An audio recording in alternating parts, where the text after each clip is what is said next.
Welcome to Season 2 of the Bronze Brigands, where our content creators shape the story. Top-tier production quality and riveting roleplay await, so subscribe now to become part of the legend.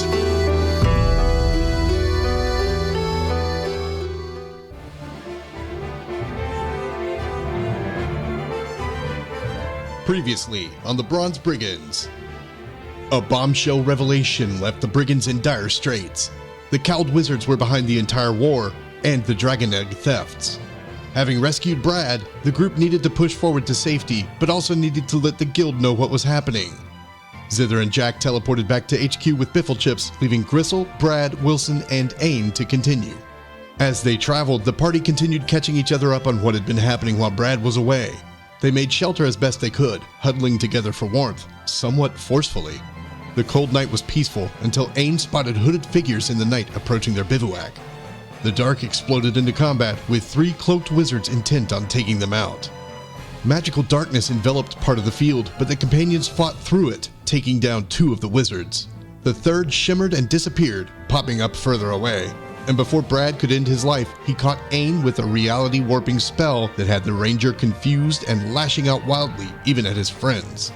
Threat ended, and the spell finally worn off, they pushed on, finding a cave this time to finally rest. This cave, however, was already occupied by a sleeping polar bear. Brad was able to use a magical ring to charm the bear, make friends with it, and ensure a safe place to sleep, and the party hibernated long enough to recuperate. Days of travel went by uneventfully until their journey was interrupted by Mother. She led them off towards her lair and into a cliffhanger. What does Mother have to say? Will the party get any answers about the eggs, the war, or those snazzy claws she wears? Find out now on the Bronze Brigands. And now, ladies and gentlemen, our Dungeon Master, the man who rolled a natural 20 on storytelling, Finamenon. We left off where Mother had given the group, and the group being Wilson, Ain, Brad, and Grissul, a chest full of dragon treasure as promised to Brad for his services, I will say.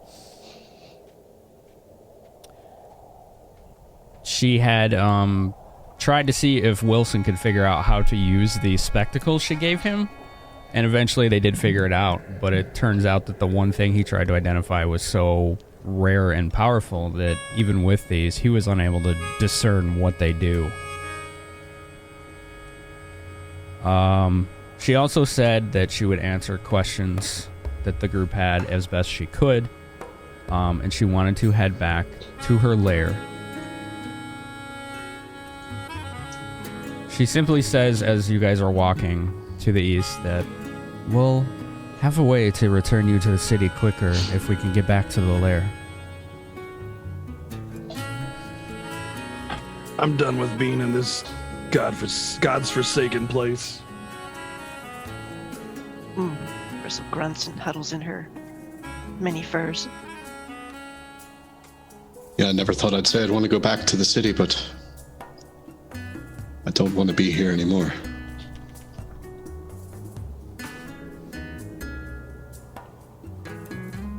I don't mind the outdoors,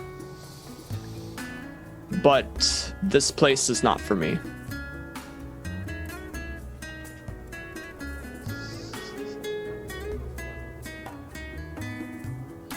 Let's see. So how far? We're about 2 days away through these mountains. Snowy wilderness, basically. Is there any discussion that needs to be had among the group? I need some direction here as to what you guys want to do as far as anything in character that needs to be done or moving along.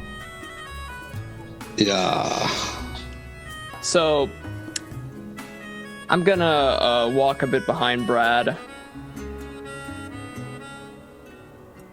You know,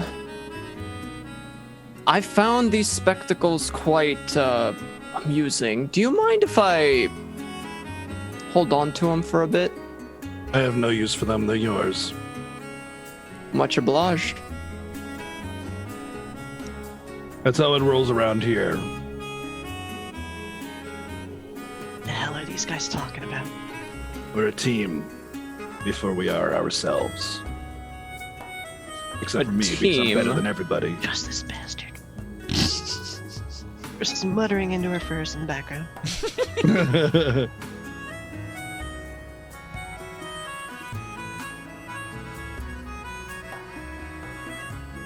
Wilson, Yes. you know, I don't have all the tricks that Jack has for, shall we say, extracting information, so I'm just going to ask. And I hope you'll be honest. That depends on the question. We haven't dealt with what happened in the cellar yet. I need to know, what did you know before?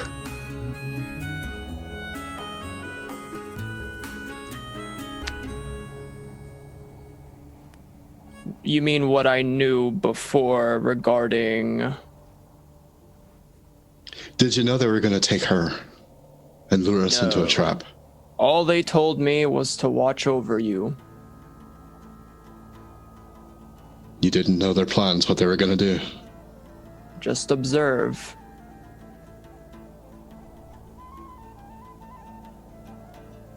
I'm going to sense motive.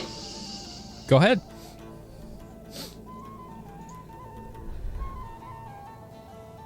And I'm going to not take a chat power on this purposely. Okay. Solo, I'm gonna have you roll a d20, All right. and I'm just gonna look at your sheet. I've got a 21 on sense motive. 21 on sense motive.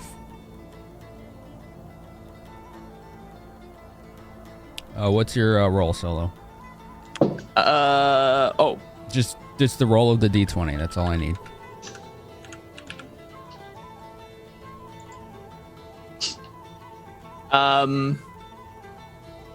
One. Okay. So, Ain, here's what you got from him. He is extremely uncomfortable with this question and tried his best to word it as carefully as possible. It almost seems like he's trying too hard not to make people angry, but he's also doesn't seem to be deceptive at all. He seems just as confused as the situation as anybody. So he's confused. He's not being like deliberately evasive. He's just not sure how to answer it. Yeah, Okay. that's the vibe you're getting. Okay.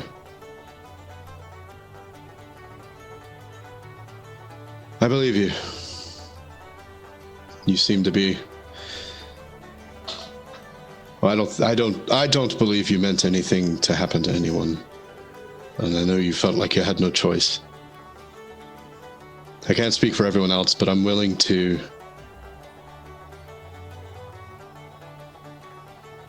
put that aside for now.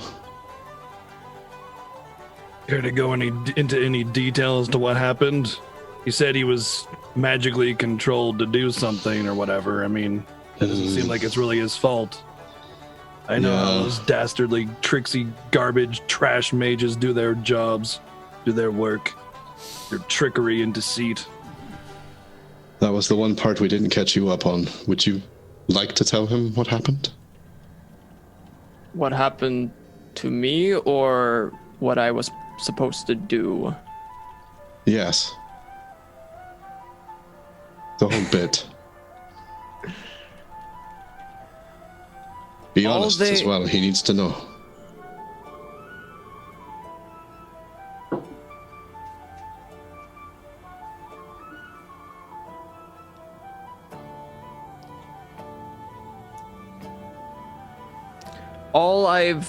Sorry. It's all right. All I've been told when he visited my complex and snagged away the one thing very important to me, then he just told me, if you wish to see her, observe, obey.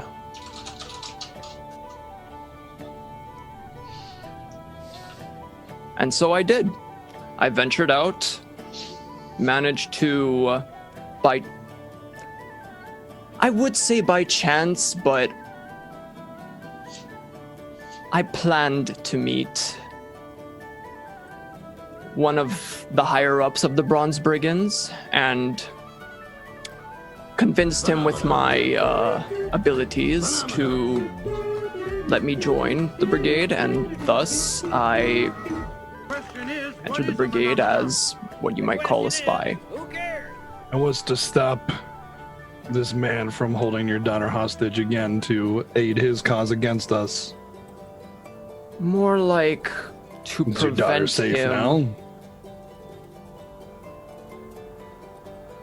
He just shakes his head. I believe this is where the magic came into play, was it not? He had some form of curse on you. He holds a gem. Inside the gem, that's where she is.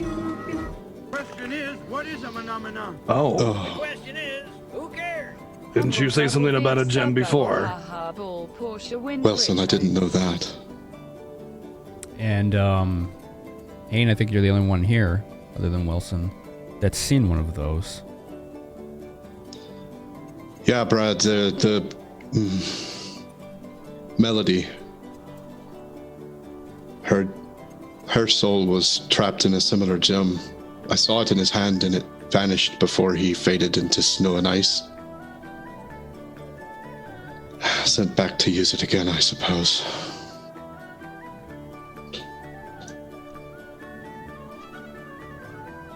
More magic trickery. It's vile. It's absolutely vile. So anyway, Wilson here, Mother saw to it that the curse was broken and he's no longer magically bound, but his daughter is still missing.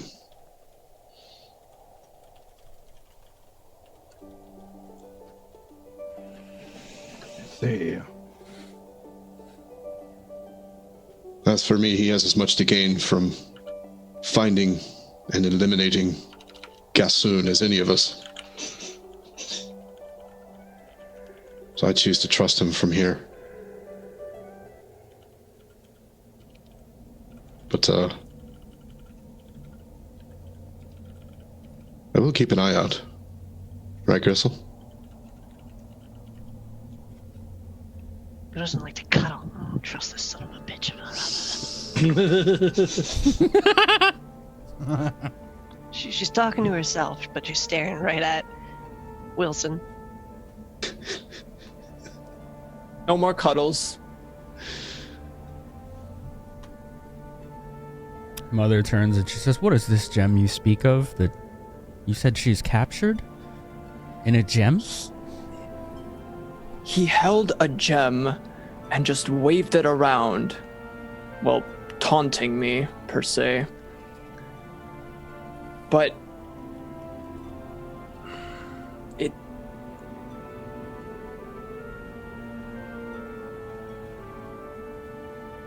out of character, for... sorry, for the gem, the body remains, right? Yes. Okay, just making sure. Mm-hmm. Beside him,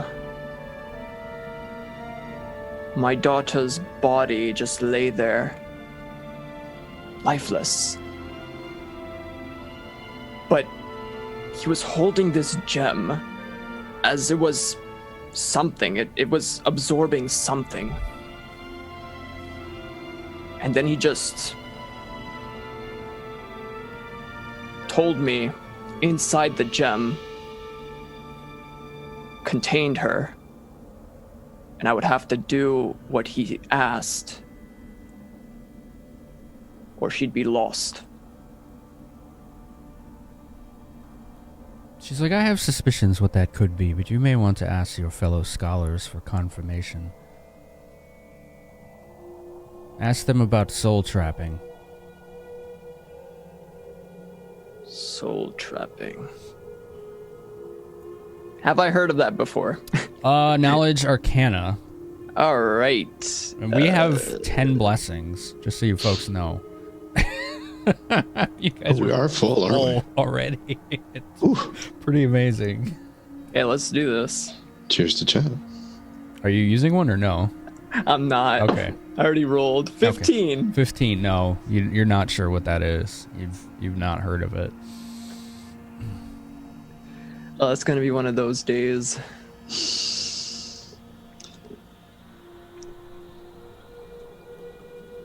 Mother, Melody was similarly trapped in a gym, but her body seemed to have been erased.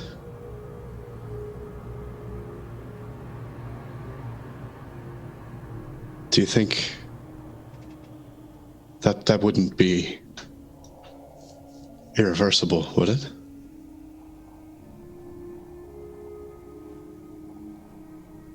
She thinks about it. She's like, well, I know not how you could erase a body, but with a powerful enough touch of the divine, you can bring back anyone so long as you have any small part of their body. Though there are only a handful of people known in the world with such power.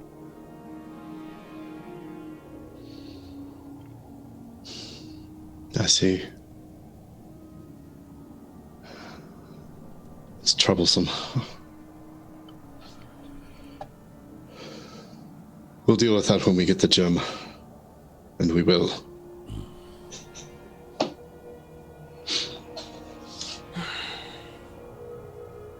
That was all I was going to mention. I don't know if anybody else has any conversation. I was going to say if it's a couple days each night, we stop.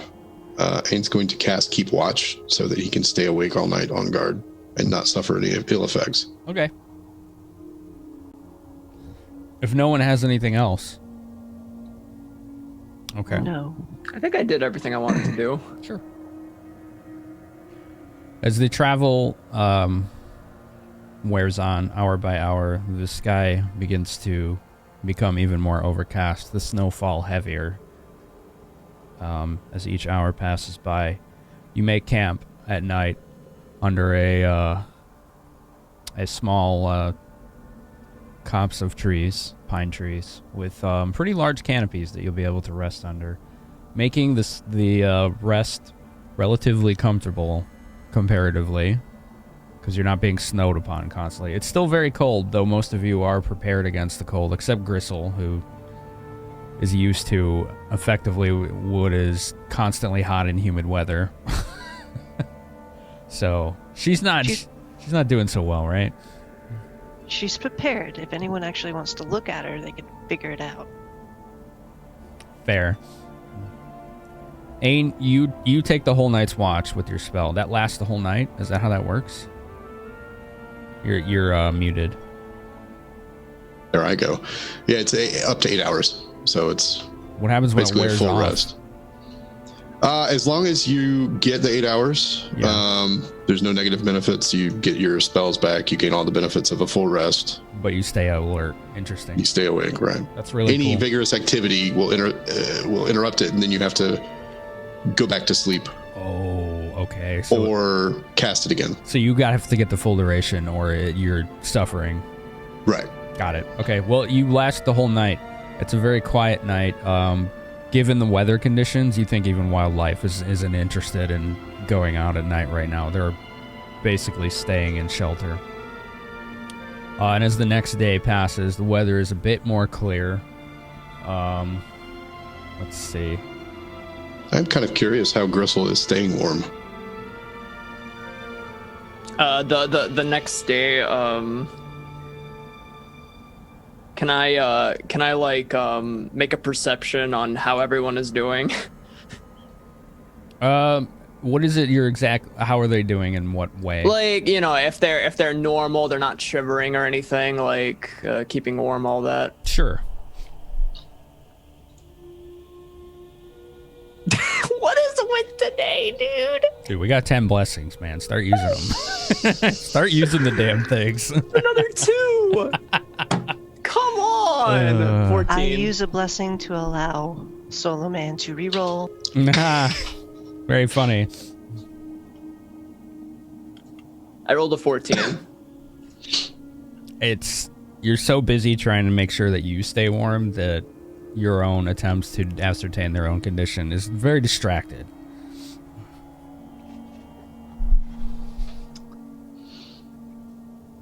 So I know we've all got different ways of doing it. What is Grissul doing to stay warm here? Well, Grissul is absolutely covered in cold weather gear. She, if you didn't know better, you'd think she was a bear standing on its hind legs. Nice, just bundled up. And Furs, head to toe. She keeps moving. Yeah. Excellent. Of all the group, Brad is easily the one who has not suffered any sort of discomfort from this weather or even trouble traveling through it. Cheater. I mean, that's cool. Hey, he's got a nice pair of boots there, and they are wonderful for this climate. Yeah.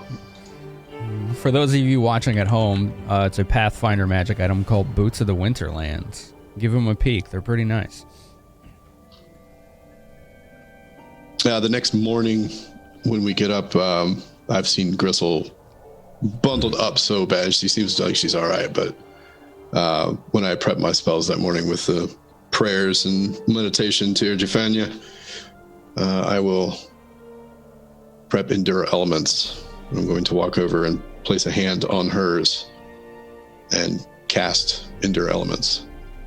So Ain wordlessly is casting magic on you, Grissul. But I'm looking right at you when I do it.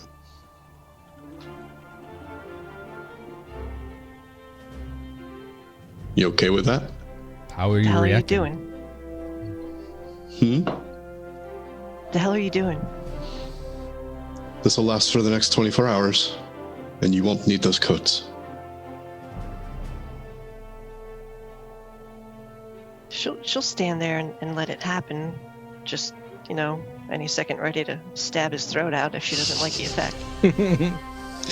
No ill effects.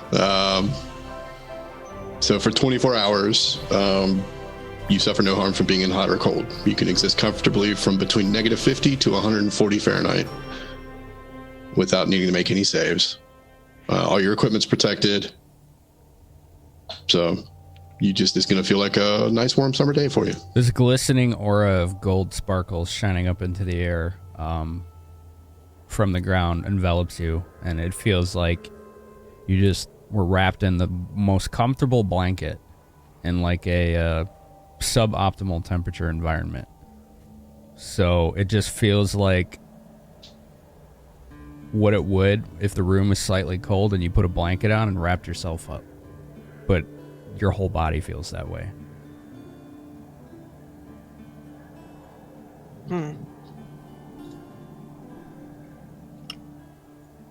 She flexes her fingers, stomps her feet in the snow. Thanks. And doesn't look much different because nobody tried to perceive or anything on her.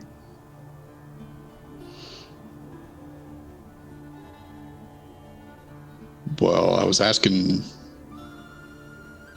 I didn't roll anything, but what she looked like. Yeah, I told you what she looked like.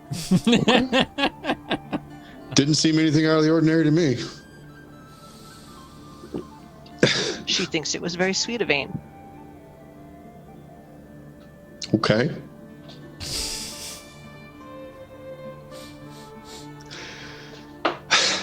Now I'm confused.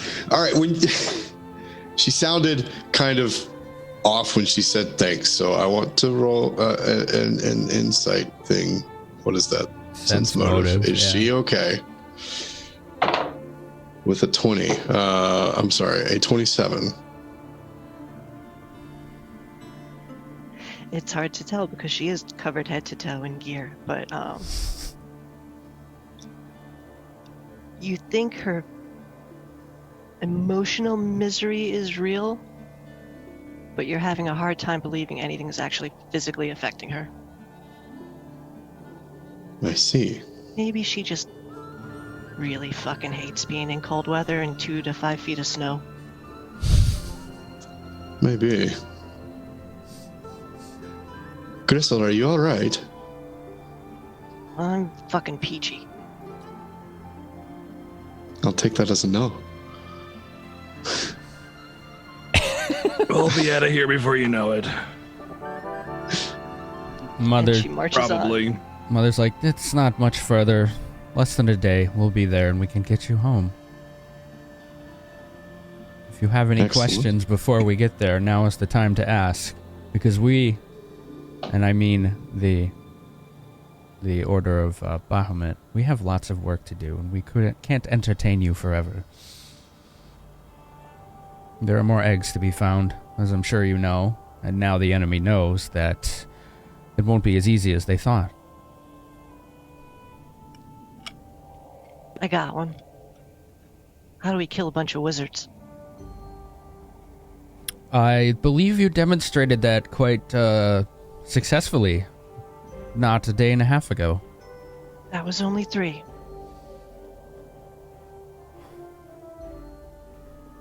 She does make a good point. If the Cowled Wizards are in fact to blame for this, there's a lot of implications with that. I'm not sure how familiar you are with our law system, but the Cowled Wizards are who run our city that we hail from.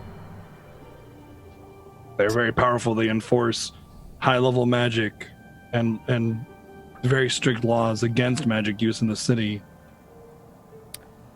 So you were asking me how to topple a government.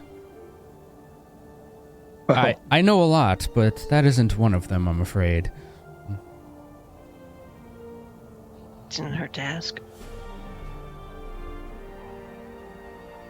I would say such planning is better left up to the more devious and wise of your lot. I believe we've met at least one of them before in that cellar. Aye, you did.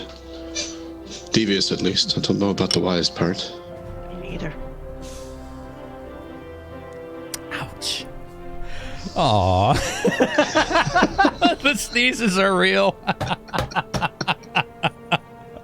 Oh, man.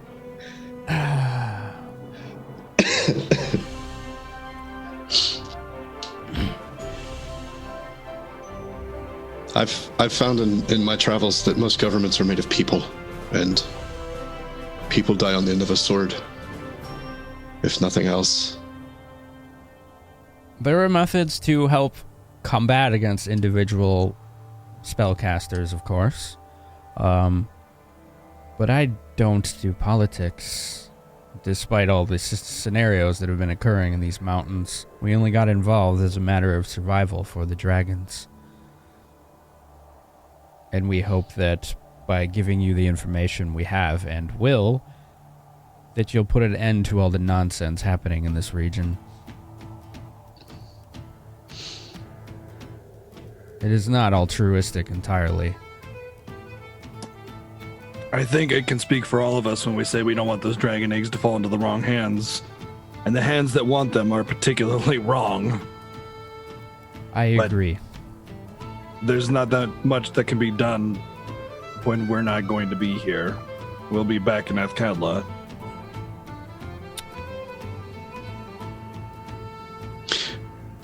Mother, I'd like to ask, and you may not answer, but, and I intend no offense, but how many of you are there? What do you mean by you? She's not a dragon. I question that, but I'll take that for its worth. But Don't how many worry, of I asked her you- the same thing. How many of Well- you are there? Your order.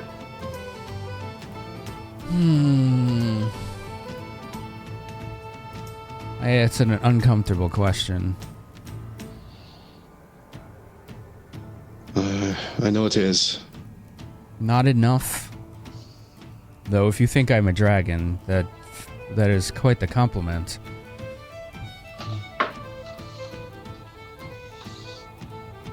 I've seen stranger things. Such as enlisting the aid of a selfish, rather destructive white dragon? That would be among them, yeah. It seems there's a time for firsts for many of us. Indeed. I do not mean to be cryptic, but I also do not want that answer to fall in the wrong hands, especially since you so openly discussed having a spy among your ranks at one point. Cut all eyes to Wilson.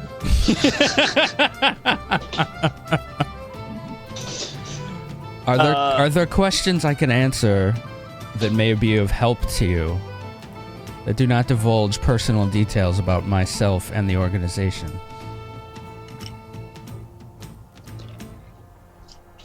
That's an excellent question. Says I, out of character. Wilson, I got better. It reminds me of Mass Effect. Like in Mass Effect 2, at one point, you walk up to some NPC, and she's like, I thought you were dead. And you could just be like, I got better. All right. Out of character, we really haven't learned much about the Fool, right? Only Ain No. and Zither are the only ones that know anything about him, other than the very brief information you learned about him in Mincer Vale. Yeah. That would be a good question to ask. And luckily, it occurs to Grissul. That's why I asked out of character. There you go. Do you know anything about the one they call the Fool? We have heard of him. It almost seems as though one of the generals of the Riatavan Rebellion is or was a jester of some sort. Here's what we do know based on rumor. He is very elusive. He's rarely seen in person. Most of his orders come through missive. Most people who have seen him without permission did not come back alive. And the darkest rumor we heard of him is that he's able to travel through the shadows as though one could travel through doors. I don't put much stock in that rumor, but it is the information I have. But allow me to add to it a little. Because I am one of those few who have seen him, in a manner of speaking. It's a bit of a story, but when we were in that cellar, Zither and I, the dark-haired cleric, you remember, we were transported to some other plane, dimension of existence. I don't quite know exactly what it was, but we were shown that cellar from before, and Gassun was speaking with a jester. He had a curved sword and dead eyes. It didn't look like it was really him. And they were referencing someone else they both worked for. Sorry, the camera sucks. There. I may have misheard, but they both one of them said to the other, it might let you leave his service.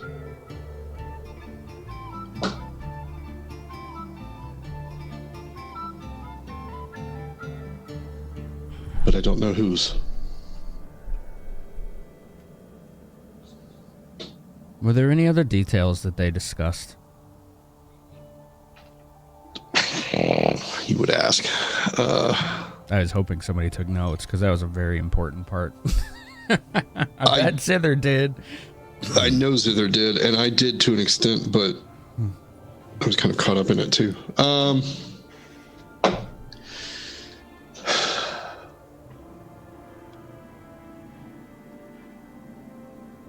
I don't suppose I can just like roll to remember, and then you can fill in the gap for me there.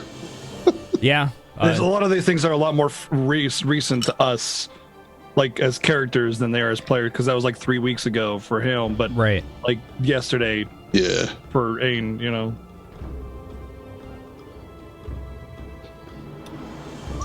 My memory's not great on a good day. I haven't had a good day in a couple weeks. So.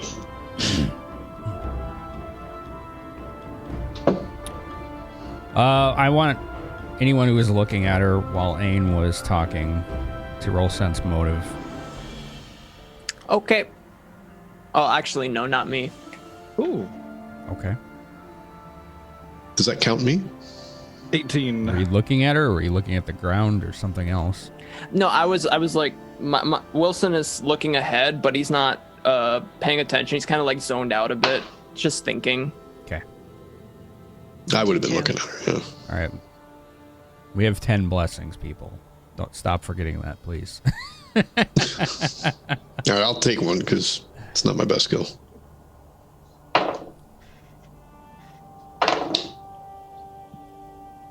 $23. 23. I got an 18 for BGG. I didn't hear yours, Barry. Sorry. 22. 22. All right, the 20 pluses. The Fool. I've heard of that person before as well, but I don't know who they are. 20 pluses.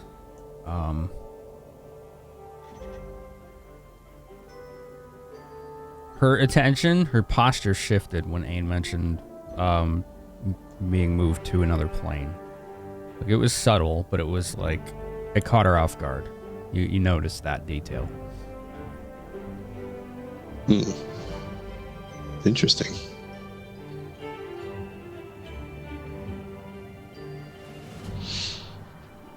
I'm going to make a note of that mentally to come back to.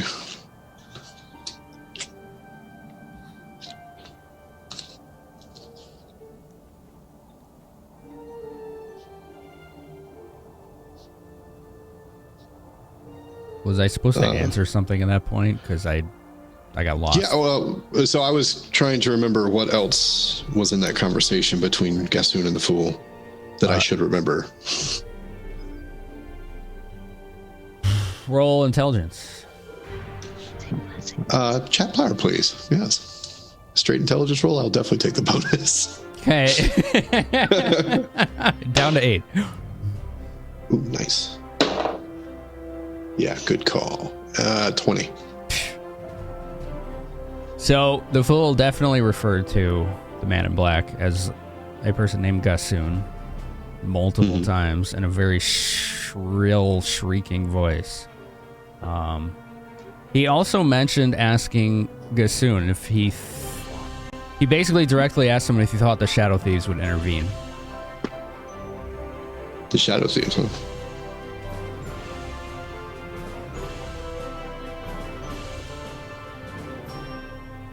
All right, so I will relate that.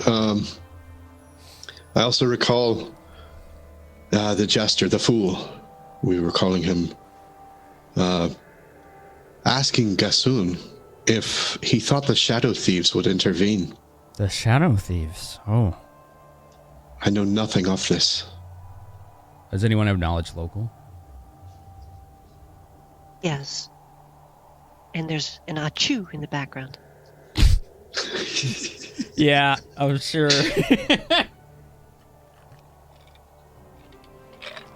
So you want me to roll knowledge local? Might as well. If you're the only one that has it. And if I'm the only one, it's a chat power.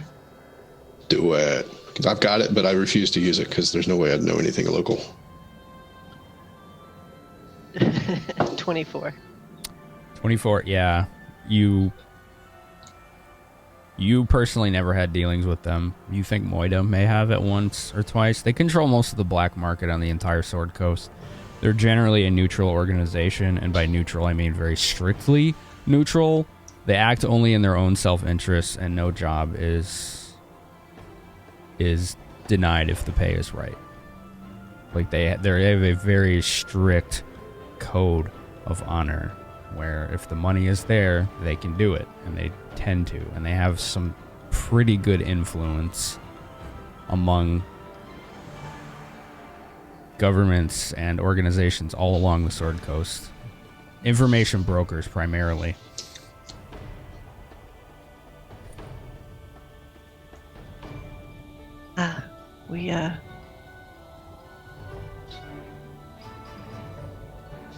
Maybe we could talk about that later. to her group. She only says, "Be careful of them." Noted. Grissul's nodding, because if her sister's involved with anything, it's scary, because Moira's just scary.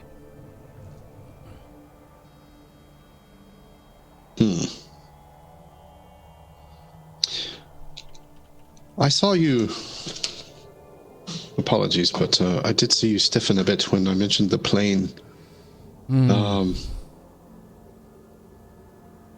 Perhaps you can help me understand what happened. At the risk of divulging too many secrets, I will give you this. But if I find out that this information is leaked elsewhere, and she looks at Wilson first, meets his eyes, and then the rest of you in turn. Let's just say the Order of Bahamut will be less benevolent in this area. There is a myth among dragonkind that their eggs have a tie to another plane, and the dragons aren't so much born as they are. The eggs are a conduit that brings them to this one. And with the right kind of treatment, they are brought here. Or, what is that word you call? Incubation?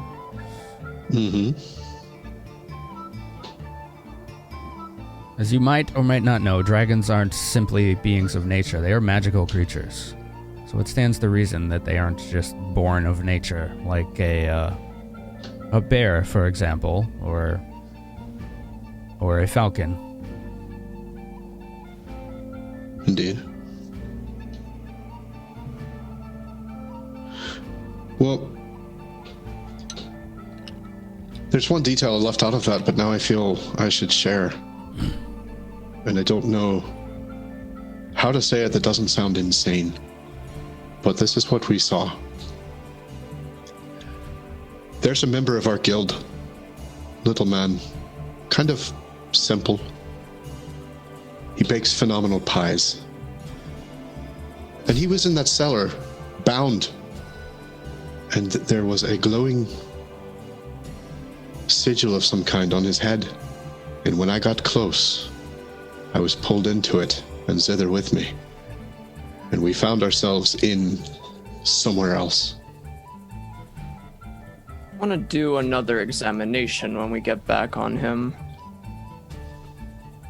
Now Yeah, for there's- those pies.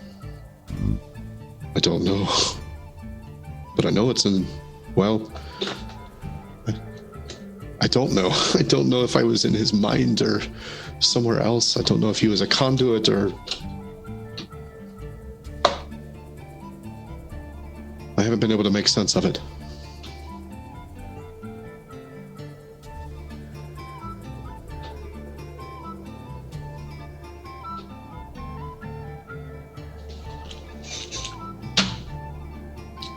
Have you ever heard of anything like that, Mother?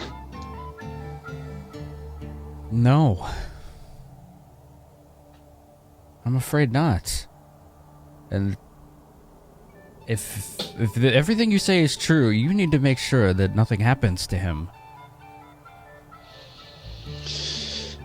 Yeah, our first priority was Brad and his situation and the eggs, but as soon as we return, I'll be ensuring his safety. And we will say that this conversation was occurring near the end of the day. Brad, you're beginning to walk up a narrow ridge that looks quite familiar to you. Okay. Alongside a sheer cliff.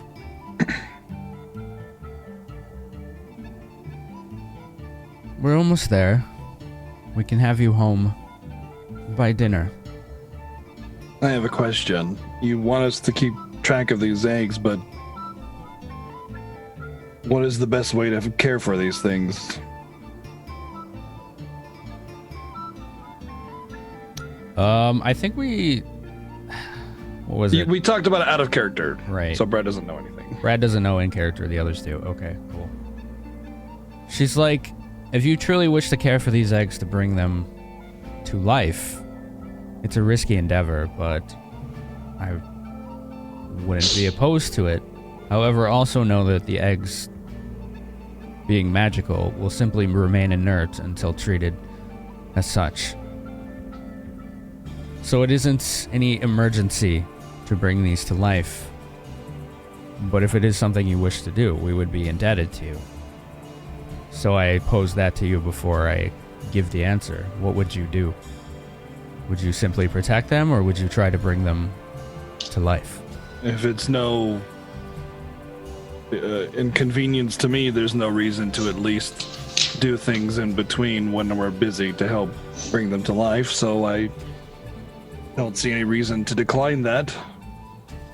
The most common method done by parentage of dragonkind is to incubate the egg in some kind of environment that's related to the dragon itself. As these eggs are, as you may have noticed, gold and glistening, you'll want a very... What was it? Did I say it was very humid or dry? I can't remember. Dry. I believe you said dry, yeah. Okay, thank you, yeah. You want a very dry environment. Often dragon fire itself is used to warm these eggs, and they won't be damaged by it. They will, in fact, be literally vitalized by it. I see. So it's not an easy thing to do.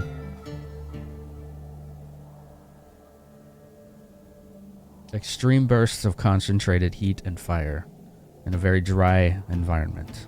If you are able to manage that. Not a sustained heat?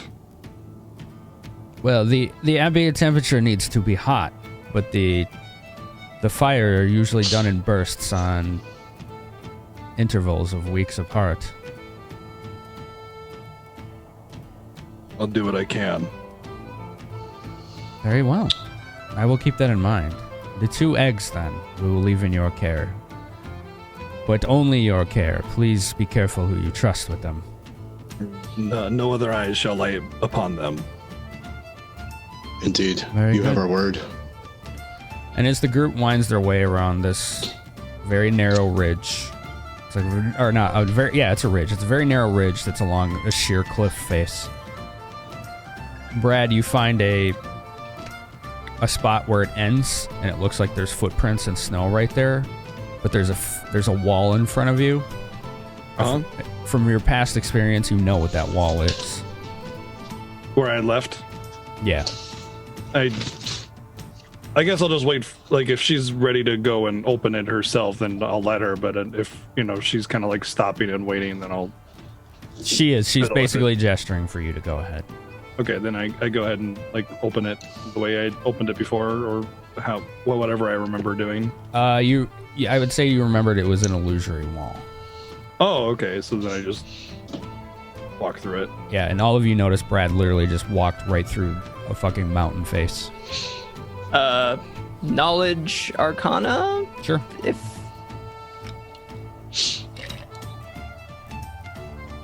19? You're pretty sure that if that's not a portal, then it's just an illusion that there's a wall there. You're almost certain of that. I mean, you just saw somebody with you just disappear into it. You're like, oh, I've heard of those. That's a clever trick. It must be done to keep secrecy. She does the same. She follows suit behind Brad, right through the wall. It doesn't shimmer or anything. It's just completely stationary. It looks really weird how she just disappears right into it. Well, much like that rock our bard friend pulled. On we go. Grissul strolls right in. Well, I go right in. You make your way into a very narrow tunnel, very straight, artificially straight, and it goes on for about a 5-minute walk. It's very dark. So Grissul, you're the only one that can really see very well in here, unless anyone else has any artificial light sources ready. If it's dark, I'll cast light. Okay. Gives me torchlight, basically. Yeah. You walk for about 5 minutes, well, about 4. As you get closer and closer, you notice there's torchlight coming from within a large chamber within. You make your way, all of you, to the inside. This chamber is also looks artificial. almost as if it was hastily constructed within the mountain itself. I still don't have a cave background. I keep forgetting about that. Dang. Gotta get one of those. It's a thing for another day. There are tapestries hanging all around on the inside. There's a large brazier, probably about 10 feet in diameter in the center, which is keeping the entire cavern warm. And there's almost like kind of stadium seating all around it, like just like tiers of rows that you can sit on, almost like steps, but in a circular shape that leads down towards it. And then there appear to be small doorways within this cavern all around that lead to different parts of the area. She's like, if you're ready to go home, I will have our friend offer you another scroll, which should be able to get the 4 of you back home. Before we go, is there anything you need of us? Because I can't think of anything that we could use from you right now. Yes, stay alive if you're to care for those eggs. That'll be very easy. None of us plan on going anywhere anytime soon.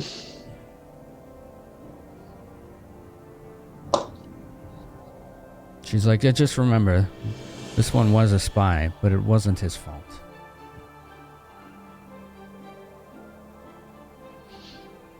I know whose fault it was. As do I. And as she says that, a man that looks familiar to Ain and Wilson walks in. Very slender elf with wavy hair, shoulder length, sharp eyes, thin mouth. Says nothing, but he's coming out holding a scroll. Just nod at him. He looks around at all of you. He hands it to Wilson. Thank you. Oh, we're about to be very busy when we get back, wouldn't you say? Grissul clamps a friendly hand on Wilson's shoulder, because wherever he's going, she's definitely going to be going too. Yeah. We're all going to the same place. We only have one scroll. I don't know what Jack and Zither told anyone there, but perhaps we should not speak of this until we talk to them. Let's be very clear. We're not saying anything to anybody until we know things. Keep everything that we've learned to ourselves, and keep an eye on those that we've told, including each other. What we do about this, we can't say. Where we go from here, do we continue working for the Brigands as if nothing happened, line our pockets, and go on our merry way? Or do we stand up? We don't know yet.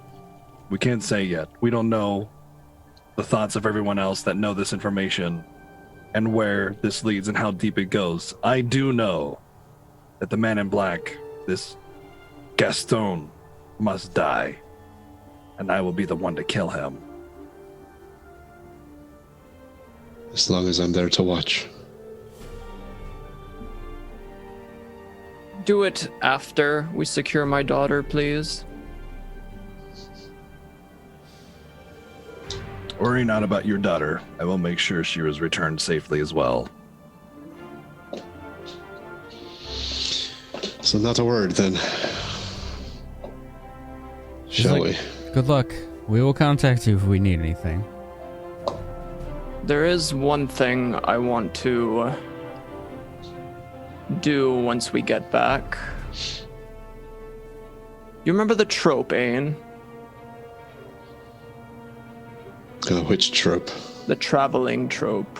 The performers. Oh, Maggie and Maggie's minstrel troupe, yes. I'd like to ask them for something. You can't ask him if we're still here. Come on, Willie. That is true. Well, bearing in mind what we've already decided, not to share this information, ask away. We'll do it there. All right. So I'm gonna use the scroll and open up the portal. All right. This is an arcane scroll, so it's going to be a little harder for you to do accurately. So you'll have to roll use magic device. Use magic device. Yes, I know you have Okay. it. I just don't know I how do have well it. you have it. Decent. I'm gonna use a chat power though. Yes, you are. Probably a good call. Oh, yes, you are.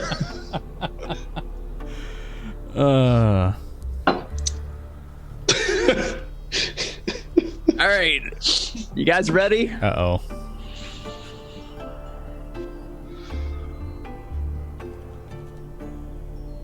$26. Okay. I'm all right with that. So it took you a minute, but you've seen these before.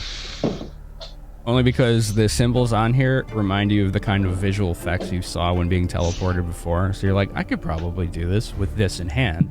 All the work is done in the scroll. All I have to do is say the command word listed on here to activate. And you do. You do. And, let me just double check, because this spell does have mishap chances. You are very familiar with the target. You have to roll a percentile. But since you're very familiar with the target, it is hilariously unlikely for this to fail. So roll basically, do you know how to roll percentile, Solo? Not really. It's 2d10. Call one high. Do you have That's actual your tens digit. Do you have actual dice, or do you roll in roll 20? In roll 20, there's the die tool on the left side. You can roll D100 is what you want. If it's roll 20, just D100. D100. 1D100. I rolled a 20. Okay, good. If you had a 98 or 99, you would be off target, and at 100, you'd just be in a similar area because you're very familiar with the area. Oh So, man, I was expecting that, dude. Yeah, it's really hard to fail that when it's some place that's basically like workplace, home, somewhere you go a lot. It's really hard to fuck that up. I've rolled 1% before, and it pissed me off. So An oval shape begins to appear in front of Wilson as he chants this incantation, which is a command word to activate the scroll. And the scroll itself begins to phase out of reality as the oval shape begins to phase in an equal exchange, I suppose. So till you're only left with a blank parchment, Wilson. It's just like this energy field washed down it. You are holding a blank parchment, and in front of you is this oval shape that leads right into the warehouse of Bronze Brigands headquarters. all right.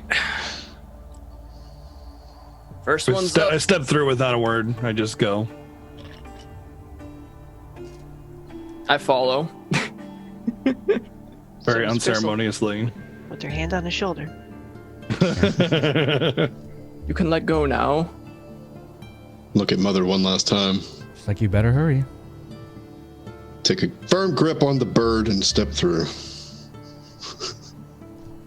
We'll just say that the bird counts as a belonging and not a separate creature. Otherwise, that would complicate things. Really, it's unnecessary. It's unnecessary rules bullshit. The four of you, or the five of you, if you want to play it that way, find yourselves back in the comfortable, warm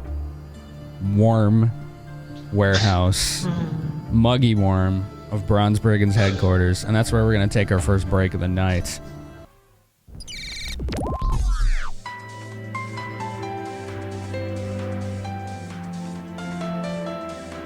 Hey there, this is Weewa, and you're watching Finamenon.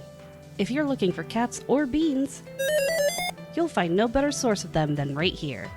Farmer Finn is the best cat and bean farmer east of the Tenasket. And I'm not just saying that because I'm contractually obligated to say it. Although I am contractually obligated to say it. What an asshole. Finamenon on Twitch.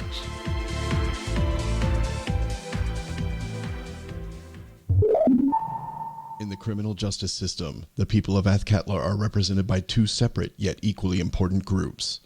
The Cowled Wizards, who investigate unsanctioned magic use, and the Mizarks, who prosecute the offenders. These are their stories.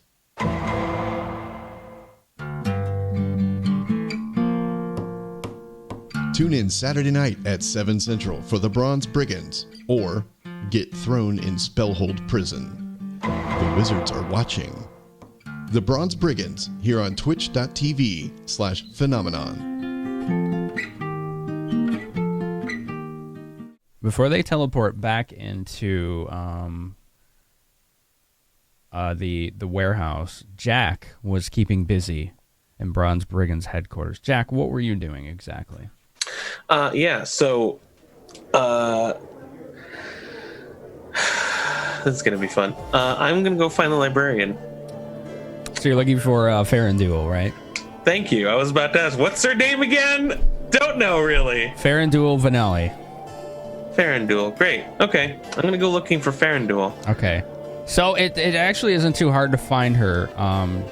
She's basically found one section of the warehouse that was basically just where people were storing like unused equipment and crates and starting to set up bookshelves there.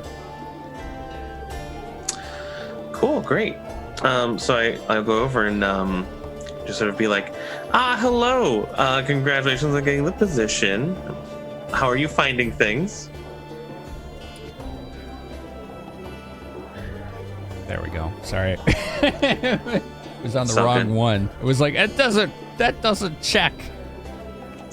There we go. All right, good. She's like, oh, Mr. Smoke Song, well, if I must be honest, it's quite filthy in here, but, you know, that just gives me a good project to work on and set things up. Sure, of course. And if you ever need it to be less filthy, I could probably help out, but... And she squares up and puts her hands like this, and she's like, do tell. Well, and then Jack's like, how would I want to do this? And then, do I want to do it right now? No, there's more pressing matters right this second. Okay. I know of a spell or two that could probably help out, but I'll save that for another time. Then let's see what she does here. She's like, then I assume that means you need something. Yes, I'm sure you're well aware, because you seem like the kind of woman who would read any statute, stipulations, protocols, and rules of an organization upon joining them. I am of a particular rank that allows me to offer jobs to recruits.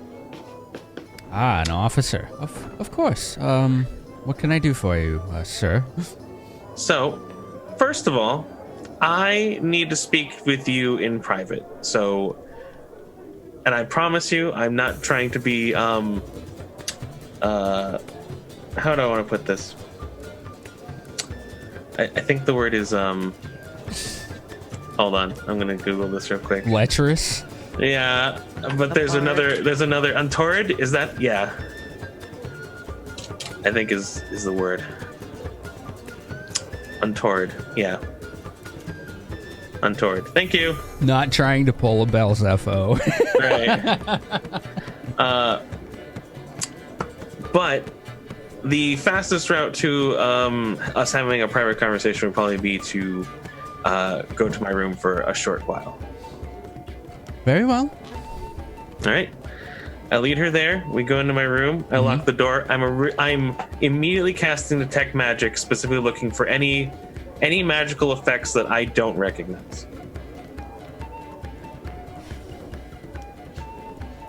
Like, if it's magical items that I own, I don't care. If there's something on the walls or something on the ceiling, or there's some, like, if I detect magic on myself in the mirror just to be like, is there someone scrying me? I'm ultra paranoid at this moment. Doing the EMF sweep for bugs in the room. Right. It checks out. It's just the way you left it, as far as you can tell.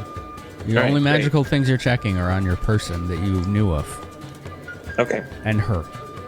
Right, of course. All right, so, and then I turn back to her after doing my sweep.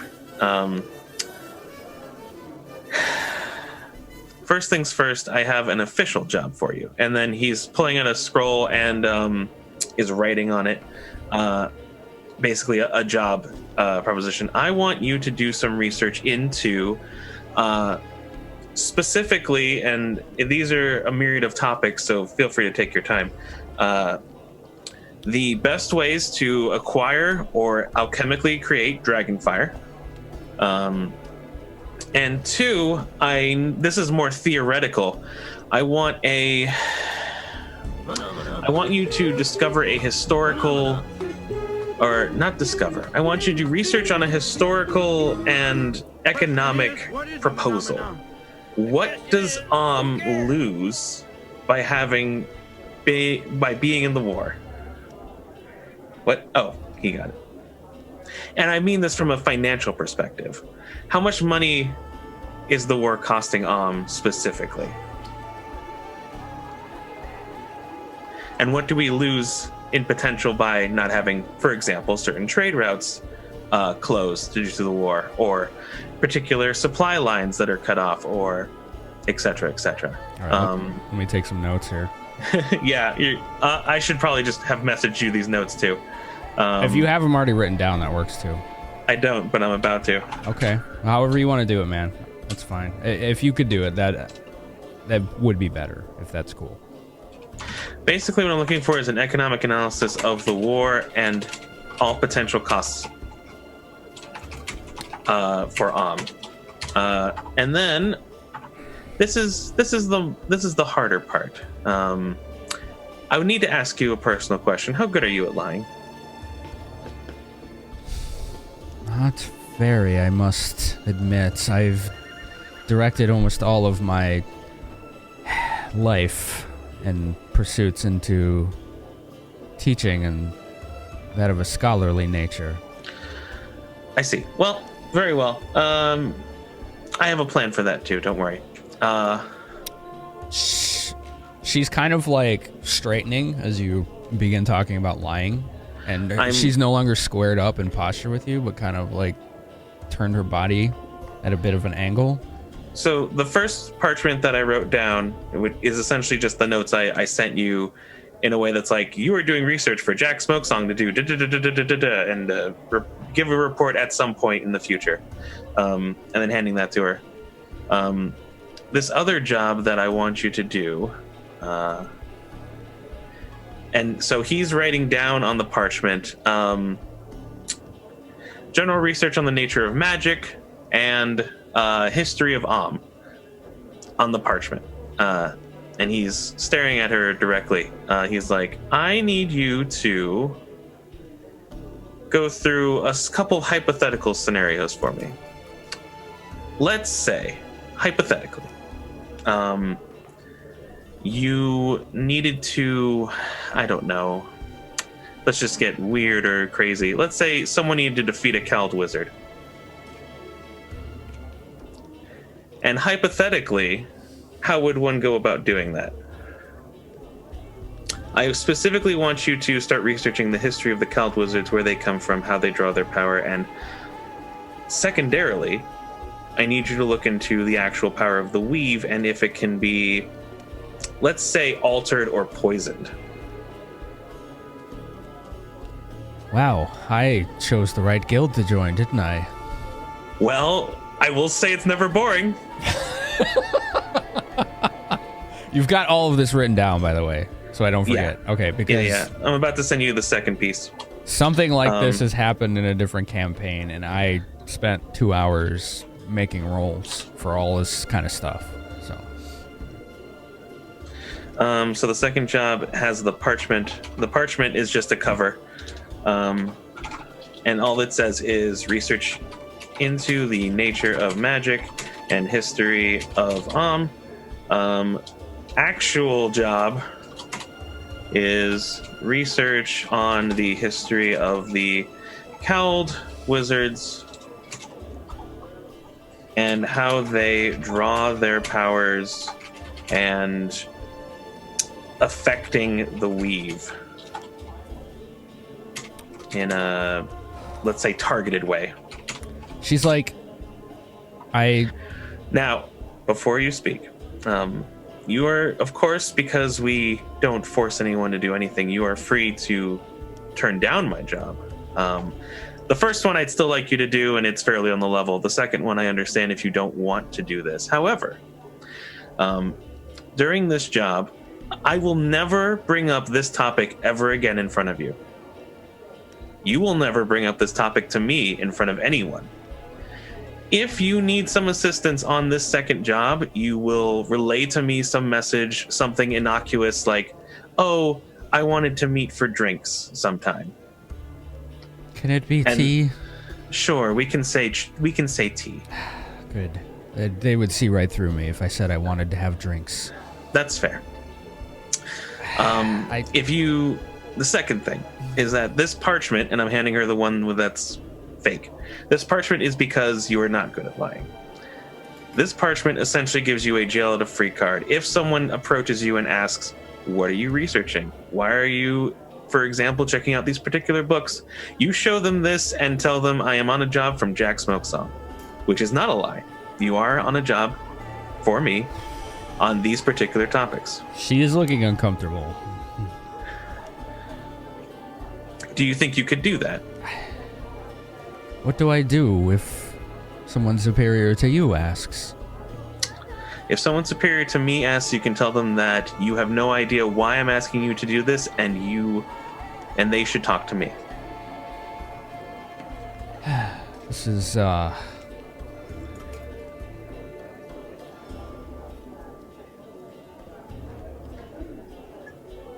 she thinks. She's like, I've spent all my life researching scholarly pursuits, obtaining knowledge. And if there's one thing I've learned, it's that some knowledge is dangerous. Indeed. And this fits that in my instinct. What assurances can you offer me here? The honest answer is none, but I can make up anything that you want to hear. That was an honest answer, wasn't it? Well, sometimes I give them out. The assurance is that I am working for the betterment of in general. I am not betraying what I feel to be the original purpose of this guild. Are you aware if you are paving that road to the Nine Hells or not? I'll at least be paying it a visit. You know that old phrase, right? Of course. And like I said, I don't plan to live there. I'm not paving a road to make a new home. I am merely walking a path to pay a visit.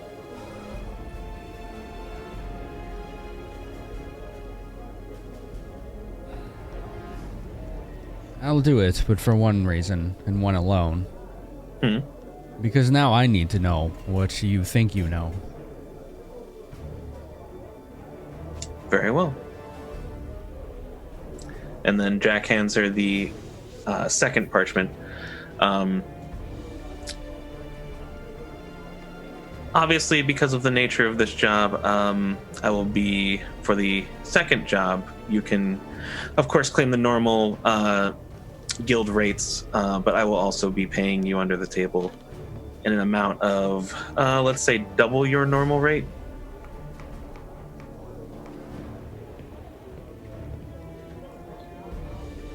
I believe in your pursuit of scholarly needs more than anything else, but I also recognize that certain risks require certain rewards. I have a counter proposal. Hmm. Forget the money. You are an officer. Convince the guild that we need a study or a schoolroom of some kind. I could do that. She squares back up towards you once again, the body language no longer guarded, and she offers her hand. You have a deal under Joaquin's eye, Mr. Smokesong. Very well. And then Jack reaches out his hand, and they shake. She's like, by the will of Agma, I will find these answers. I believe it. Now, if you wouldn't mind leaving in a casual manner, perhaps.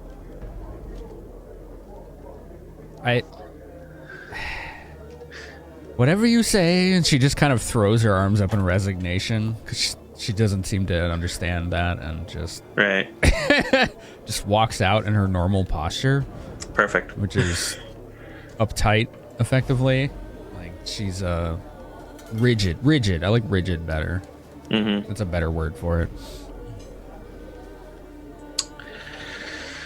All right, and then Jack waits around for a while, like, a couple minutes just to be like, yeah, this is totally not suspicious at all. Everything's so cool. Tunes his lyre, maybe, plays a little ditty, and then walks out of his room and heads towards the war room. Wilson, Ain, Grissul, and Brad, you find yourself in the warehouse of headquarters. Out of the cold, out of the knee-deep snow, out of the mountains, into familiar terrain yet again.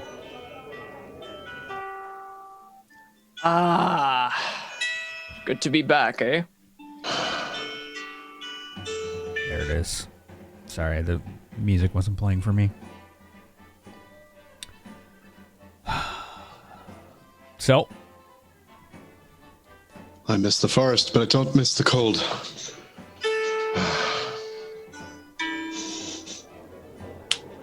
Ain, I require your assistance now. Let's go What can I do for you? Let's go have a little talk with Fianchetto, shall we? Assuming he's not busy.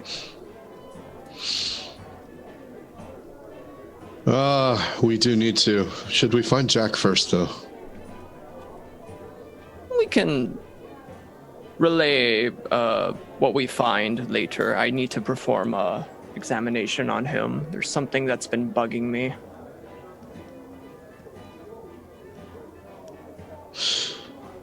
All right, well. Where are we? We're in the warehouse?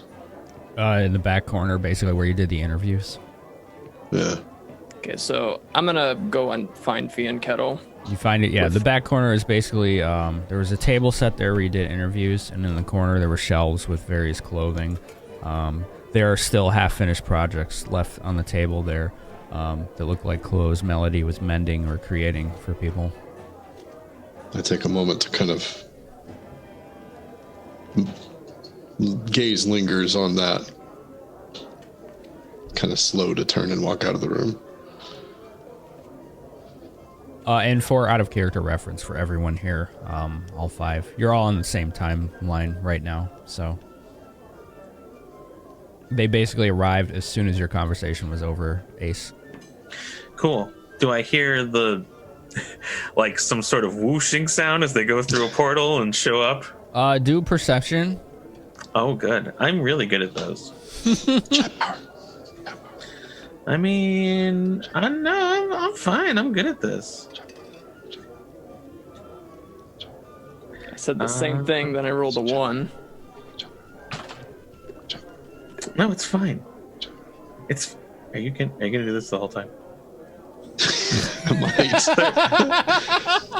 31. Smokes. You got 31. Holy shit. 31, yeah.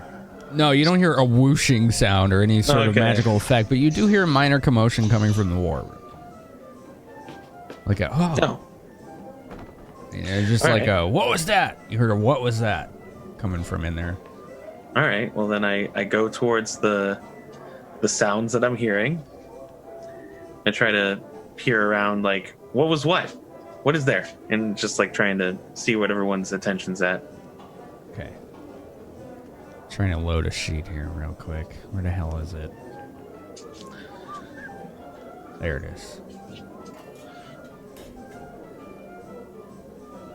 So you're making your way towards the war room. And you look into the warehouse and you see familiar faces at the other end of the warehouse who are walking the four of them towards the war room.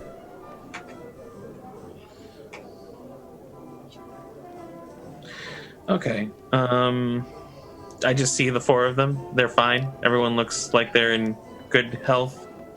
No one's arms are cut off. Everybody at this point should probably be at full health if they're not. Alright. Each day that passed, if you had received any sort of drain, you would recover 1 point per day, I believe. So I think Grissul, if you're still there, you got some. Brad, I think you got some too. Was it Brad?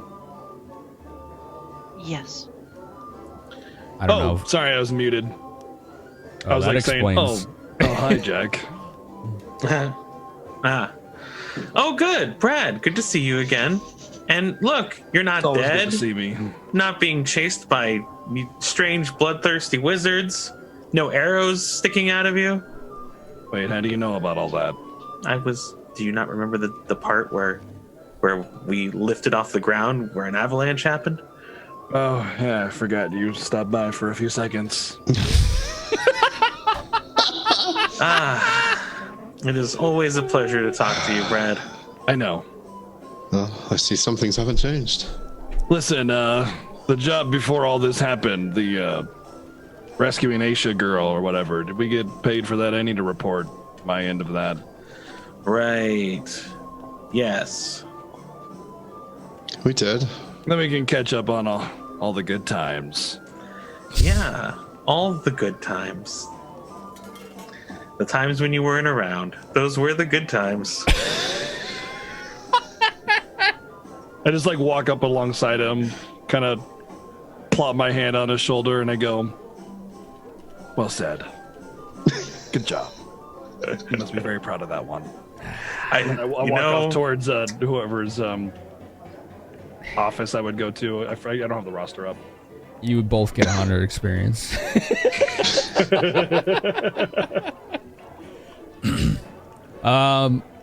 Wilson, what are you doing? While Brad is walking off somewhere with purpose. Me and Ain are gonna look for Finamenon. He was basically not too far from where you teleported in, because there's like a small kitchen-ish section there where he's not surprisingly baking with this obliviousness, like he didn't just get kidnapped. Excuse me, Finamenon. Finamenon! Are you busy? Finamenon making pie? Do you have maybe 20 minutes or so, or very busy? Finamenon has to watch pie or it get burned. I see. And you see him begin to actually cast spells on an oven. Whenever you have the time when you're on break, I would require you to meet me. I want to perform a bit of a health checkup to make sure you're okay from your recent encounter down in the cellar. Roll a sense motive. Okay.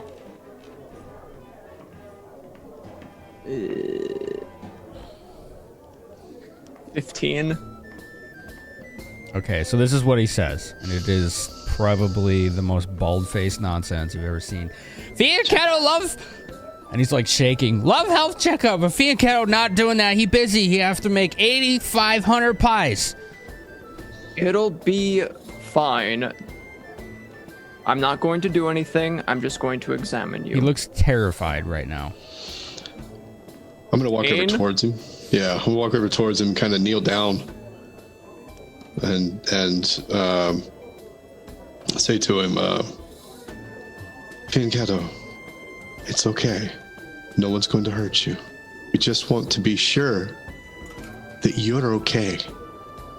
It was scary down there, wasn't it? And he's like backing away from the both of you. And his hands are up like this. When you hear a voice from behind you, Ain. And she's like, leave him alone, Red. He had enough experiments when he was young to last a lifetime. It's not really an experiment. It's just to make sure everything is all right. Aisha? You need to know something, you ask me, but you leave him alone. Did you check him? He's fine. Aisha, step outside with us for a moment. Please. Sure. Walk out of the kitchen. And she slaps you on the chest. She's like, that's for you. And a fucking insignia drops on the ground.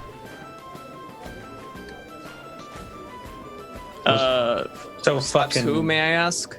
Ain. Right? And then she flips one right at you, Wilson. She's like, you leave him out of this.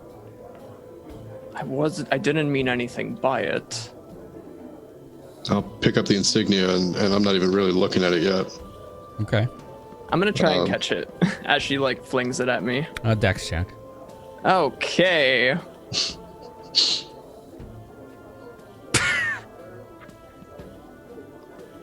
Five.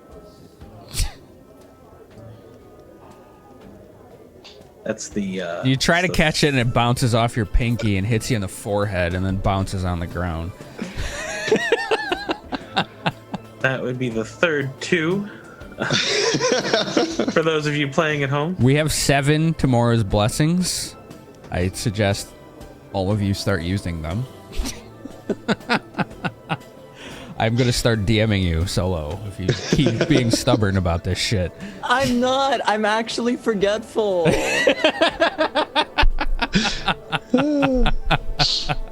Man. I'm just like so in the moment that I just want to roll, man. So, Jack, you see Aisha, Ain, and Wilson walking towards the war room. Aisha looks mad. Ooh.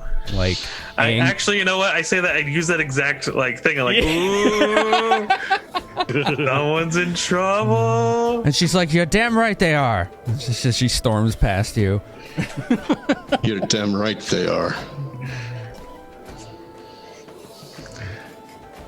So, gonna get off kind of to the side, wherever.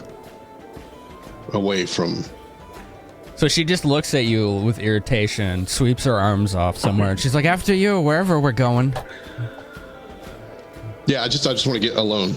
I mean, Wilson can I'm be following. There too. Yeah, but away from everyone else. I don't know where we were in a kitchen, so outside the kitchen, whatever. You were in the warehouse, which has a mini, like, kitchen section. Okay. Just so over... There's people everywhere in this guild at all times. You can't be alone unless you're in a private room. To the stable. Perhaps no one's there. Yeah, is there anybody in the stable? Let's we do have for a stable now? Yeah. Yeah, we've got a fucking stable. It was something, let me tell you. Like, they turned making a stable into a fucking business proposition that will earn them bank. we got a permanent spot for Daffodil. Gonna make her a plaque and everything.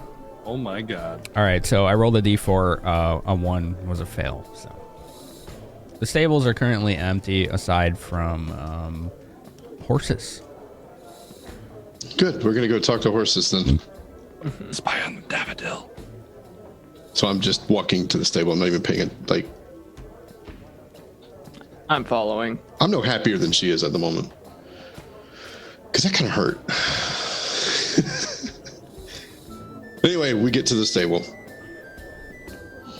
And take a few steps in, wait for her to hear the door close behind me. And I'm going to turn around. And I'm not going to let her say anything. I'm just going to be like, I don't know what your history with him is, and I don't know what the deal with him is, but let me explain something to you. Something happened in that cellar with him. Something very, very hard to explain. And we need to make sure what happened, and it won't or will happen again. He had a magical symbol on his forehead.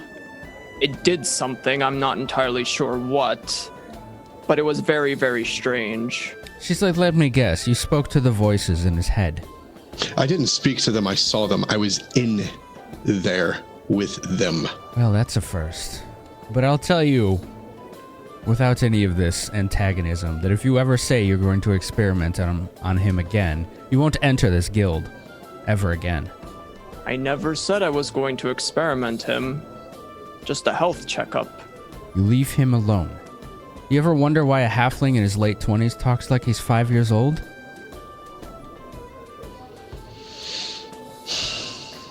I can probably take a guess.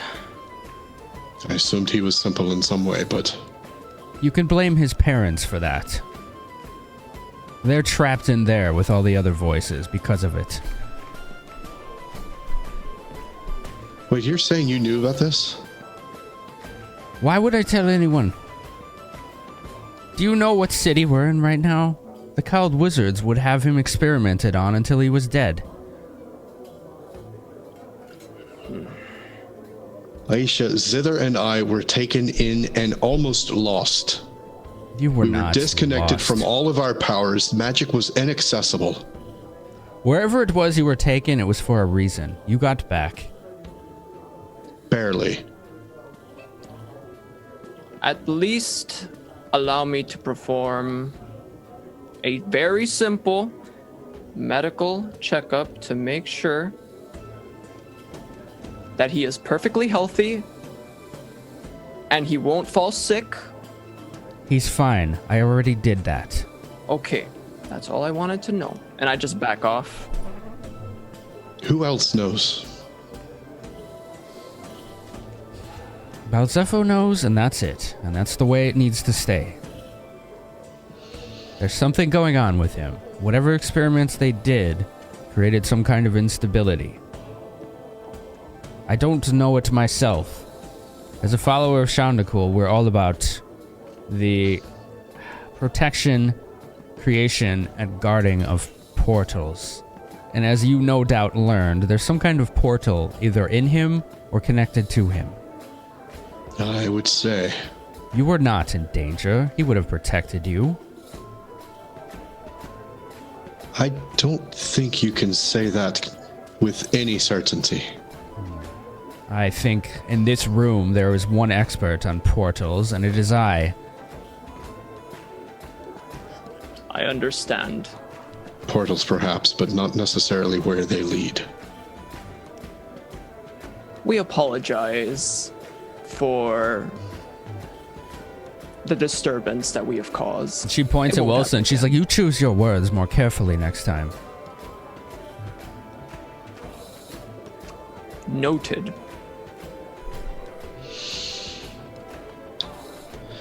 I intended no offense to him or to you, and I apologize if any was caused. You She can does this, understand like- my alarm. All right.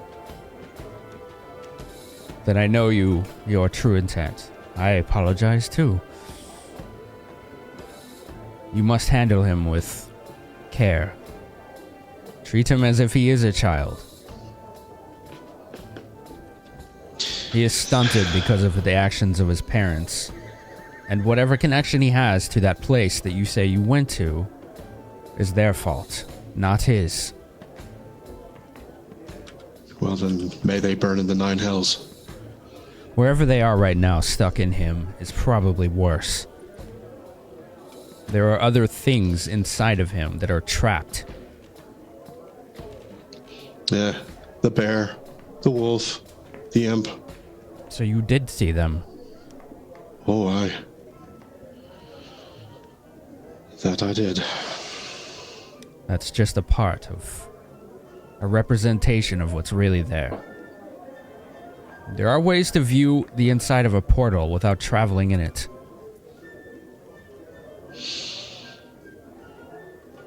Well, I don't know what triggered it, but he seemed not to be in control. What did he And- say? Oh, he was simply repeating, touch my mind, touch my mind. He said my? Aye. Over and over, touch my mind, touch my mind. He never uses pronouns. I've noticed, except that time. Then you weren't speaking to him, you were speaking to the voices. Whoever I was speaking to, they managed to show me something I didn't know. Something I couldn't have possibly known.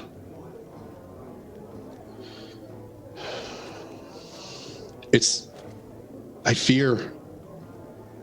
What do you need to know? This is different.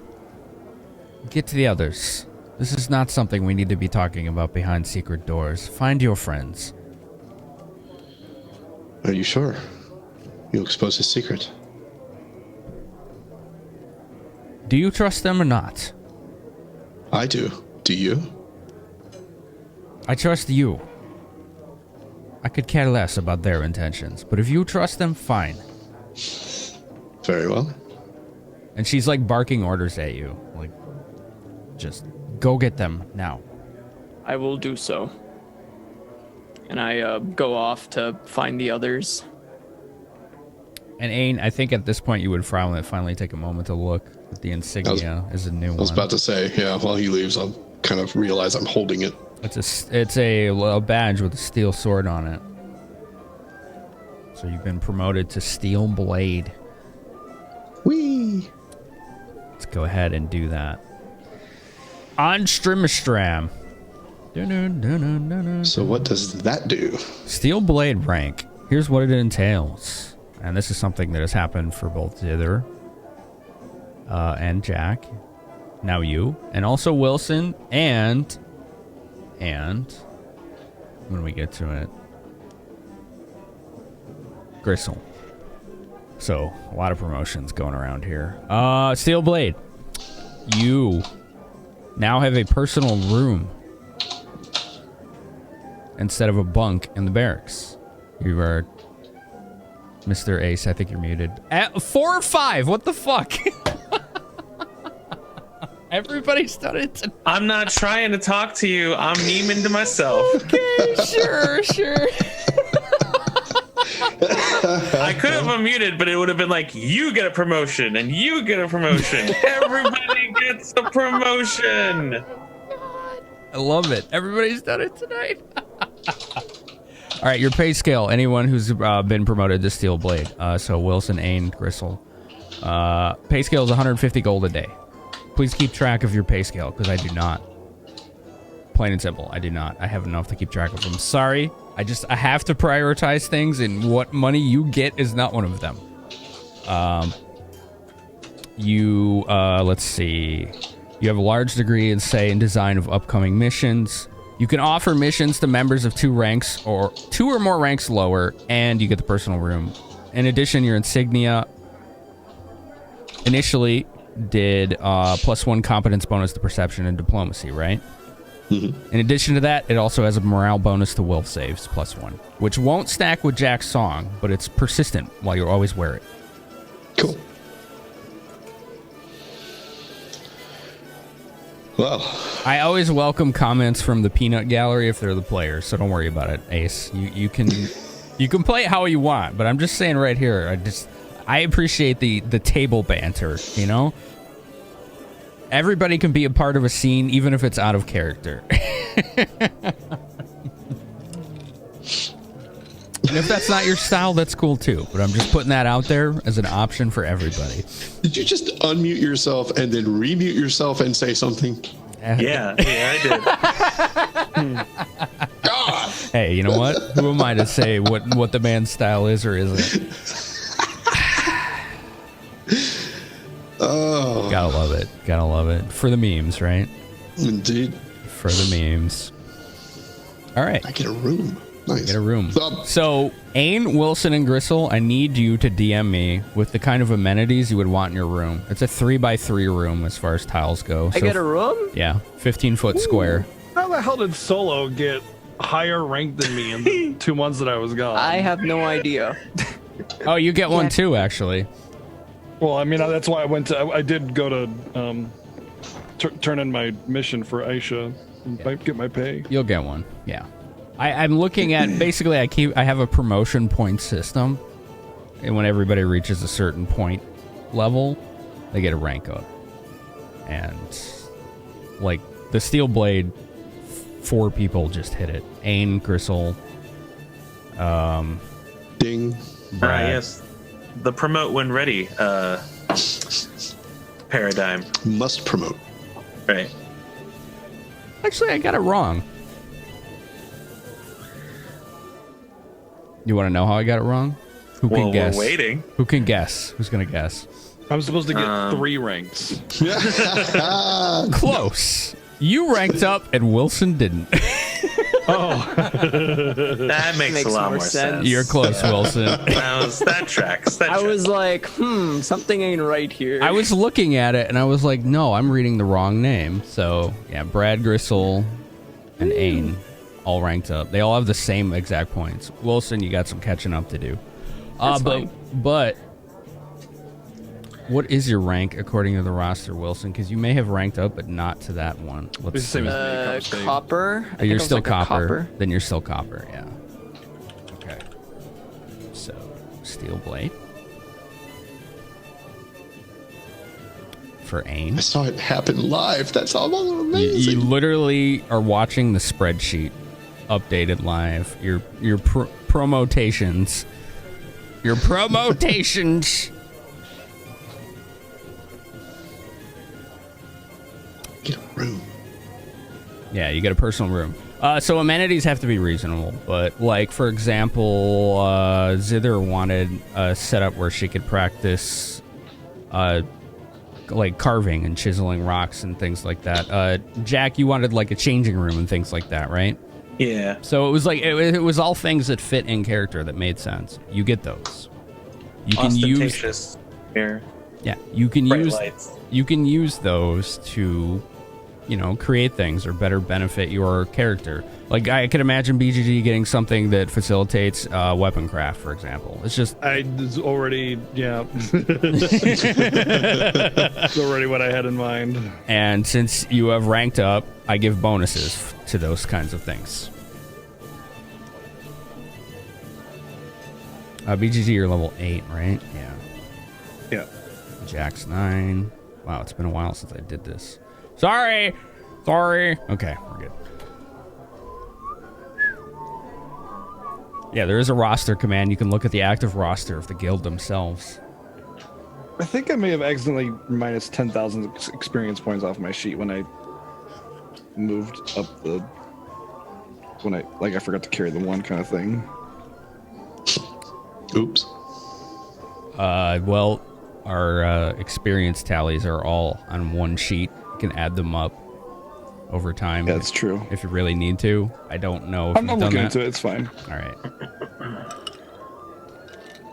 Anyway, back in character. Let's go. Yeah, so I would kind of look at the insignia and be like, huh. Well, that's pretty cool. What do, I never found out what I do with the old one. She's like, they give you the choice. You keep it or give it back. That's up to you. Brad, let's go to Brad and Grissul. I would say that they're together at this point. And then Grissul will have you do what you said you wanted to do. Does that sound good? I have a out of character question. Are there names on the insignia? No. They're literal symbols. Hello, my name is. What? No. I see where you're going. Who? We're stopping. No! I said no. I apologize for setting that off.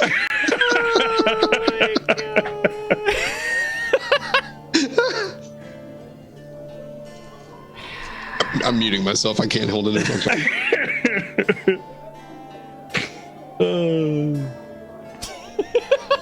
Motherfuckers. All right.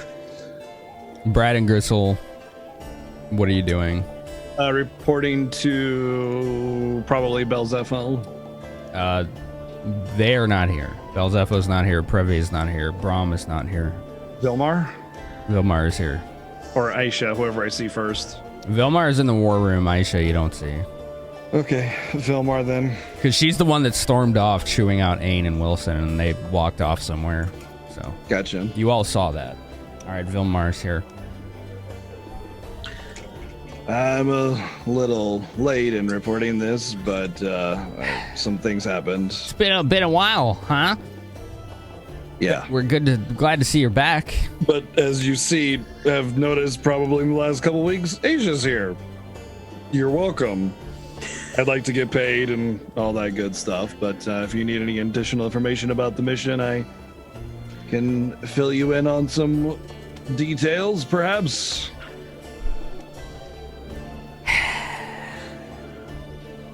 Well, that'd be a first, because all the others have been looking at me like I'm a damn pariah around here. Makes me really wonder what the hell happened with all of you. I think it's usually just that Belzepho is here. Sure. And then I kind of relate to him. We went to the town, the sick people. We went into the teleport maze, found some wizards. I give him some of the missives and information, the documents that we found there, and tell him that we left the wizard there to be trapped in his own maze. And, just the general details of the mission and the sick people and how we found Aisha and all that good stuff. And basically pointing out specifically my acts of heroism, like when I think I crit a demon, in the freaking face. Yeah, and that fucking goddamn it, dude. I was so mad. Yeah. Making sure to note my highlights. And then, but also giving the details and not being overly wordy in it. But yeah. And there you have it. That's what happened from my perspective, of course. Most of them were just kind of sitting on their hands, I think. He's like, so, as Wilson walks into the room from the hallway, he's like, yeah, that's the first part of it. We heard that from everyone else. But that checks out. I'm glad you have the same story, aside from, the heroic stabbing of demons and carrying the whole team and, all that stuff. Yeah. Right. Mm-hmm. No, naturally, Yeah, exactly. But on the way back, we encountered some personal issues, and that led to some antics in the mountains. That's what I'm interested in, yeah. Oh. And he's like, yeah, new guy, what do you think about that? And he kind of backhands you on the chest, Wilson, like a playful slap. I can't really say much for their end, but for me, I just got snatched by some monster and thrown across the 9 damn hells, and I had to find my way out of the mountains. And he's slowly leaning closer as you're saying this. I don't know what everybody else did. I got snatched up and dragged across the peaks. I don't know how I managed. I found these boots that kept me warm magically, I guess. That's how I lived, but... Pardon me for interrupting, but Brad, when you're finished, we require you in the stables. Oh, I see. Well, I just want my pay if I could, and any other things you need to do. Yeah, tell you what, you give us the receipt, Brad, and we'll take care of that. I'm going to go and inform Jack, Zither, and Grissul now. What does he mean by the receipt? Do I need to roll for that? I don't know what he's talking about. He wants to know how much you're owed, basically. Oh, right. How many days? Well, I'm not going to count the time on the mountain, obviously. That's not fair. That's yet to be determined. Well, it wasn't part of the mission to rescue Aisha. She was safe after that. That was the mission, rescue Aisha. We did that before I got lost in the mountain. Am I overhearing any of this? You're in the stable. They're in the war room. Wilson's the only one here. I'm sorry. Damn. Wait. No, where is Jack? Yeah, I didn't think I left to the stable yet.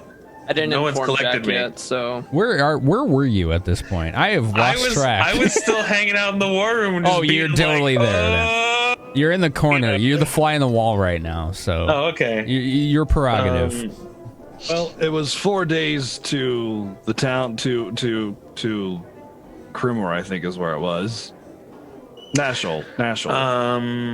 Okay, so... And until we rescued Aisha. At that point, I was taken before our trek back, so I don't know if you want to add days of travel that would have happened, but they didn't. Jack keeps seeming to try to interrupt you. Oh no, but it's hard.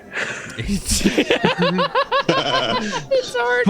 Either 4 days or 14, take your pick. I don't really care one way or the other. I worked 4 days for that job. He's like, that's the question, isn't it? So, Brad, You're not capable of... I just wanted to...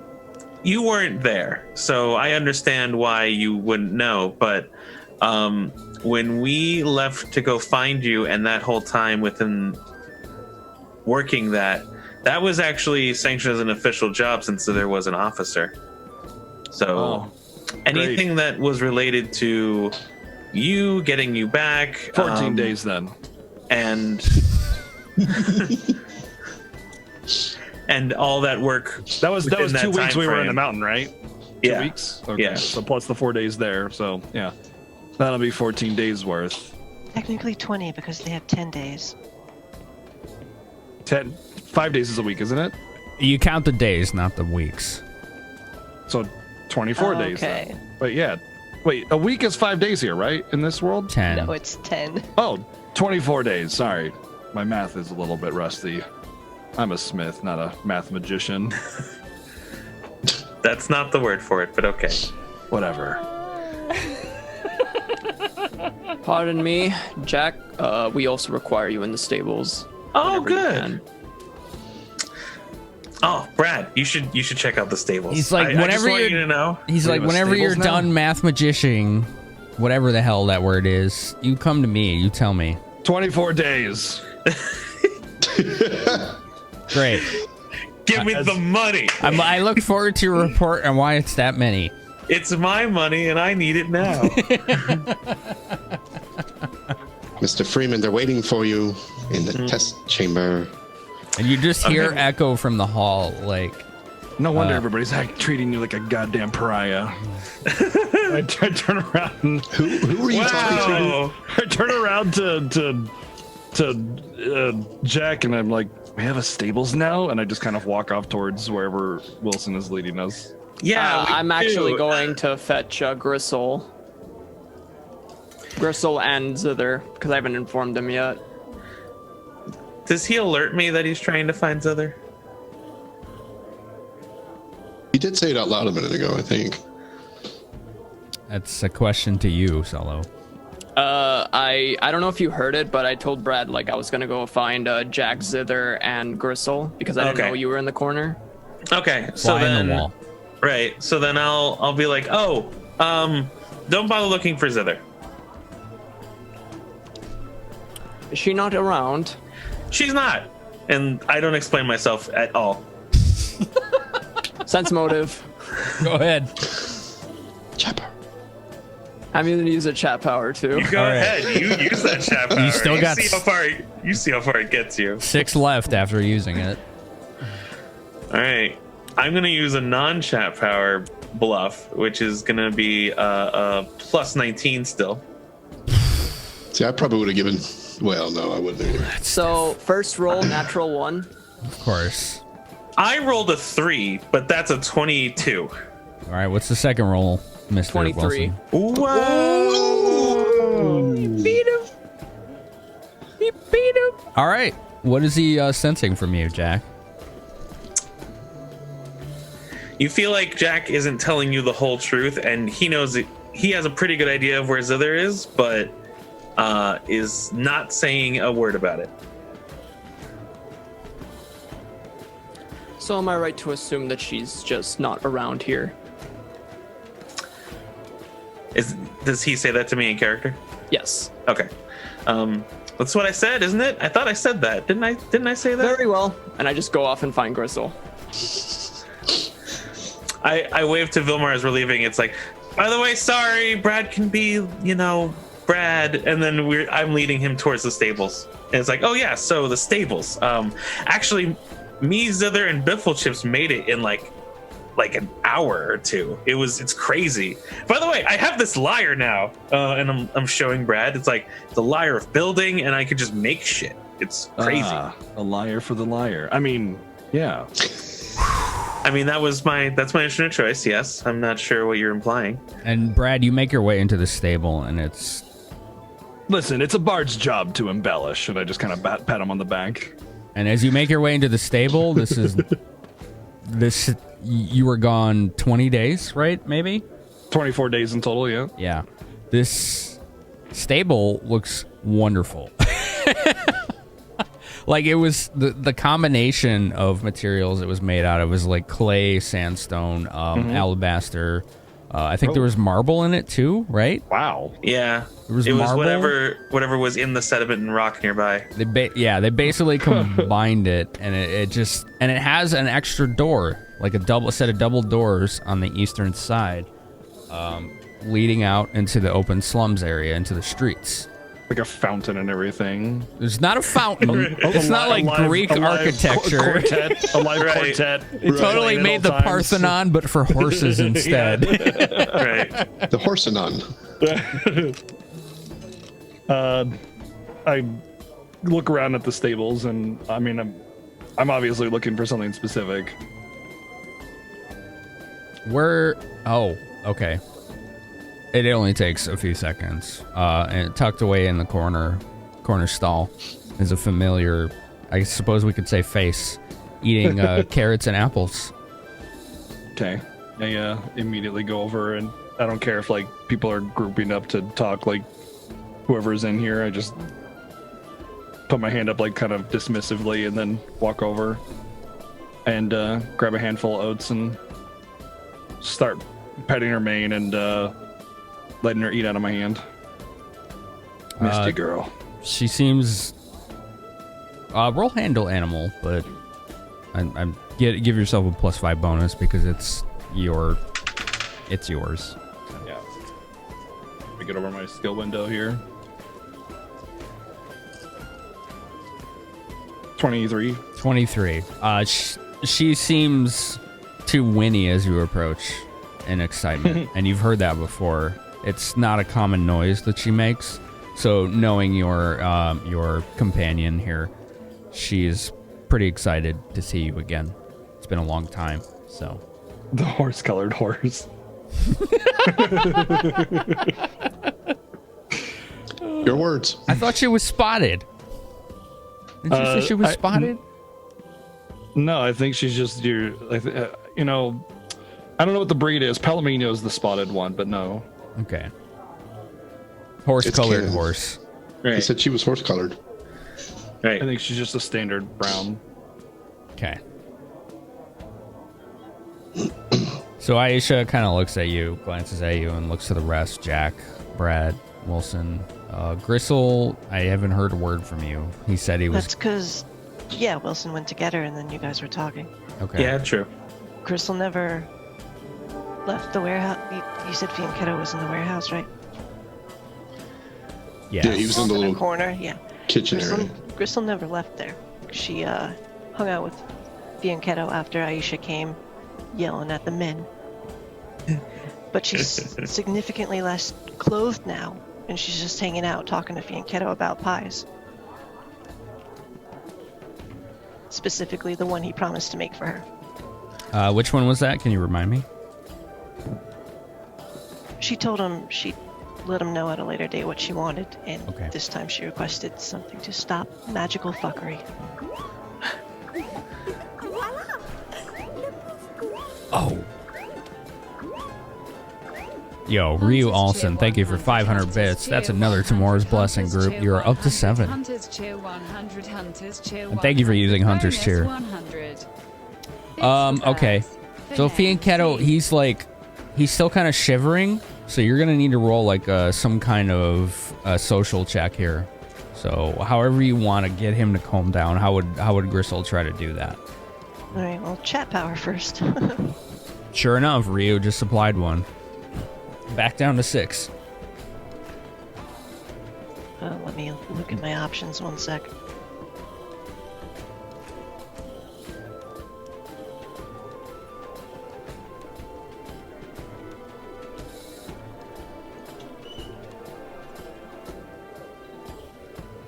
So diplomacy is just a general try to be charming skill.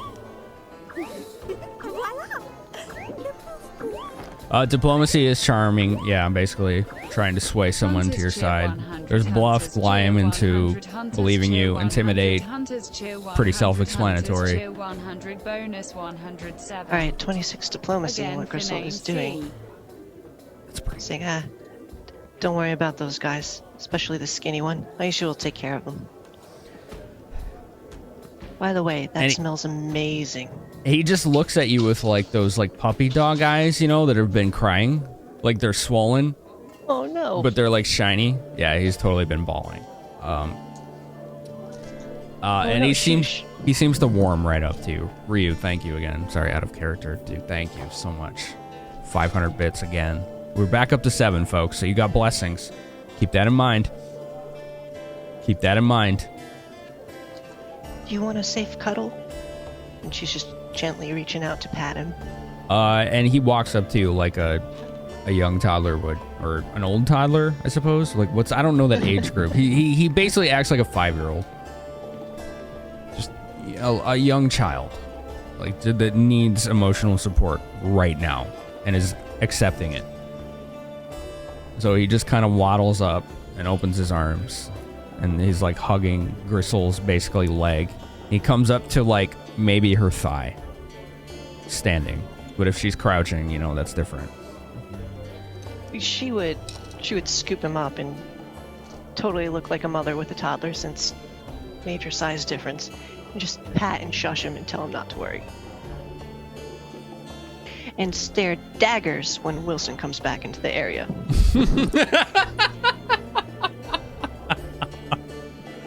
Well, Wilson, are you looking for Grissul at this point? Yep, still am. Probably not hard to find her. The last time he saw her was in the warehouse, so. Excuse me, Grissul. You're required at the stables.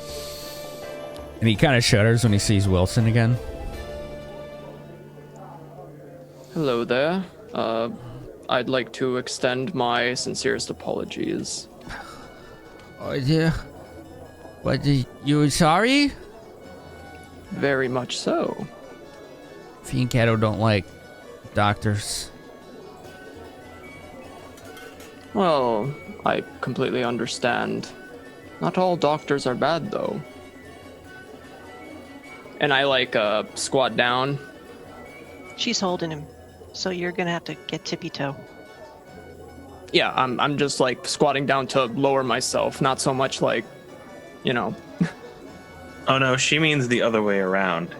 I'm pretty sure if I'm reading correctly, he's being held aloft by Grissul. She totally scooped him up like a mother holding her child. Okay, my bad. I misinterpreted. He's pretty heavy for a halfling, but nothing Grissul can't handle. Yeah, I got it.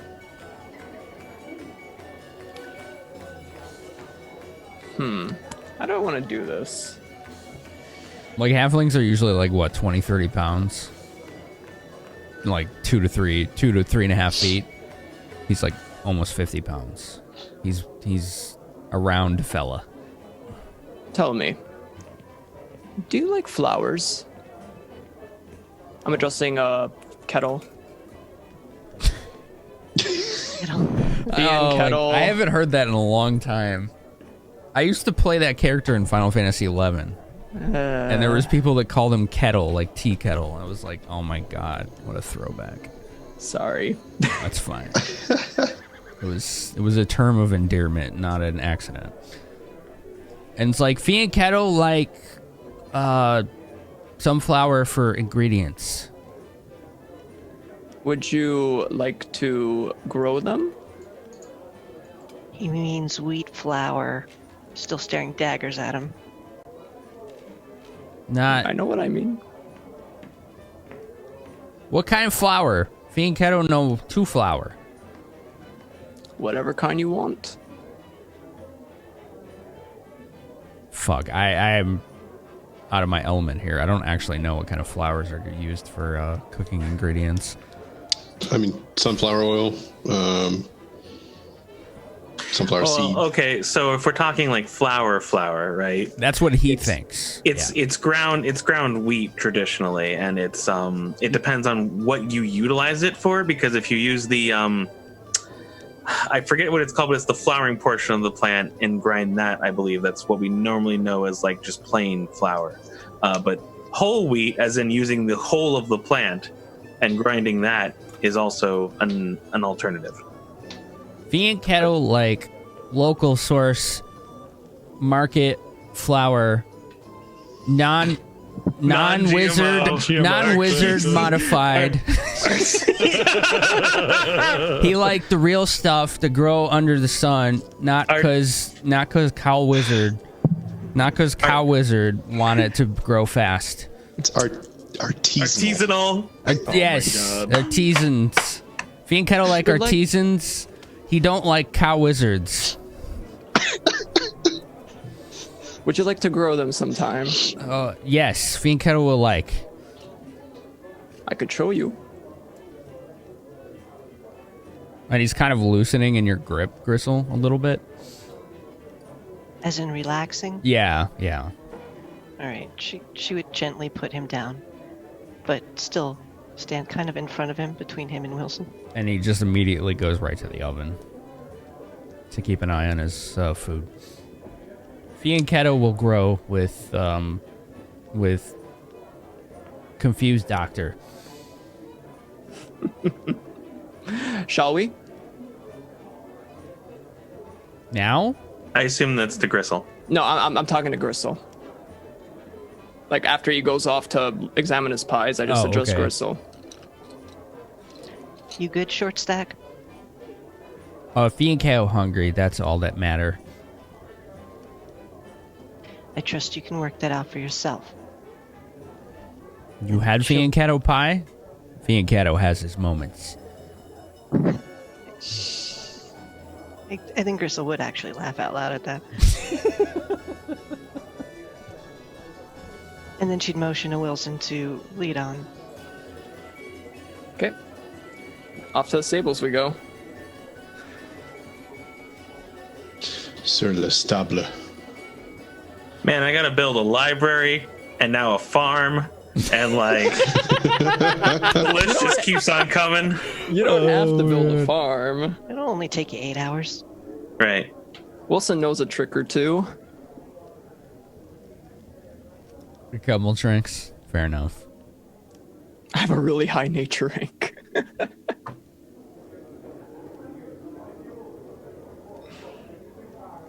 Come on, jukebox. All right, so you make your way back to the stables. Wilson bringing Grissul and Jack? And Brad, I think?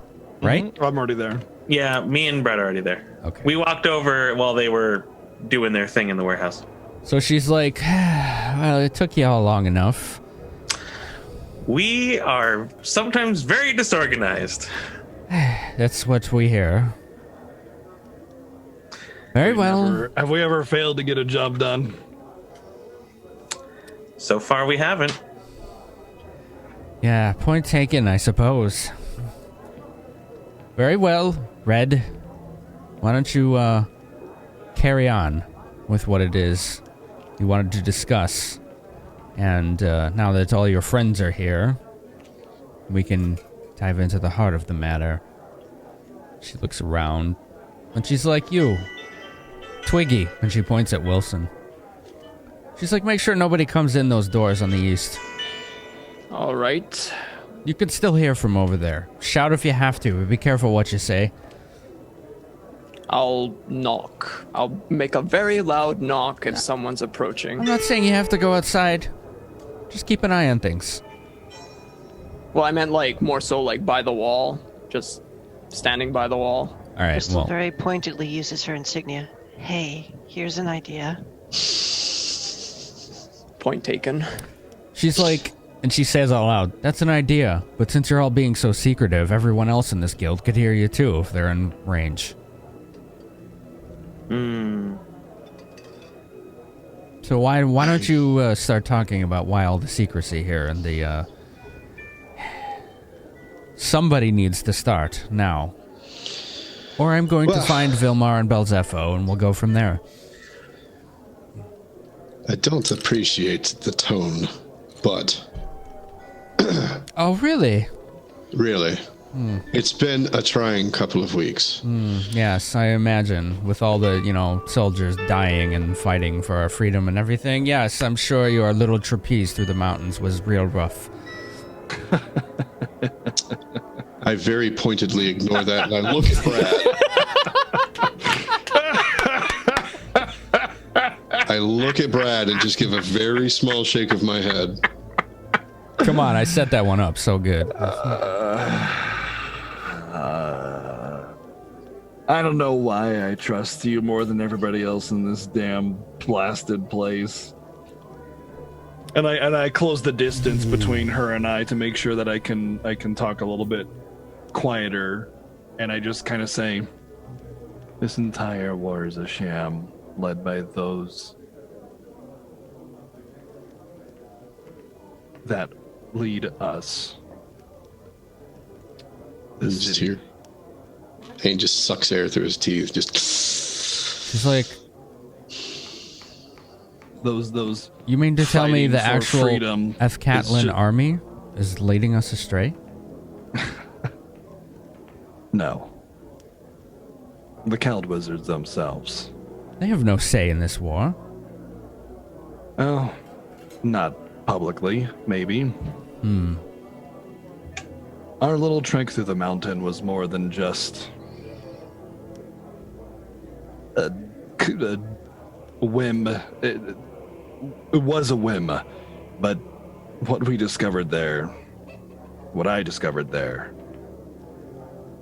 this whole thing, this whole war, the Cowled Wizards, they control everything. They're calling the shots, and they're working with the Ryatavian Rebellion. All in cahoots. All a war of convenience to line their pockets for power or money or whatever.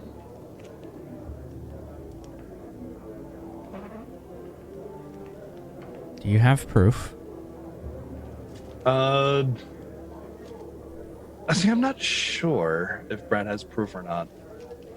I have a lot of the documents. I go, well, most of what I know is in here, what I've seen, but I have some documents that definitely suggest it, and the dead Cowled Wizards on the mountaintop definitely corroborate that.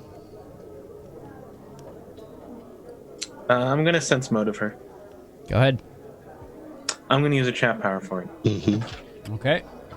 Sorry, I was doing some like layout shit there. Down to 6. No problem. Still got 6. 29 is the highest roll. 29 on sense motive. Her posture is rigid, tense. She's staring at Brad very intently.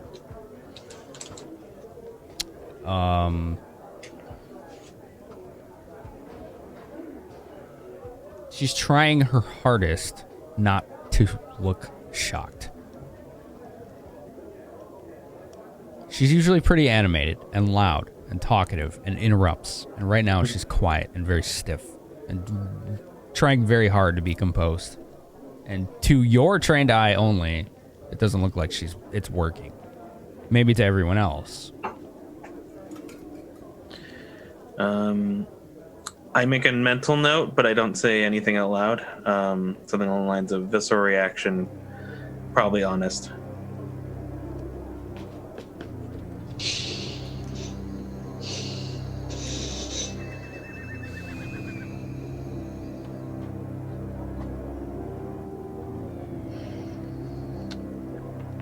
Do you understand now why we're maybe a bit tense?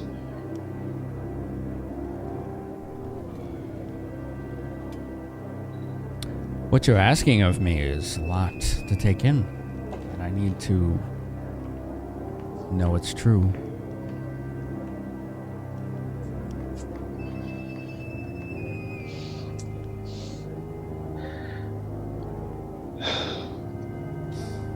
I've seen 3 of them dead myself. He's seen more. I might have something that can suggest something.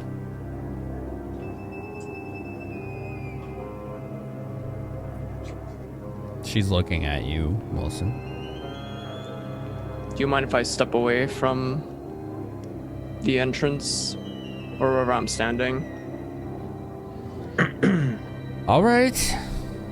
I'll walk over there where he was. All right. When we were in the mountains, we encountered a group.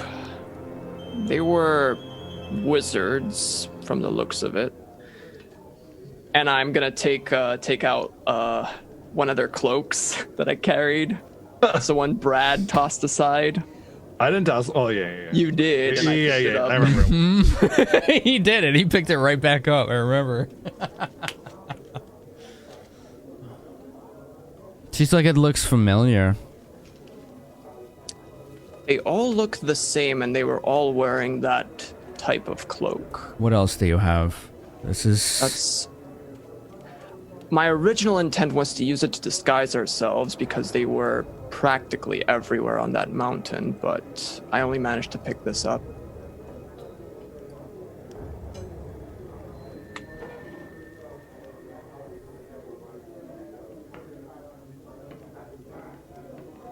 She takes it from you, and she begins to examine it. Oh, let's see if she can do this. No, she can do that, but how's it appears to be just a regular cloak, but the fact that they all look the same was very unusual. When you say they all look the same, you mean facial features the same? Like I they were didn't the same see their person? facial features. The cloak was the same. I see.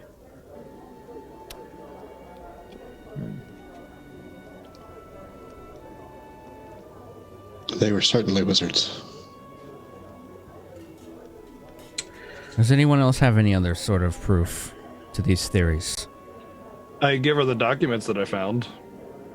And she looks I at hand them to her. She's like, where did you get these? The corpses of Cowled Wizards that dared to defy me. She looks at Jack. She's like, Jack, take a look at this. Do you see anything strange? All right, well, I'm going to look at it as hard as I possibly can. I'm going to read every fucking word on that thing. All right. Specifically, I'm looking for any, I guess, inconsistencies. And I want to know, what does it say precisely? Actually, let's start there. I'm kind of super curious because I haven't seen this before. You haven't. Let's see. BGG, I don't know if you still have those notes. Let's see. Yeah, I should. Let me get down here.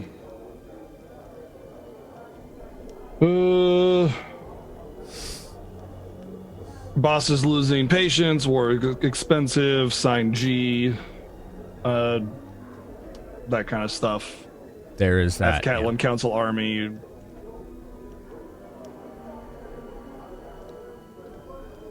And she sighs. She's like, yeah, that's something, but there's something else there I see. Jack, do you see it?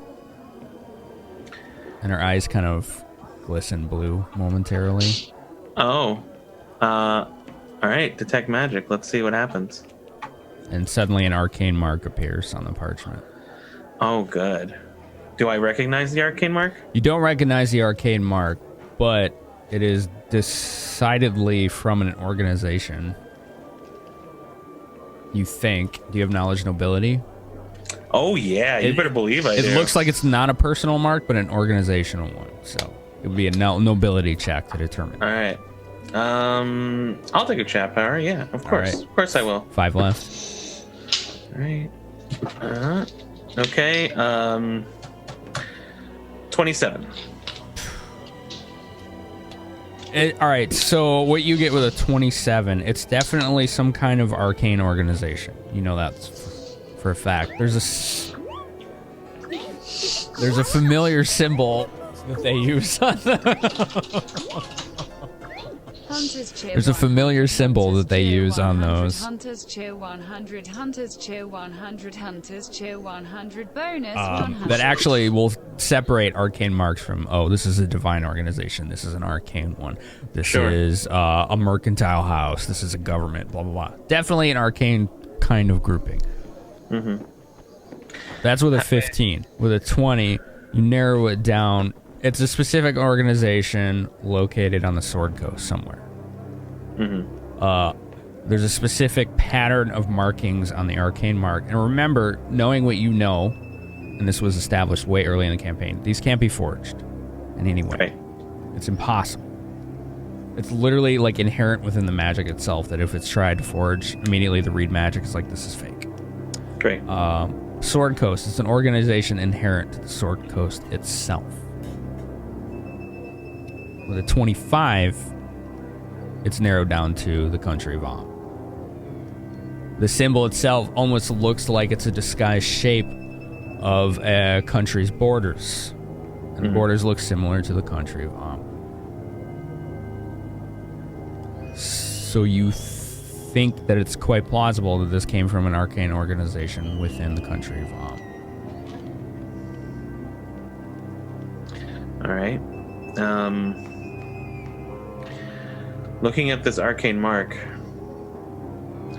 this has to be from some kind of arcane organization that exists within the bounds of Om. And unless someone else has another theory, I only know of one really prominent one.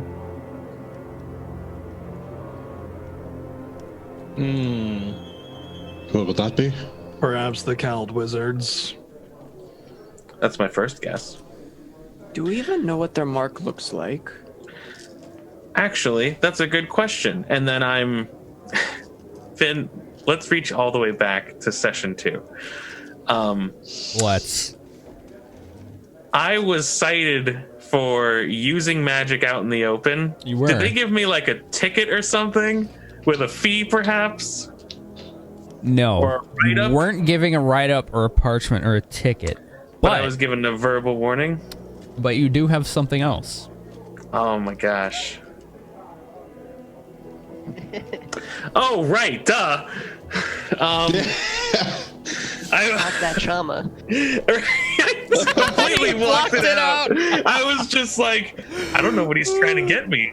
Like, what? I don't know. I didn't wait in DMV hell for a piece of paper. That would be crazy. That never happened. God, who would do that? Okay, so I pull out my magic license then, issued by the Organization of Cowled Wizards, and I'm specifically looking for the arcane mark. Do you have read magic? Hell yeah, I do. Okay. Then you know what to do. Yeah. So do it. Well, I do it. I did it. I did the thing. I cast my fancy schmancy read magic. I'm looking at this thing up and down. Your eyes begin to sparkle a bit. I need a will save. Oh. Like your vision starts getting like haloing. Well, I mean, I'm good at those, but chat power, not chat power. I don't know. I'm gonna risk it. Okay. We got 6, so I'm okay. All right. It's just so good. It's just insanely good. Like the 4th best it could possibly be, which is to say a 14. Do you have a negative wisdom modifier? No. My wisdom mod is 10. Okay. You're suddenly like trying to look at both of these, and your vision is like, whoa, like ocular migraine city right now. You can't look directly at these symbols right now. So I'm like going a bit cross-eyed. My head sort of hurts. I close my eyes to like just shield myself for a second. I'm like, okay, hold on. I can do this. I'm fine. It'll be fine. Hold on a second. And he holds the paper up to it and tries again.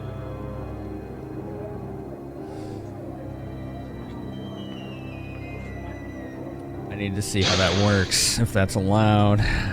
Oh, for read magic? Yeah. I mean, at its core, totally, but...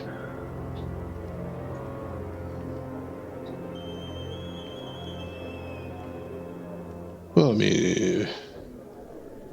Right. That's what I thought. This is like, I could just DMV at it, but I kind of want to see how this works. Retry. It's got a duration.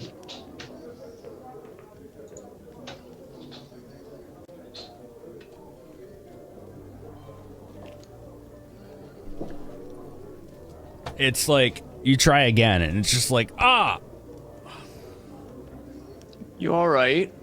It's just hitting you in the forehead. Same way. Yeah, I'm totally fine. He's like blinking a bit. So how do you want me to play this out? Is this like a invisible barrier for me, and I should try to get someone else to look at it? So when you're trying to read magic on the missive that you got from Brad is when it's happening, not your. I see. Not your Not your license. Okay. Can I at least see if the symbols are similar? Not anymore. Every time you look at it, you just see these like blind spots. Okay. Shit. Okay. What are you trying to see? Does anyone have read magic? I can do that. You can do that. Okay, well, and then Jack hands him his magic license and the document, and he's specifically pointing at the place where the arcane mark lives, and he's like, there's an arcane mark here. For some reason, whenever I'm looking at it, it just blocks me. I can't figure it out. Be careful, because there's something about it that interferes with me. When you say that,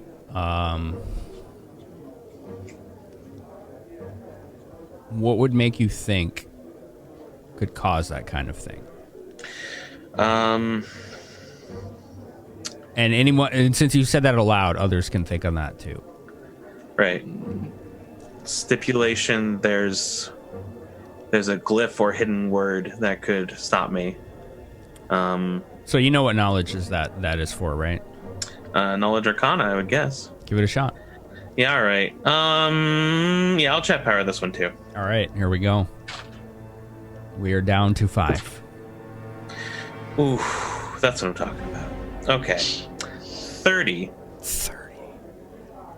Okay, so you think that you unexpectedly tripped a glyph of warding when you tried to read the magic on this missive. And it's too late now. You'll have to wait maybe a day before you can try again. That doesn't mean someone else can't get through it. But now that you know it's there, you can at least have an advantage over that. Okay, so as the thought springs into my mind, I turn to Ain and I say, it's very likely that it's a glyph of warding now that I think about it. So Glyph of warding. Take care when looking at this document specifically. All right. Can I make a Arcana check to make to assume if there's a spell that can trigger an alarm of some sort to the caster of said magic? Can I oh, I didn't even think of that. But can I try to, knowing what I know, can I try to dispel the glyph? Okay, maybe that would be the faster route, but I'm gonna see what Wilson gets with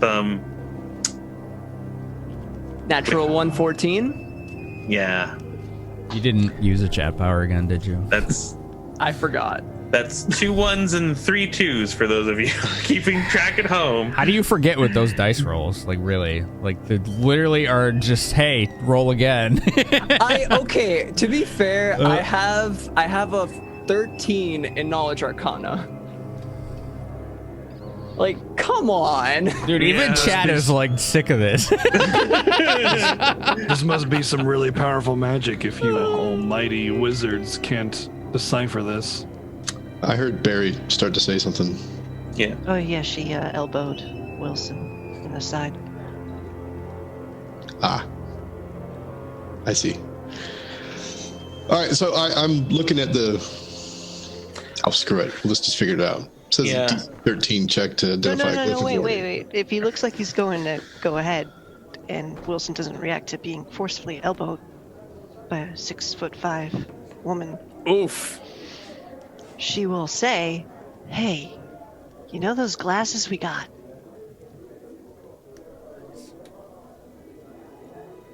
Would they be any help? I don't know. thought, wasn't that something to do with appraisal? I think she said specifically they only work with appraisal. Oh, did she? No, out of character, I don't remember. I just know it was for magic. Technically, Yes. skill-wise, no, it has nothing to do with the appraise skill and everything to do with identifying magic items. That's not entirely identifying true. magic, okay. It's when I put on the glasses, I definitely saw magical outlines. Ah, You want to throw them on real quick and see if you see anything on here? I could try. So I take out the glasses and I put them on. Do I see anything magical? What are you looking at? I'm looking at the documents that Ain is holding, the paper and the documents. All right, give me a will save. All right, chat power. All right. Thank you. I didn't forget this time. 4 left. A Wilson save. Well, Wilson. 12. 12? you don't have a bonus to your will save? Oh, it does. I forgot you do roll 20. That's 4 2s for anyone who's paying attention. What did you roll? My first roll was a 5. My second roll was a 12. Okay. So, Wait, that's another natural 1 on the first roll. you don't feel anything in your head, but these goggles just go pure white. Like they're just blinding. And you take them off and you can see fine. But it was just like, bam, they were blanked out. That was bright. Okay. Or maybe not bright. Brad, I'm gonna give you a hug. And Aisha walks up to Wilson. She's like, what are those? What did Right, you do? understood. They're spectacles that allow you to see magical things, magical outlines. She's like, let me see those. I hand them over. She's like, they're for seeing magic? Yes, you won't be able to see anything else, but you can see magical outlines of things, items. You can even appraise some things, but you have to recite the draconic word insight to use it. Oh, that's great. Let's see, who's good at sense motive here? Oh, I am. Me. Let me do this. There we go. It's not really relevant to the game, but the map. I'm the map. Map. Sorry. Yeah. It's a good song. It's a banger. Mm-hmm. Sense motive, huh? Not you, Wilson. Oh, okay. Sorry. Well, Alright, you can roll it too. That's fine. Well, if she starts Let's to roll grab this. towards the glasses, I want a sense motive, but if she's not, then I don't. She is, yeah, she took them. Oh, then I'm sensing motive all up on that. I didn't sense anything. 24. Which I want you to know is still a shit roll. Let me tell you. That's impressive. 26 from me. Okay. She seems like, to Jack and Wilson, that she's humoring Wilson. No. She's like, so you're good at doing that kind of thing. Are you better than Jack at it? Mm-hmm. We aren't exactly in a competition yet. Maybe we'll set up a race or something. A race. A race. She's like, I'll start the betting pool. Here you go, Jack. It's your turn. She All hands right. you the spectacles. Oh no. All right. I mean, ooh. So. And she okay. slaps Ain. She's like, I got 5 gold on the bard. All right, sure. You know what? I'll try it out. Let's go. Let's fucking go. I'll do it. I'll put on the spectacles. Anybody got this guy? He's pretty smart. He knows this stuff. She's pointing at Wilson. He is smart, but I'll tell you what. You let our cleric friend come back and I'll take that bet on her. Oh, well, That will be a race for another day. Just a question. Mm-hmm. This is just like detecting magic, right? What do you mean? So, this is because the spectacles also give oh no, it's only appraisal, right? So I'm just wondering, are we doing appraisal or we're just detecting the magic? Appraisal is completely different from identifying magical items or auras or effects. Okay. It's a different thing. Because my notes say +10 to detect magic appraisal. Okay, it's not appraisal. It's +10 to Okay. detect magic to identify magic items. Okay, It's okay, completely super different. useful. Completely different. I was just wondering. My bad. That's super useful, though. Yeah. All right, so because I'm gonna I look- kind of wanted to eliminate the 2-hour-long identify sessions. So You got it. Just, All right, against my better judgment, I'm going to put on the glasses and look at this mark again. Okay. It's will save, right? You get another one, Will save. yeah. All right. I'm gonna take my chat power this time. A sudden clear look. I'm gonna take the chat power this time, and I'm gonna okay, not bad. Okay, all right. 28.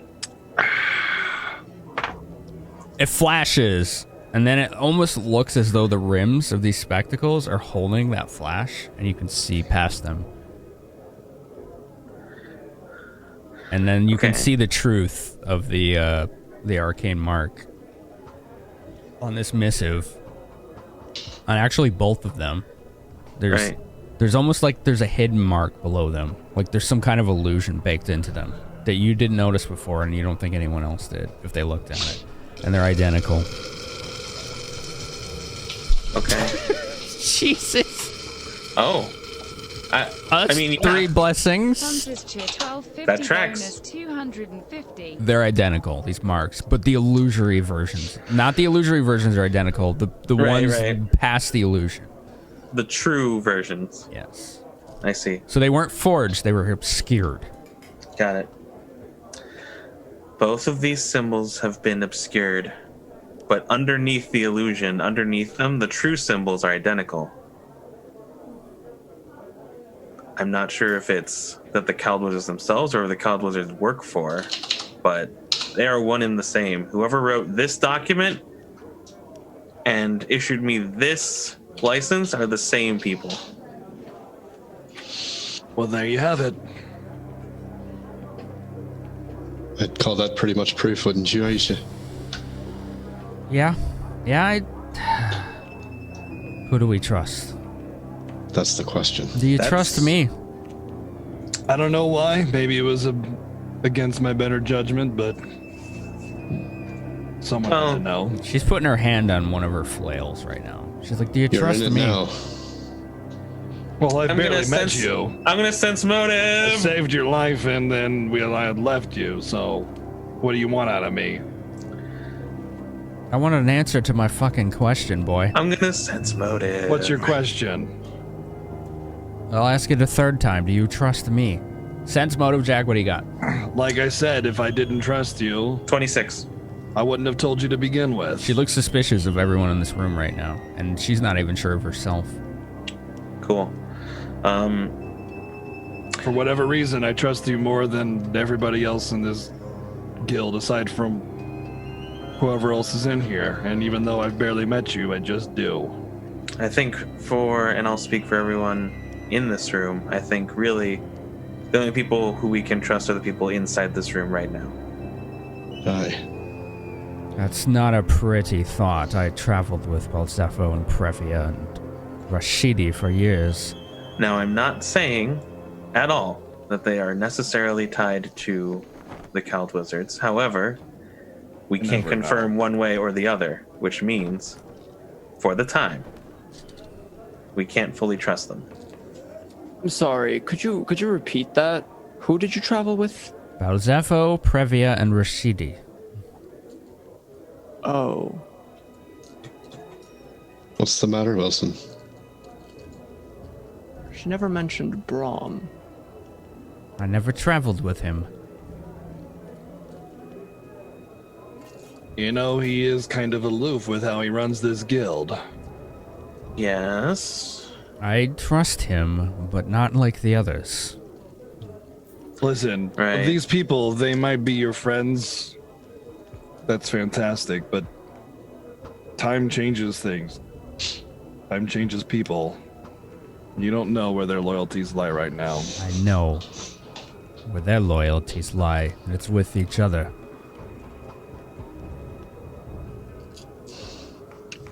Listen, we can sit around and play who did what and what might happen all day long. It's not going to find anything for sure. At this point, it's just as likely that they're being manipulated in this war as we are.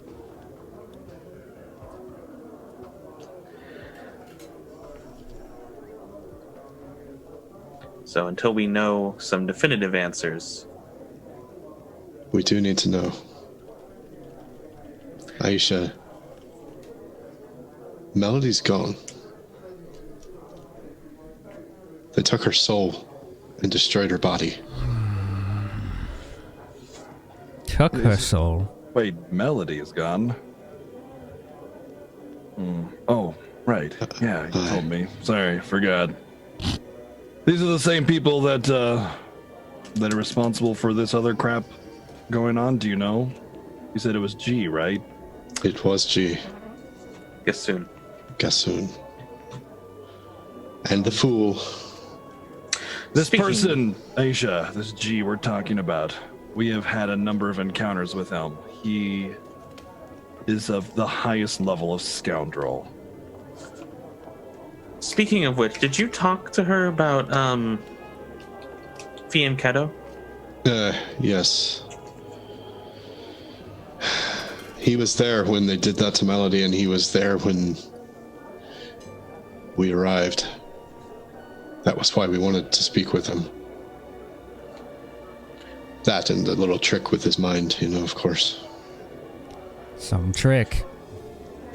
Do we know what it is? And Jack's sort of like tapping his forehead. Why don't you describe to Jack or somebody what it is you experienced, and maybe they'll know. Well, yeah, we haven't really had a chance to talk in depth. When we found him in that little compartment in the corner of the room, his forehead, there was a glowing spot or symbol or something. I couldn't quite make out what, but it was glowing. And he kept saying, "Touch my mind. Touch my mind." And if you spent any time around him, he doesn't say my. And as I bent to get closer to see what it was, it began to suck me in. And Zither grabbed hold of me, and it took us both.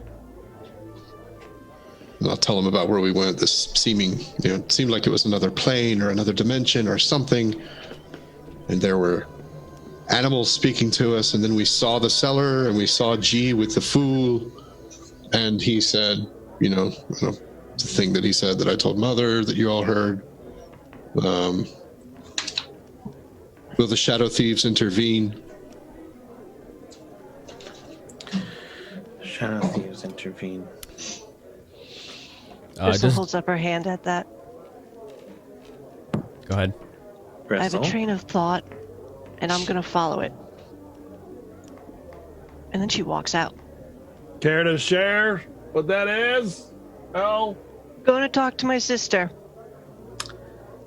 That's a long careful. walk. She's like, hold on. Subordinate, if you could.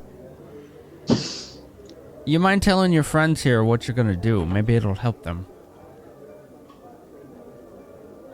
Does Grissul stop? Yes, and she audibly groaned.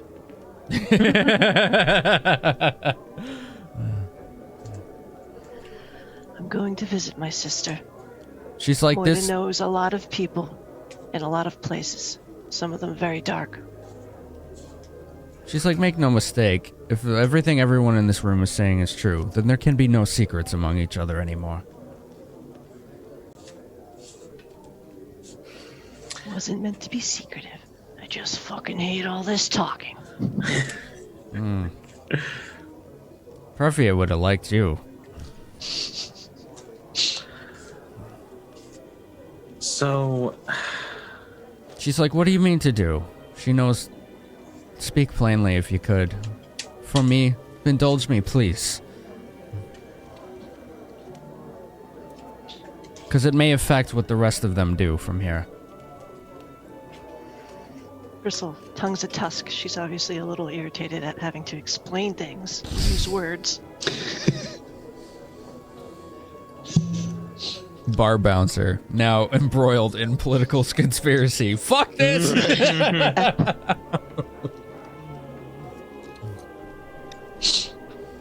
I'm going to see if Moira has any ins to the Shadow Thieves. Maybe we can get information. Even better if we can rat out one of their members, since we've been told that this jester seems to travel through shadow according to rumor. I bet they'd be very interested in someone working on a national scale. That sounds like a good plan. all right. Before, or maybe I should say, there is a piece of the puzzle that we haven't discussed. In all of the hecticness, I forgot to mention it. When you and Zither went through the portal, the copy of Gassoon had said something very specific. Ace. Yeah. As you're talking, Aisha walks up to Grissul and basically just shakes her hand. She's like, thank you. And she's handing you something, Grissul, in your hand. She's like, we'll see you later. Be safe. Perception. Ace, continue. Sorry, I hate interruptions, problem. but I had to do it.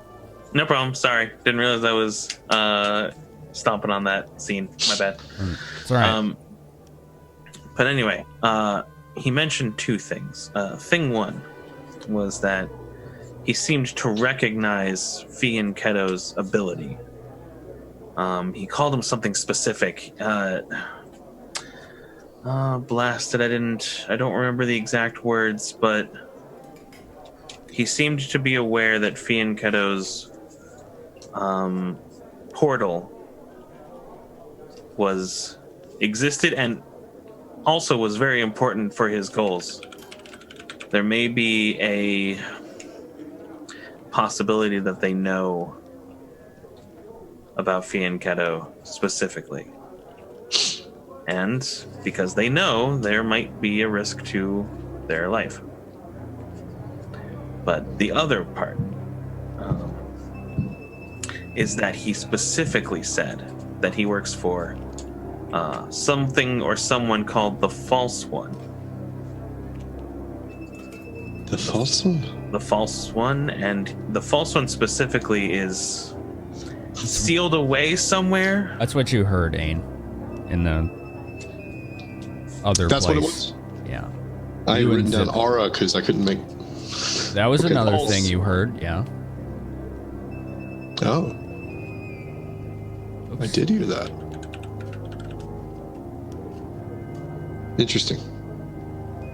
I'm not certain if these two pieces fit together, but I would say so. I heard the same. I hadn't quite remembered, but when you said the False One, they talked about that. And he talked about,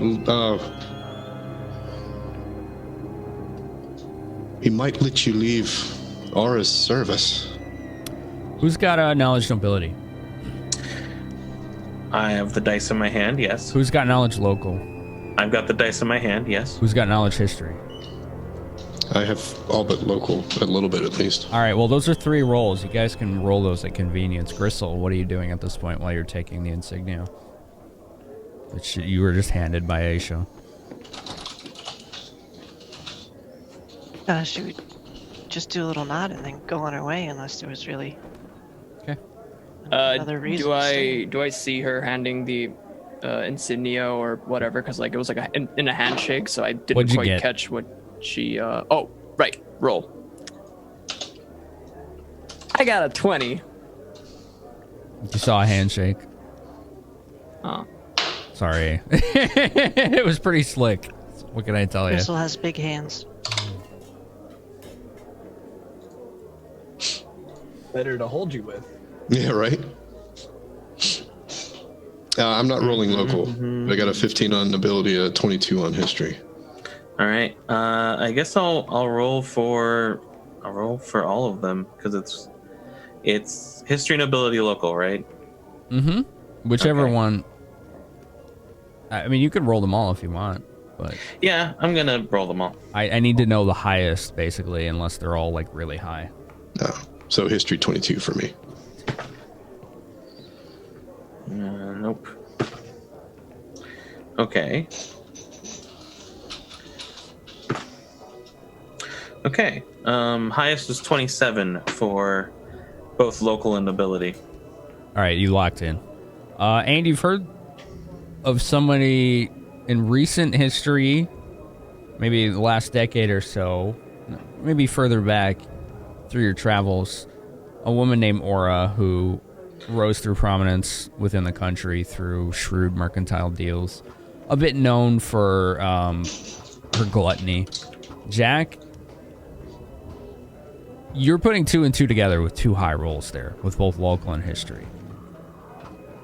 It's not a common name for somebody to be called Aura. It's actually really uncommon. And within the context of the country and its recent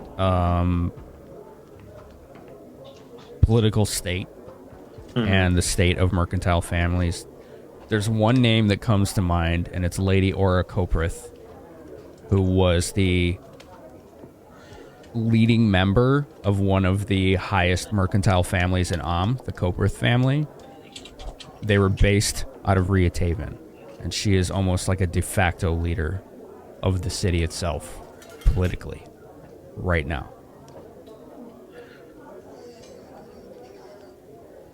De facto leader of the city, you said? Yeah. Not officially, but... Yeah, unofficial, got it. Influentially. Okay. And with that knowledge, I'm going to go ahead and take us to our next break as Grissul is walking out of the stable to head back to Perskal to discuss things with her sister Moida.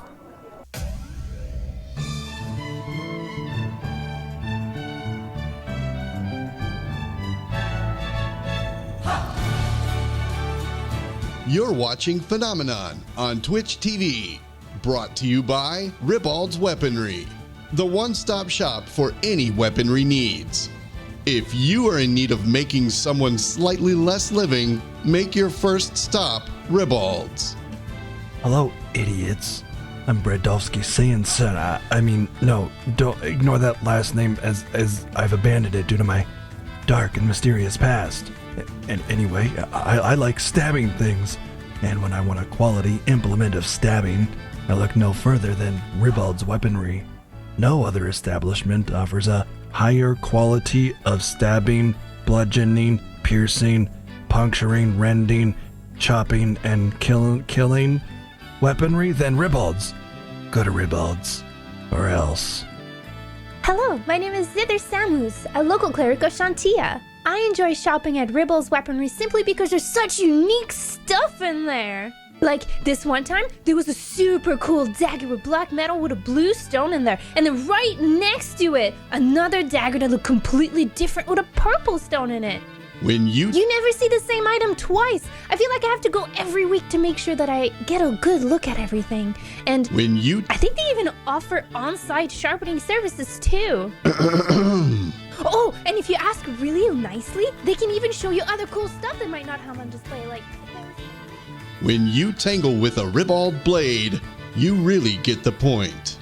Ribald's Weaponry, the finest slice, cut, or stab of life. A participating sponsor of the Bronze Brigands, Saturday nights at 7 Central on twitch.tv/Finamenon.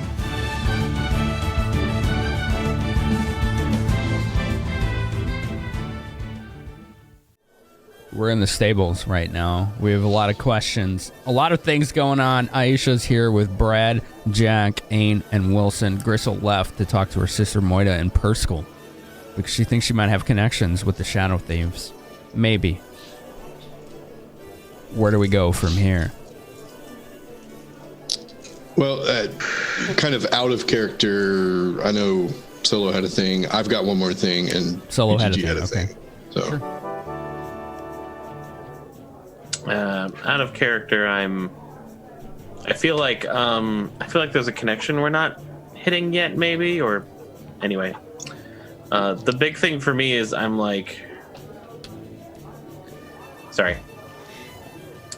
trying to figure out who the false one is, and more specifically, I'm trying to figure out who is trapped in Fianchetto's mind besides,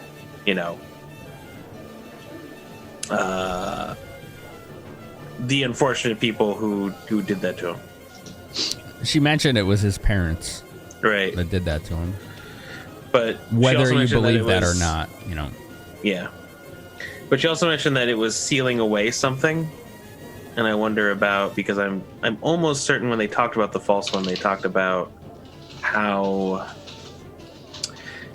they're sealed away, or if I'm misremembering, maybe that's true, but how they're sealed away or something, and I'm like, man, is there a connection here that I'm like not seeing, or I haven't realized in character really? But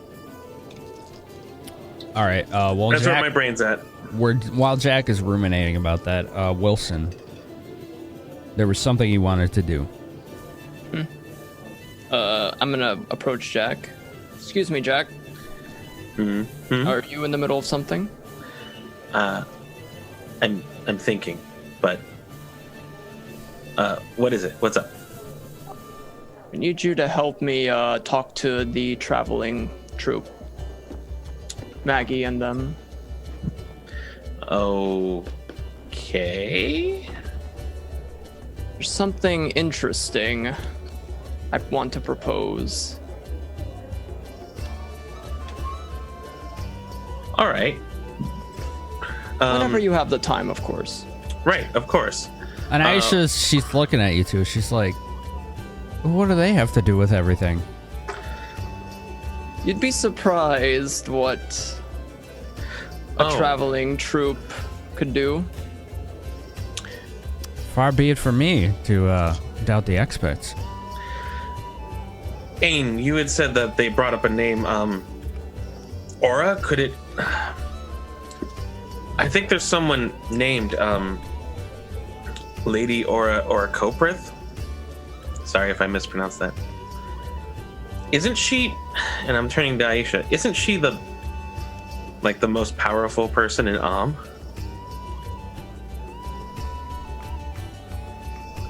No, not that I know of. Let's see. Are you misremembering out of character, Ace? What I said? Out of character, you said she's the de facto leader of the city. Unofficially. No, I said the de facto leader of Riethaven. Of Riethaven, I'm sorry. That city. For some reason, I thought you meant the city, not Rifthaven, the city. My bad. I must have written it down wrong. That's all right. And then I forgot over the break, and I trusted my notes to be right. And anyway, okay. Of Rifthaven. Sorry.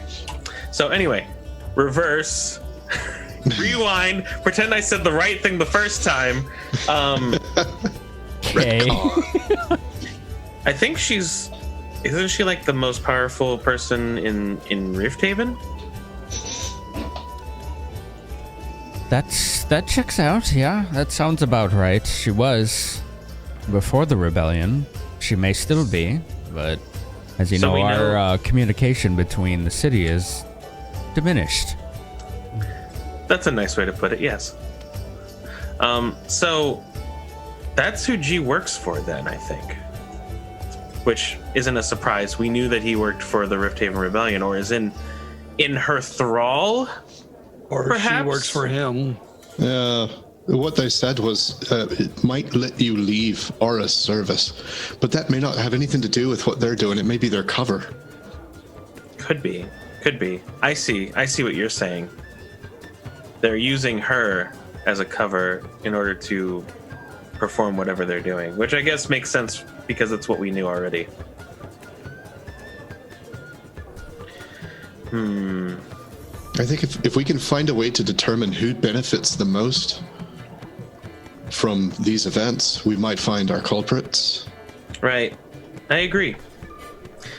Speaking of which, how's my librarian doing?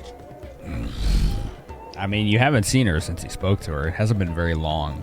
It's true, which is why I'm like, oh man, I wish I could have like gone back in time and told her everything I know, so that she could just walk in the door and hand me the analysis and be like, oh, by the way, Bam! Right. Convenient plot device. Right, exactly. I wish. Next time. I wish you had told me that on Wednesday.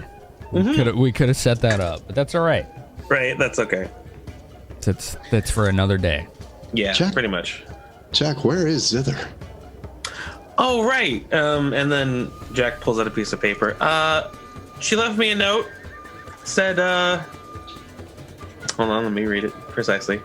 I have to look into something, I'll return. I have to look into something, I'll return. Yep. No. Jack, that's... Where did she go? Do you know? It doesn't specify. Well, she's your fiance, isn't she? Man, I forgot about that. I totally fucking forgot about that. I mean, kind of. But anyway, it's complicated. Kind of give Jack the smirk. Oh. It's kind of give Jack the smirk. Oh, it's complicated. The deities of the realms are really getting aloof, aren't they? Anyway, I'm gonna grab Jack by the shoulder and just kind of a little more harshly than you're comfortable with. Melody was going to go check on something too, Jack. I'm aware. I'm aware. I get what you're saying. I agree with you. I have nothing else. I got nothing. I'm sorry. I wish I had something else there. I know. Like, there's no continuation here. Did she tell you? Like, she told, like, she didn't just disappear, did she? She, like... As far as I know, I just got this note, so maybe Aang's right, and it would be prudent to go looking. Did she say where she was going? Do you trust this note from her? Like, all right, I'll take a look at it. Do I think, or let's see, what a sense mode of the note? I want a sense mode. All right. Fucking. He's like, how do you DM sense mode of a note? Sense mode of the note. Bail me out. You think I'm not doing it? I'm broaching new territory here. I want to chat power on this sense motive of the note. It's literally a piece of paper. Okay. Oh my god. 26. 26. Okay. So there's certain like loop styles on like the L's and the T's that you're noticing. And the note was very carefully crafted. It doesn't look like it was a rushed penmanship. And it looks like notes Zither has taken before because she has been very detailed and meticulous about note-taking. She's often very quiet, and you notice she's just writing things down with a quill and parchment. It looks like her handwriting. And it doesn't look like it was hurried. Okay. From what I can tell, just looking at the note, it's definitely Zither's handwriting, and it looks like she wrote it in a calm and capable manner where she was not rushed, she was not forced or coerced. Well, I don't know if forced or coerced, but if I have to, I'll just say whatever comes to my mind. It doesn't look like anything's up with the note. It looks like Zither wrote it, and it is something that Zither left for us. All right. Well, I'll trust your word on that. I feel like I've forgotten to do something. Oh, I have to check in with Vil. And Aang stops, and you see his face go slightly pale. And he says, I didn't even think about it. I thought nothing of it. Now I'm worried. Thought nothing of... Something you all should know. I didn't think twice about it. I didn't think there was a reason to be concerned. Vilmar asked me to report to him independently, directly, anything that we learned. Interesting. I figured it was just, intra-guild rivalry or something, maybe trying to get a little leg up on somebody with some politics. I didn't think it'd be harmful at all, but now everything seems a little different. Vilmar?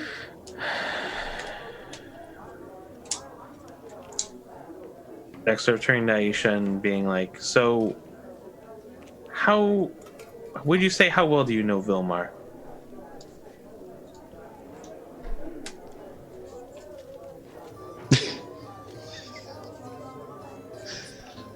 Okay, perception rolls.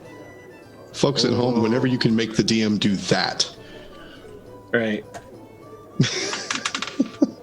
Oh, natural 20. Oh, nice. I got a natural 9. That's like a 20 if you squinted it. Like a 20 if you're zither. Right. It would. Right. It is like a 20 if you're zither. You're right. I also got 27. 28 total. 30. 27 total. Okay. Unless, well, yeah, I don't have my spectacles on, so. Carry on. Oh, really? Yeah. Are we done talking? Can we go about our business? I don't think there's much to say right now other than just we can't trust anybody. Everything's gone to shit, but we need to keep an eye on everybody, and we need to not tell anybody else what's going on, and just see what we can find out amongst everyone else here. See if somebody here is relaying this information, because what we relate our information to the army, so right. Somebody here in the leadership must know. The question now is who? We just go about our business until we can find out. That seems to be the case, at least for now.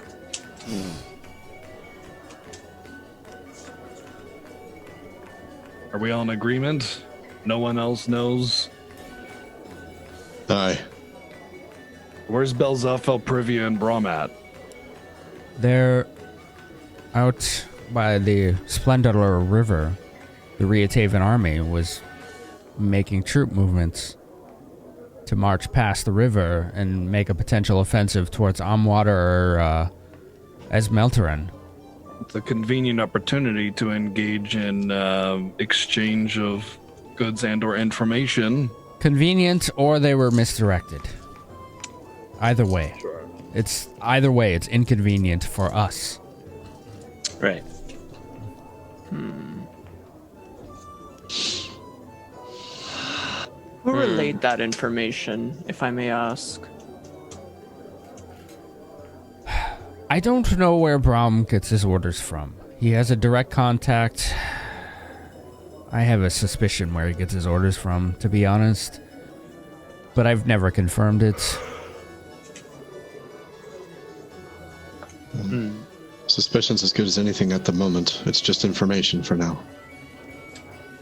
There is someone we used to travel with that I mentioned earlier. Reese Is, something? Our name? Yeah. Rashidi? Rashidi. He's a general of the Athkatlan Council Army. Ah.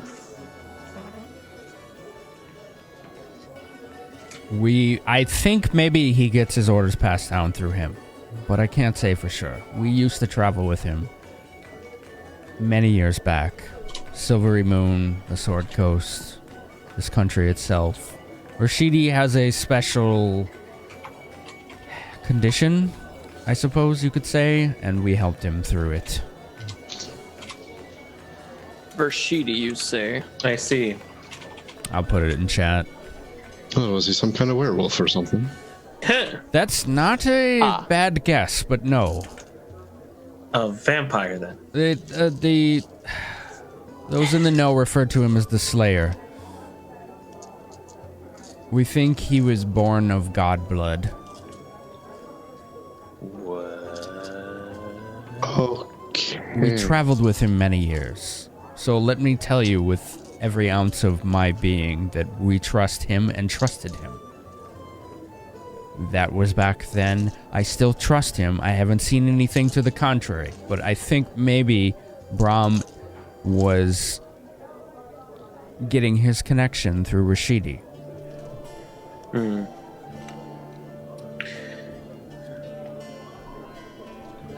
There's a fair potential that he's also being manipulated, but again, it's the same situation. We don't know. So. I will be honest, there's far too many layers for my comfort for this, whatever this is. Same.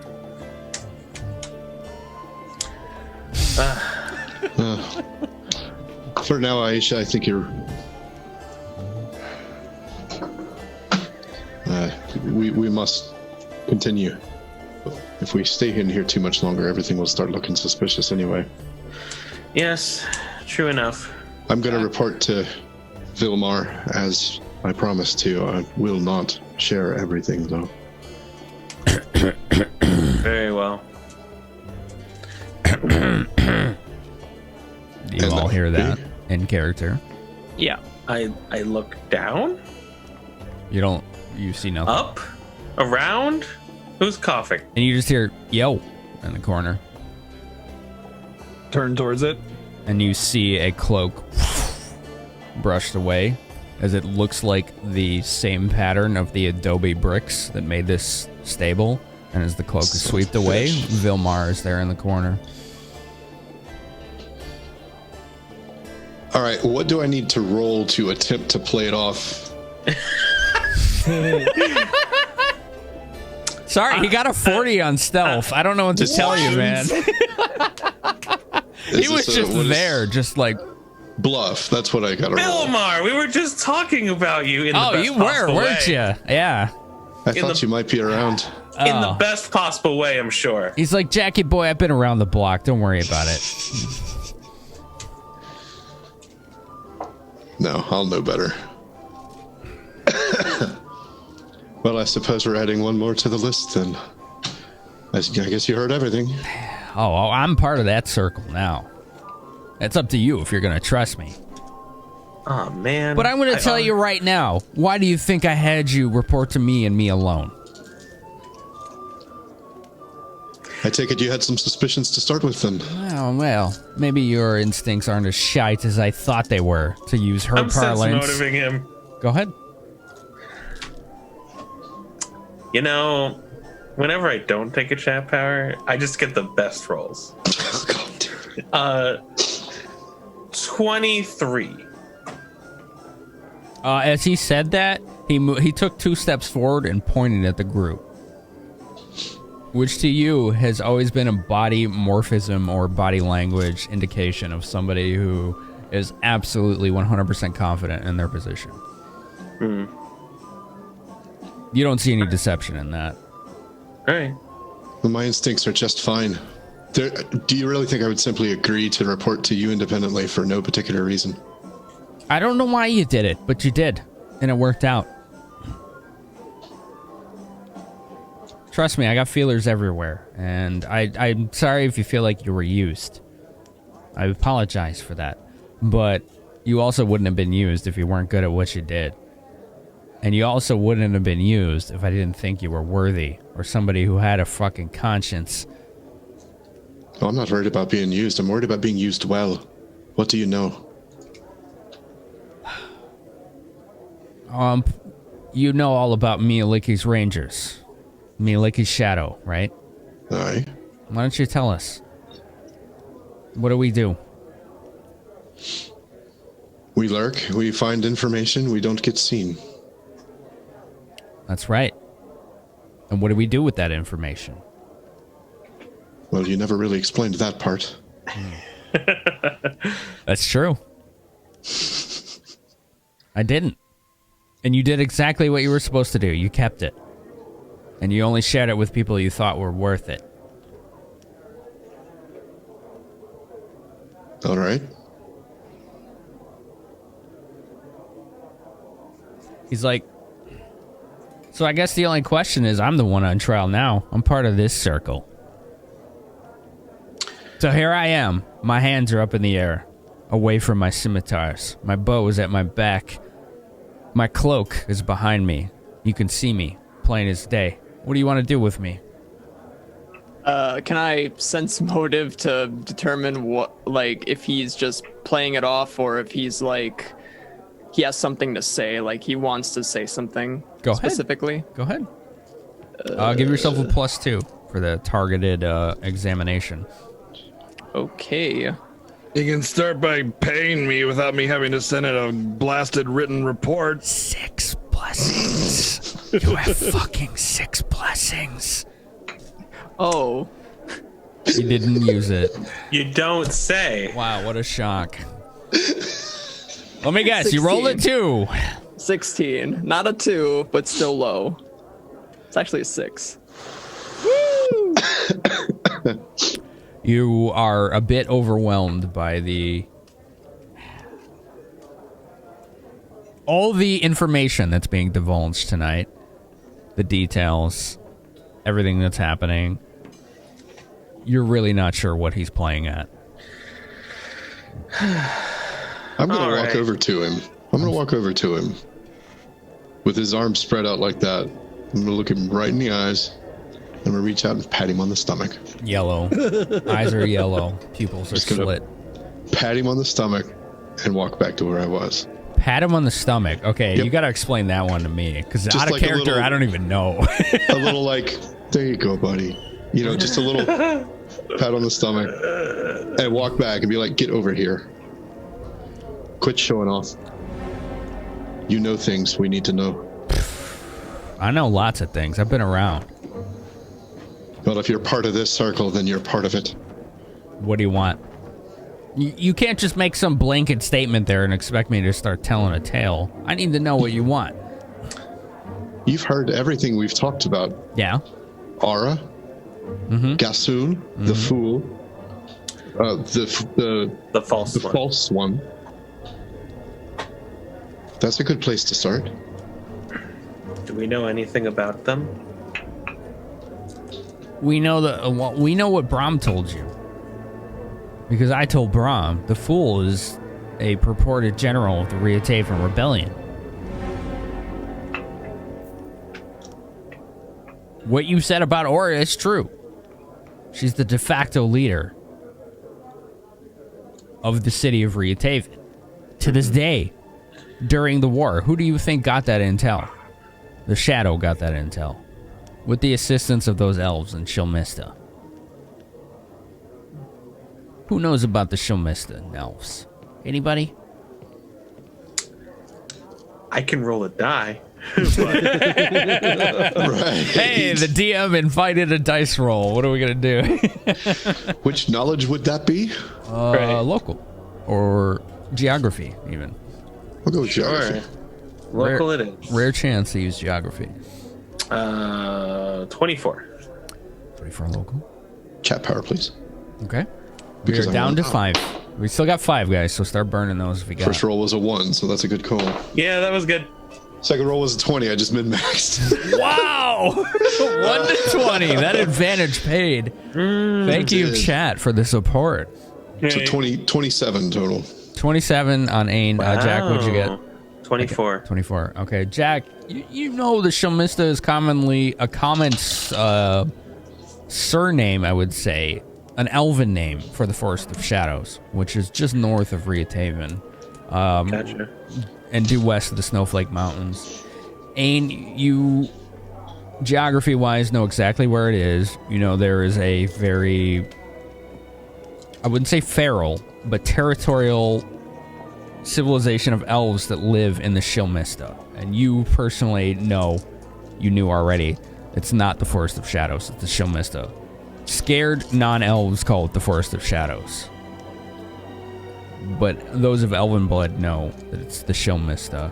I know you're elven blood, Jack, so I get that, but you didn't pick up on that, so I just want to clarify.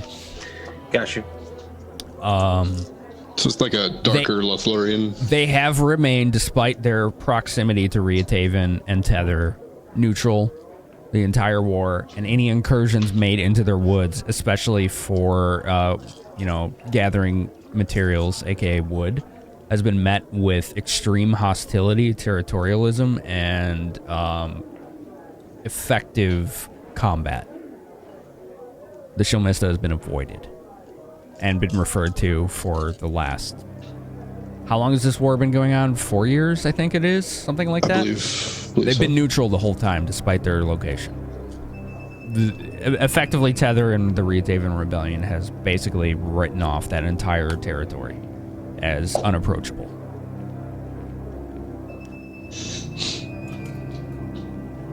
All right. He's like... So what do you know about him? Well, I know they live in the Shadow Forest. Yeah, don't use that around them. Yeah. In the Shilmista, their elves, they have stayed neutral. Attempts to take from them or convince them to work with others have been met with hostility very effectively. Most others. You would be the exception. Yeah, maybe. You could say I even live there sometimes. You wouldn't happen to be from there, would you? It's maybe where I had a summer home. We're in Athkatla. We have to use the terminology of the city, right? Of course. Yes. I always wondered what it was about you. Let's just say you're not going to find many caves in Athkatla. And I don't think anyone needs to roll this to know how fucking weird it is to hear an elf saying that. In the Forgotten Realms. Not too many at all. Not many forests either.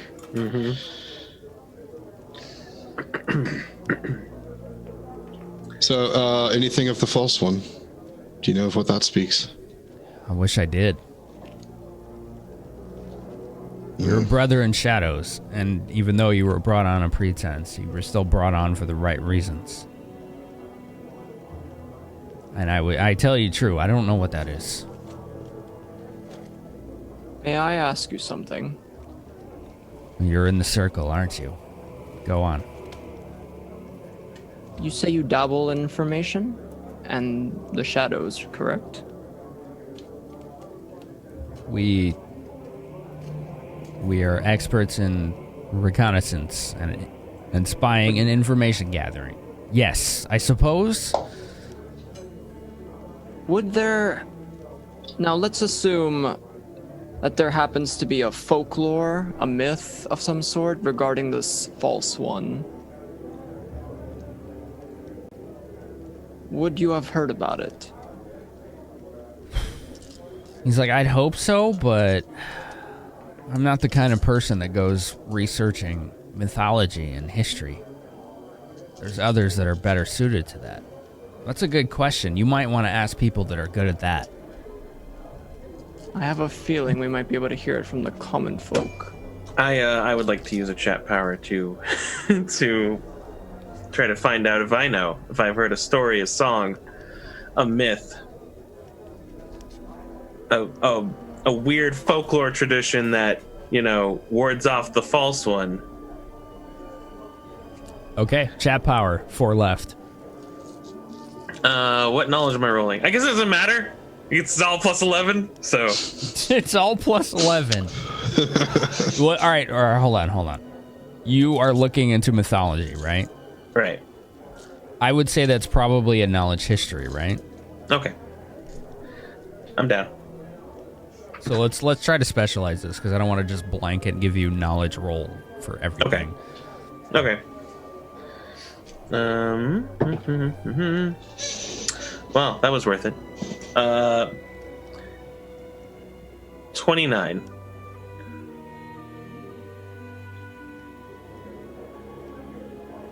No, there's no known mythology about the false one that you can recall. But there is a nagging suspicion and this is all you have, and it's an unsure, uncertain doubt, but it's still there, that you think what you asked Farandul to do might give you some hints that leads to that conclusion. You feel like it's connected, but you're not sure why. So your own like intuition, instinct, and knowledge itself is kind of just bringing you to that instinct, and that's all you have right now. Got it. I feel like we're close, but we're missing something still. Some key piece of information that'll lead us to whoever or whatever the false one is. We might be able to get it. It sounds like we have some solid leads we can research now. Yep, that is true. I propose we continue as normal. Perhaps we take a mission, perhaps we do it and keep all of this on the side.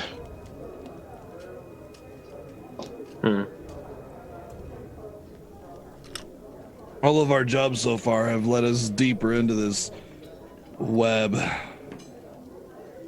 The jobs that we get are specifically designed to engage in the Ryatavian rebellion, and a lot of it has to do with the going-ons here in Om. I think the best bet is to continue doing these jobs, but with a different perspective on it. Could be. Aye. And if nothing else, Takes us around the world. It helps us meet a lot of people. We're engaged in conflict. We're gonna find what we're looking for. Or it'll find us. at the very least, we should be appearing as if we think everything is normal. Vilmer's like, you sound like Balzafo. Me? No, the Brad guy.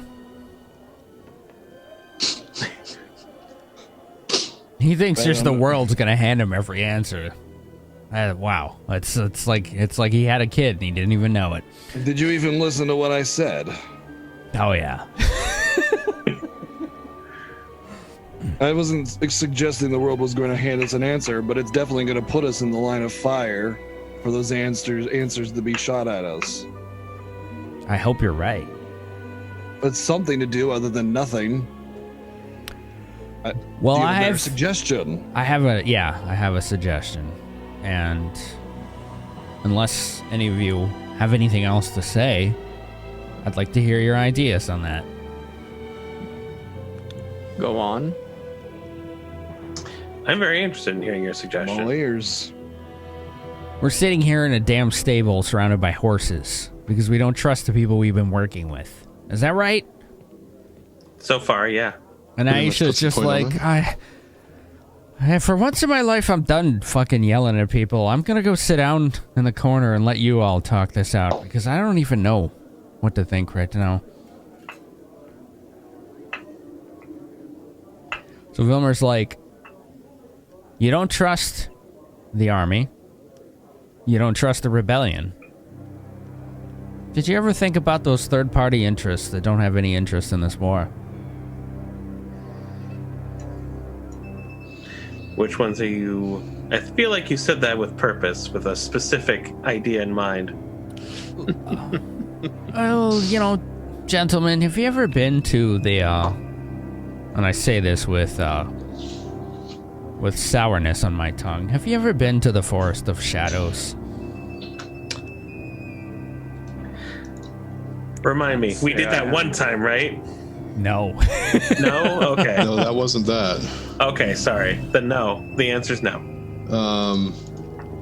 You just talked about it.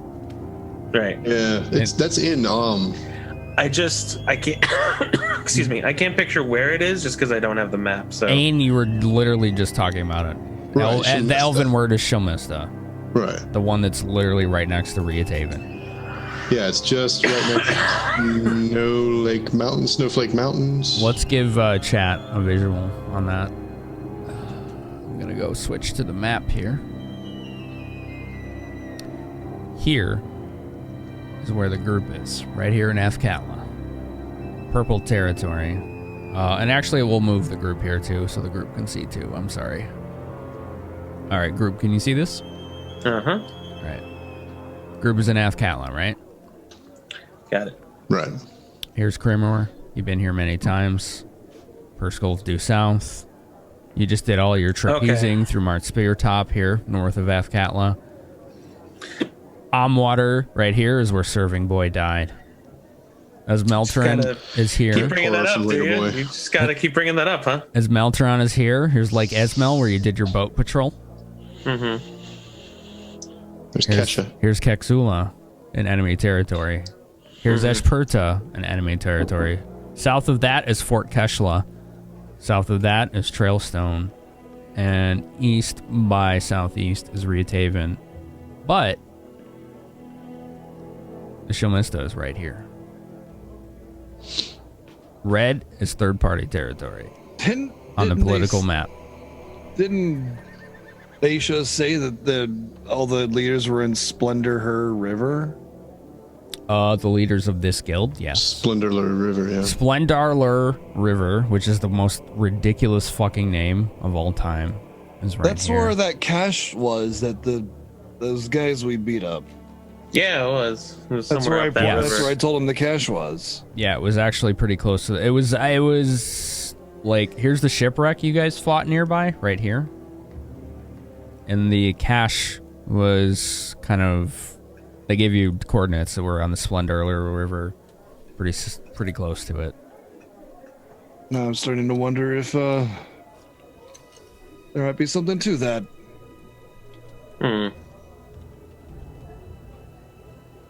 Possibly. I've only heard vague stories of what happened with all of that. But Villamar, I don't believe I've been through the Shilmista. In fact, I'm fairly certain I avoided it. Most people do. As you might know, they're very territorial.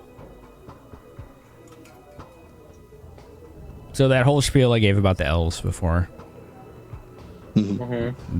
Shilmista, right here. That's where they are. Gotcha. It's literally right next to Rietaven, and even they won't touch the woods.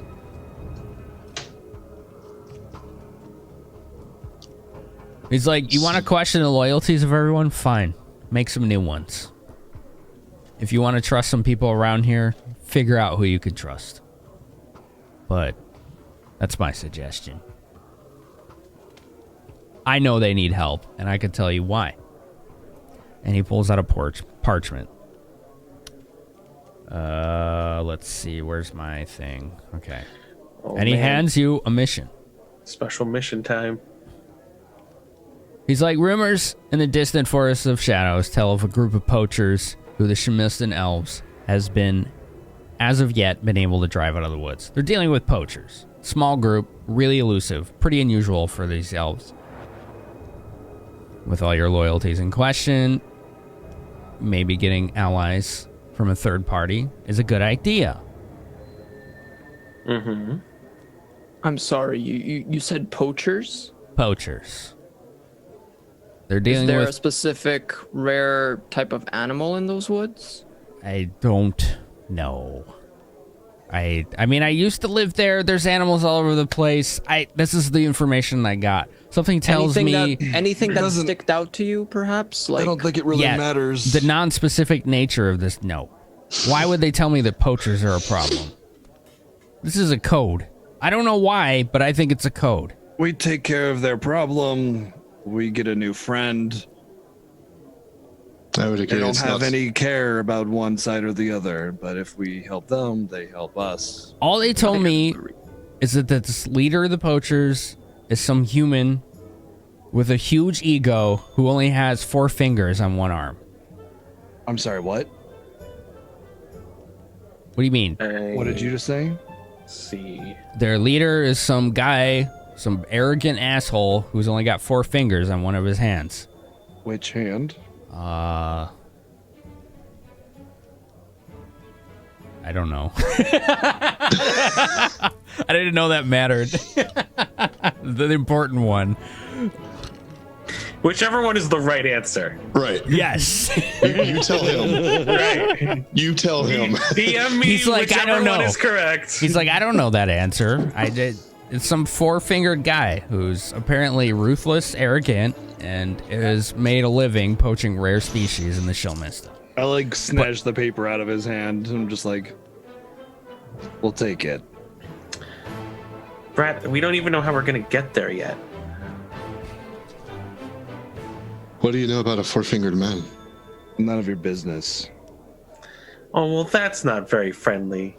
I thought we were sharing here. And Aisha stands up. She's like, "Oh no, I'm back in this conversation now. You're not leaving this room until you fucking talk, boy." All right. This is my personal past. It has nothing to do with you or this situation. Well, it does have something to do with the situation and your personal past. And I'll take care of that on my own. Sounds like someone's being grumpy, and Jack's like approaching him like in a big like hug formation.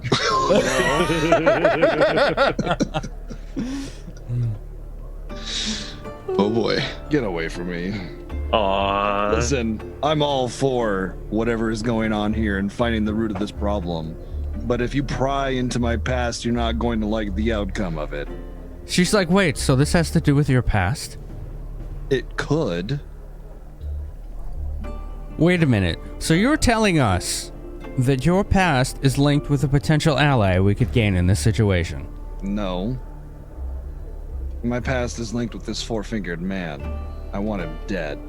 So do the Shillmist and elves, apparently. How do you not see the link there? Well, not with the potential ally. I'm saying with the potential enemy. The ally is the elves, boy. Get with the program. In the interest of she's like, "I'm leaving. I'm done. Just Jack, you handle it. I'm out." In the interest of preparedness and the ability to act on our mission effectively, it would be good to know as much as we can about the enemy. If you know something, I don't. It seems like you really do, though. I can tell you with certainty the fact that he has four fingers is the only thing I know about who I need to find. This has been my purpose for years, and the fact that you're even getting this much information is aggravating beyond all everything. Do you understand? Just let me have my privacy on my personal matters. We'll handle this job. Are you sure you don't want that hug? I'm leaving. Whatever. Right. Wait, before you go, we have a bit of business to sort out before we start heading out. There's a lot of business I'd like to sort out. First, my pay from the previous mission, and I got a whole bag full of things I'd love to know what they do. That'd be the one. Oh, right. Jack, you got those glasses still? You guys can borrow them. I think I'm still wearing them. Jack have to do something. Look, let's right? retire to our rooms for the evening. We're done here. We'll do this. We'll set out for this mission. We'll find out where we need to go. So Vilmar just looks outside of the stables. He's like, "Well, I'll tell you what, Brad. You can talk to me about your pay, and I can talk to you about whether or not you're going to get it." We've already talked about it. Well, apparently there was more to say. What can I tell you? What do you want to know? You have an in with these people in the Shillmista. This group wants their help. I don't have an in. I have a motivation. Great. The enemy of my enemy, right? You want to get rid of their problem. Yes. That benefits all of us. Make it happen. Yes. That's the plan. Now you say, "All right, great. All right. We'll talk about your pay then after tomorrow." It's your direction, right? You want to take a rest. We gotta convene and think about things. Of course. Okay. I don't want to leave right now. Okay. I just spent 3 weeks on a bloody ice-covered shithole. He's like, "I'm not trying to bird dog you, but I am. Like, I want to. We got this nice little circle here. There's no secrets between all of us, right? And it feels like you're keeping secrets." I'm not keeping a secret that is relevant. That's not how this works. You want to know the size of my cock, too? That's a secret. I mean, we can talk about that in your room if you like.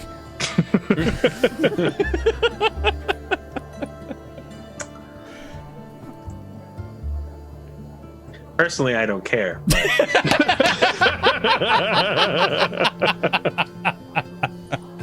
Jack's standards are negotiable.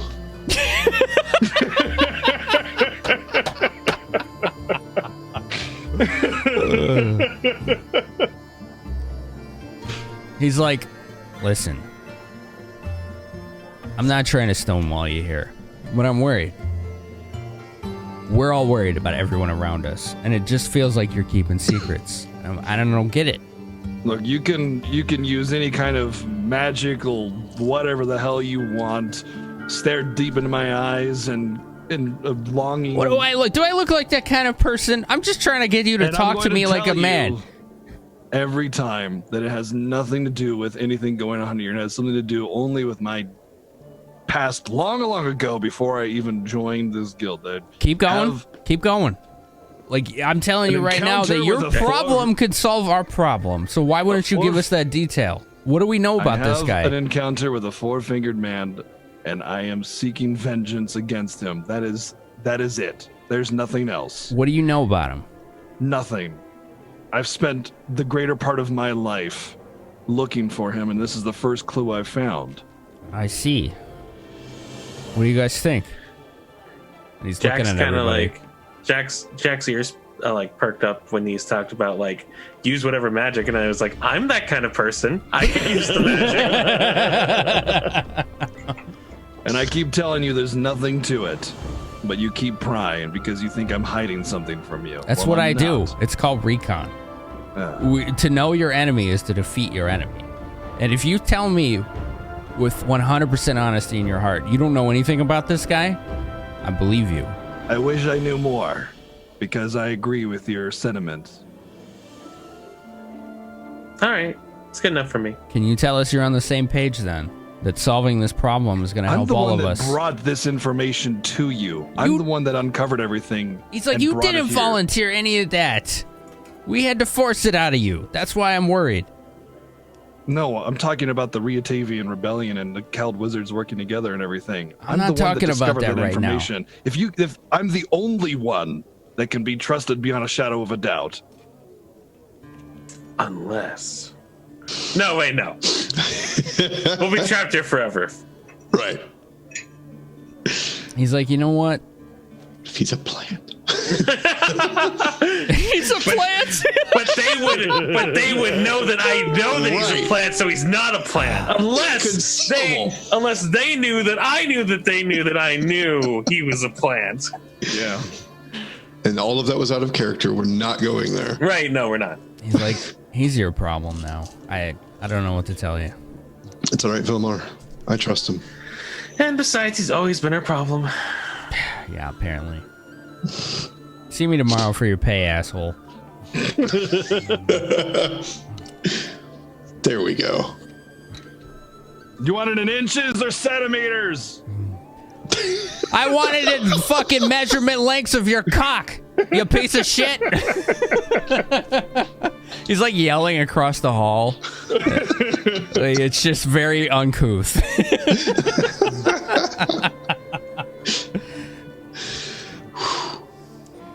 Jack? Well, shall we figure out what we have here then?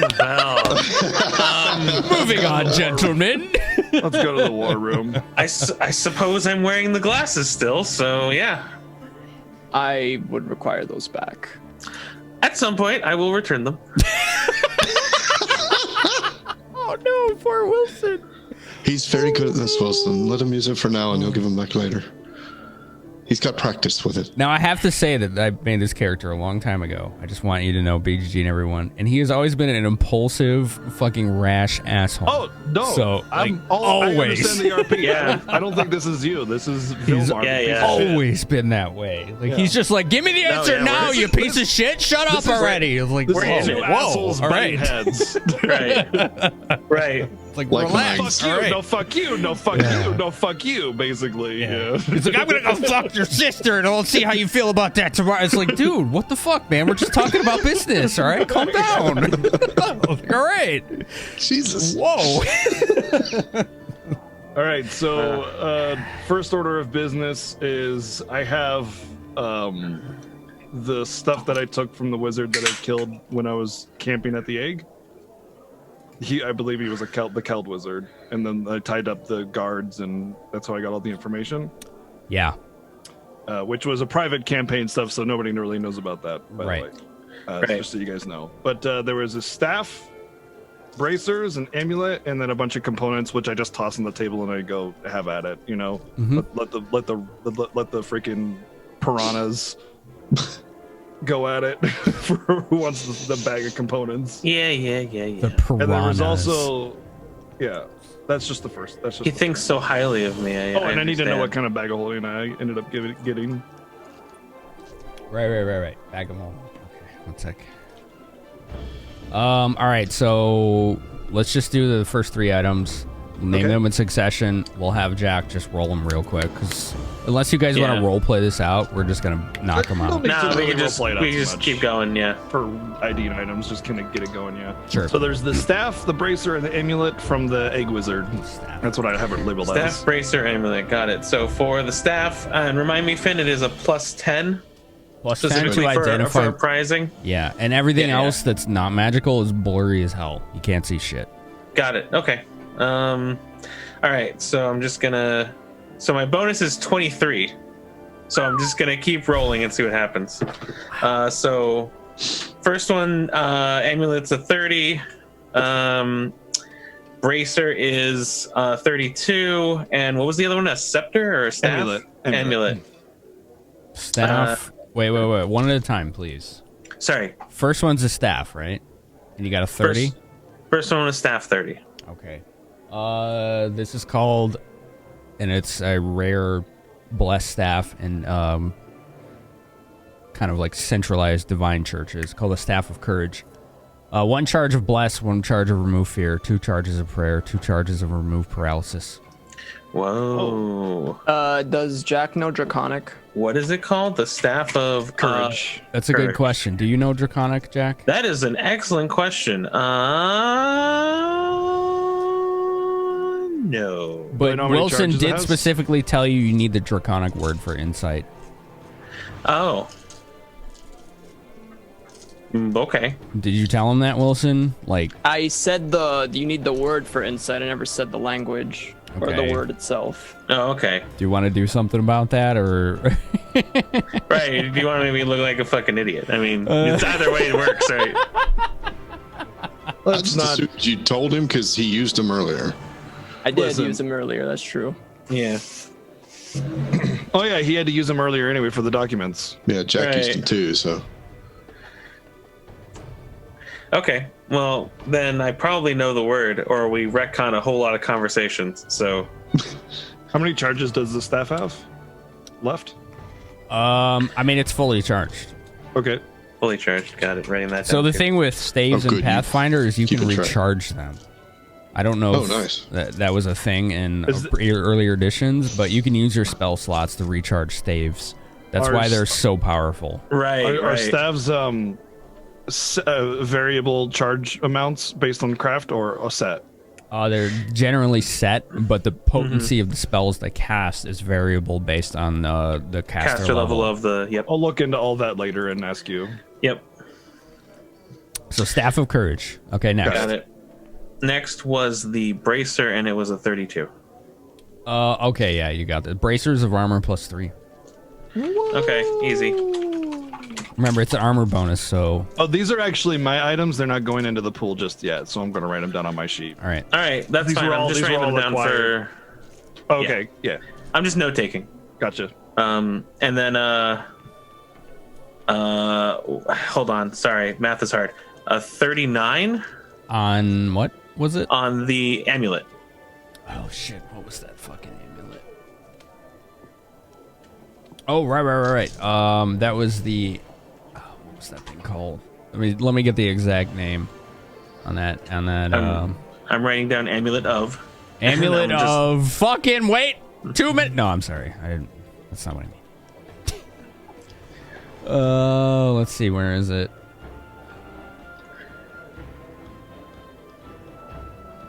How these things always start.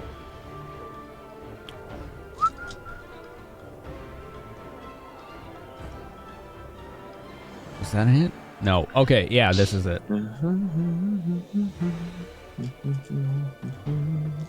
Amulet of Proof against Petrification. Against petrification. Against proof of petrification. That's interesting. If you fail a saving throw against Petrification, you are instead staggered for 1d6 rounds. Whoa. Which is like Nice. Medusa killer because they think you're just a permanent statue. And then you're just like, hey, what's up? You just stab them or something. I got these red shoes from one of the wizards on the hill. This is a shared loot thing, though, I think. All right. Red shoes. I'm going to get a 35. Jesus. Wow. That's pretty awesome. I thought I had these written down, but I'm not seeing them, so I'm just going to go ahead and pull these up. Here we go. Yo, Chaos Kitty, thanks for the host. Thanks, bunches. Oh, yeah, that's what they were. These are kind of ridiculous. Boots of Levitation. Whoa. Oh, all right. Okay. All right. Duration 3 minutes. Cool. Wow, that's pretty sick. That's really nice. Yeah. All right, the Spectacles of Seeing stuff that you guys got those. I'll take that off my sheet. Yeah. In the Dragon Horde, which was also my prize for doing the job for the dragons, which is a scale mail.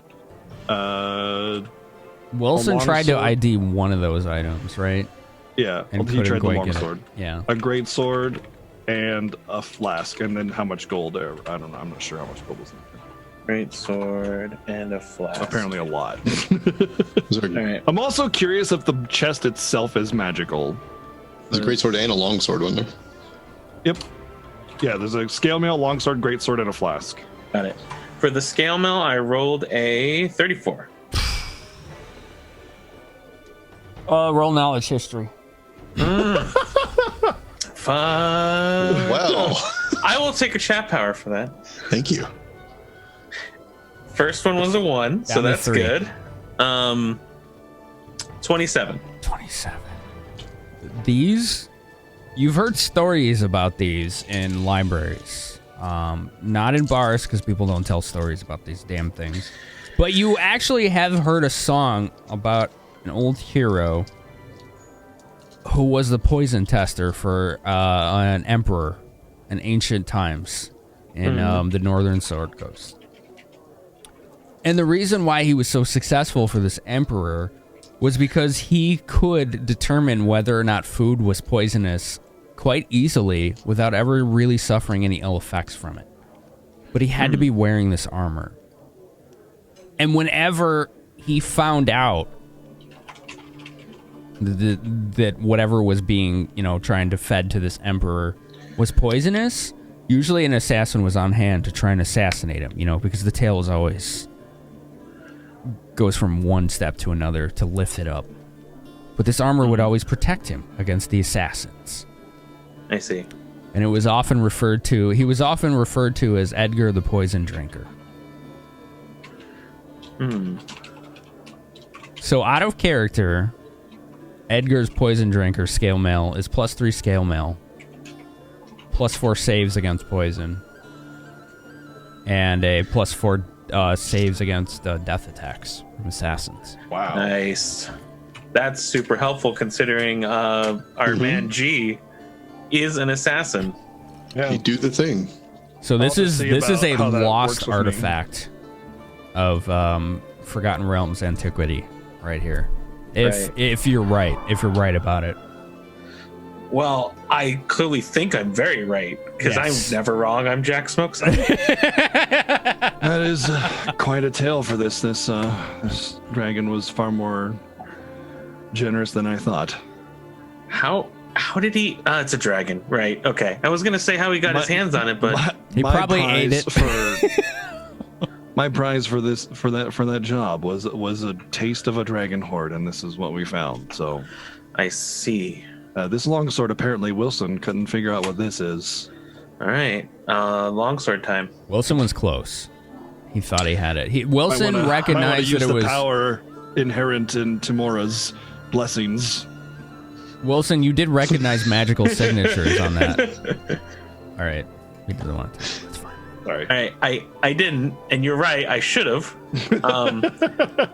But I rolled an 18, which total is 41. So, what do you want to say to Wilson? Because you know. You gotta roll knowledge history again, though. But oh my god! Okay, you know what it does, but now you're like, whoa, this is something too. The chat power on that one too. All right. Okay, 13 for the first one, and 3 for the second. So 13 plus 11 is 24 for the history roll. Okay.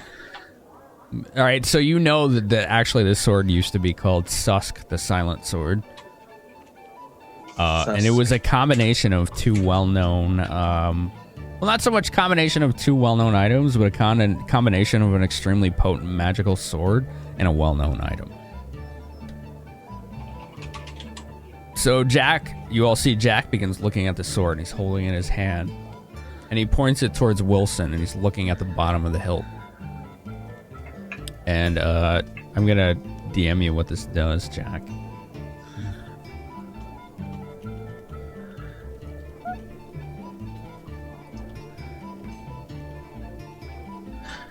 Oh.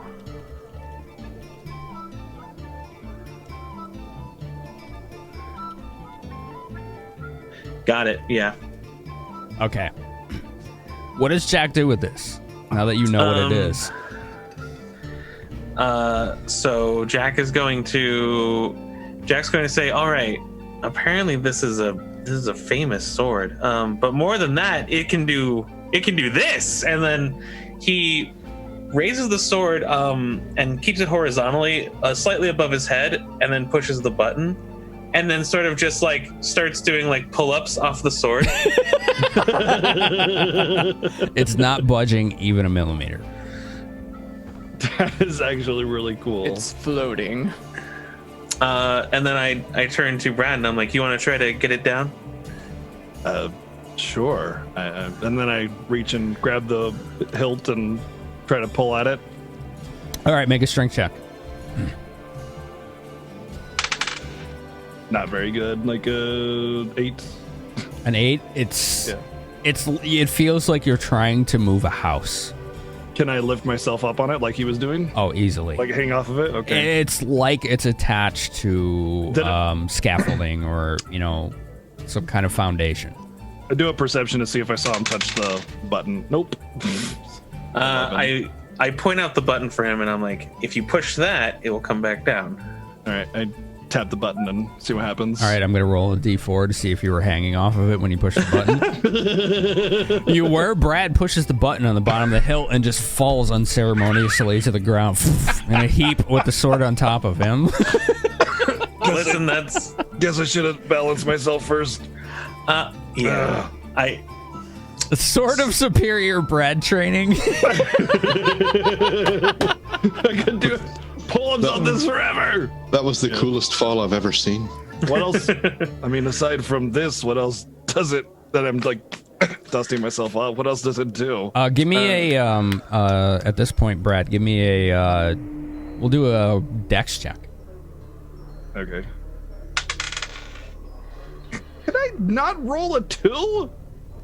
7. Oh, man. 7? Okay, as you're trying to pick the sword off of you, you accidentally cut your hand with it. It is extremely sharp. More than even your own blades. Like, you've never accidentally drawn blood this way with even your own blades. Whoa. What is this? Out of character plus 3.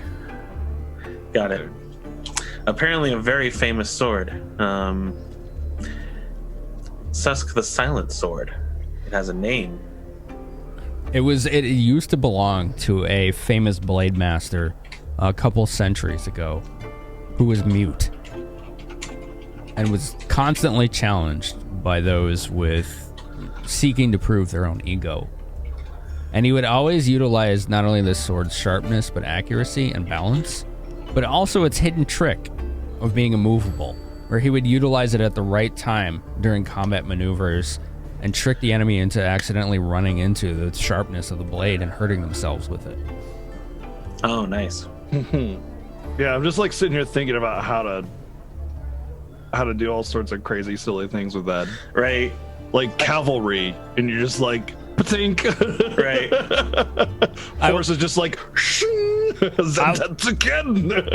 I will say out of character that it's basically like an immovable rod. Right. But within the sword. And I've seen somebody use an immovable rod on an actual like boat that was chasing another boat, and it just shredded the fucking boat to pieces, like because it doesn't move, and the boat crashed into it, and it just went right through all the wood.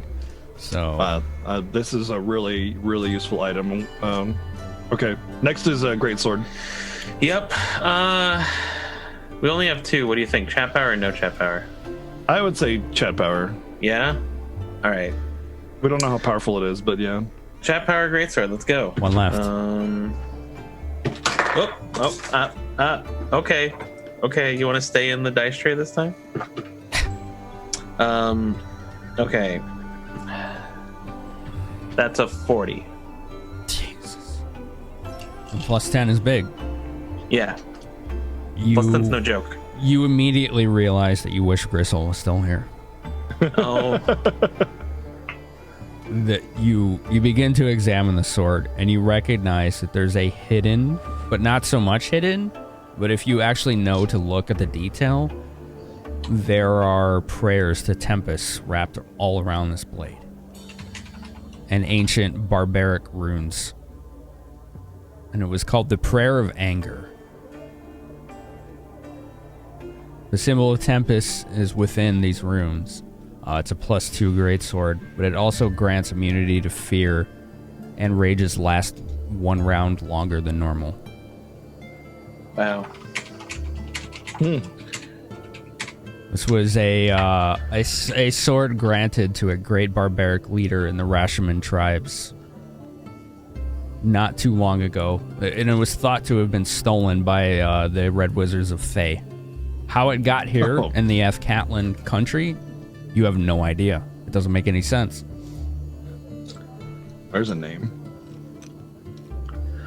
All right then, and I'm recounting the story to them. You are literally like, this is what Jack lives for, is finding artifacts and stories that revolve around these ancient items. Yeah, I'm not gonna lie, it's pretty fucking rad. I care about I actually care about the stories that he's telling this time, because it has to do with, warriors and fighting and well-crafted blades and all that stuff. So like he actually has my full attention the whole time he's recalling these stories, which is something that's probably unusual to Jack.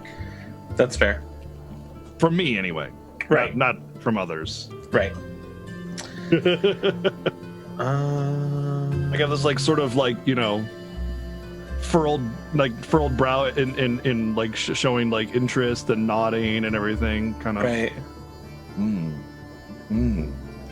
then what happened? Right. Last item is a flask. Yep. All right. So no chat power. No chat power. Let's Chat go. power. Okay, here we go. 28. 28. It definitely has a very strong aura, and this is unusual because you don't see this very often. You're not sure what it is, but it's a very powerful aura, and it's a universalist aura. So it's not like a specific spell school. Oh. I can't place this one. Maybe Wilson might be able to. Yeah, I take off the glasses and hand them off to Wilson, and I'm like, maybe you can try. Wilson, since it's flask and you're all about alchemy, give yourself a +2 on top of everything else. All right. Is he gonna do it? Is he gonna do it? Is he gonna do it? All right, I'll do it. I'll take a chat power. He used it! He did it!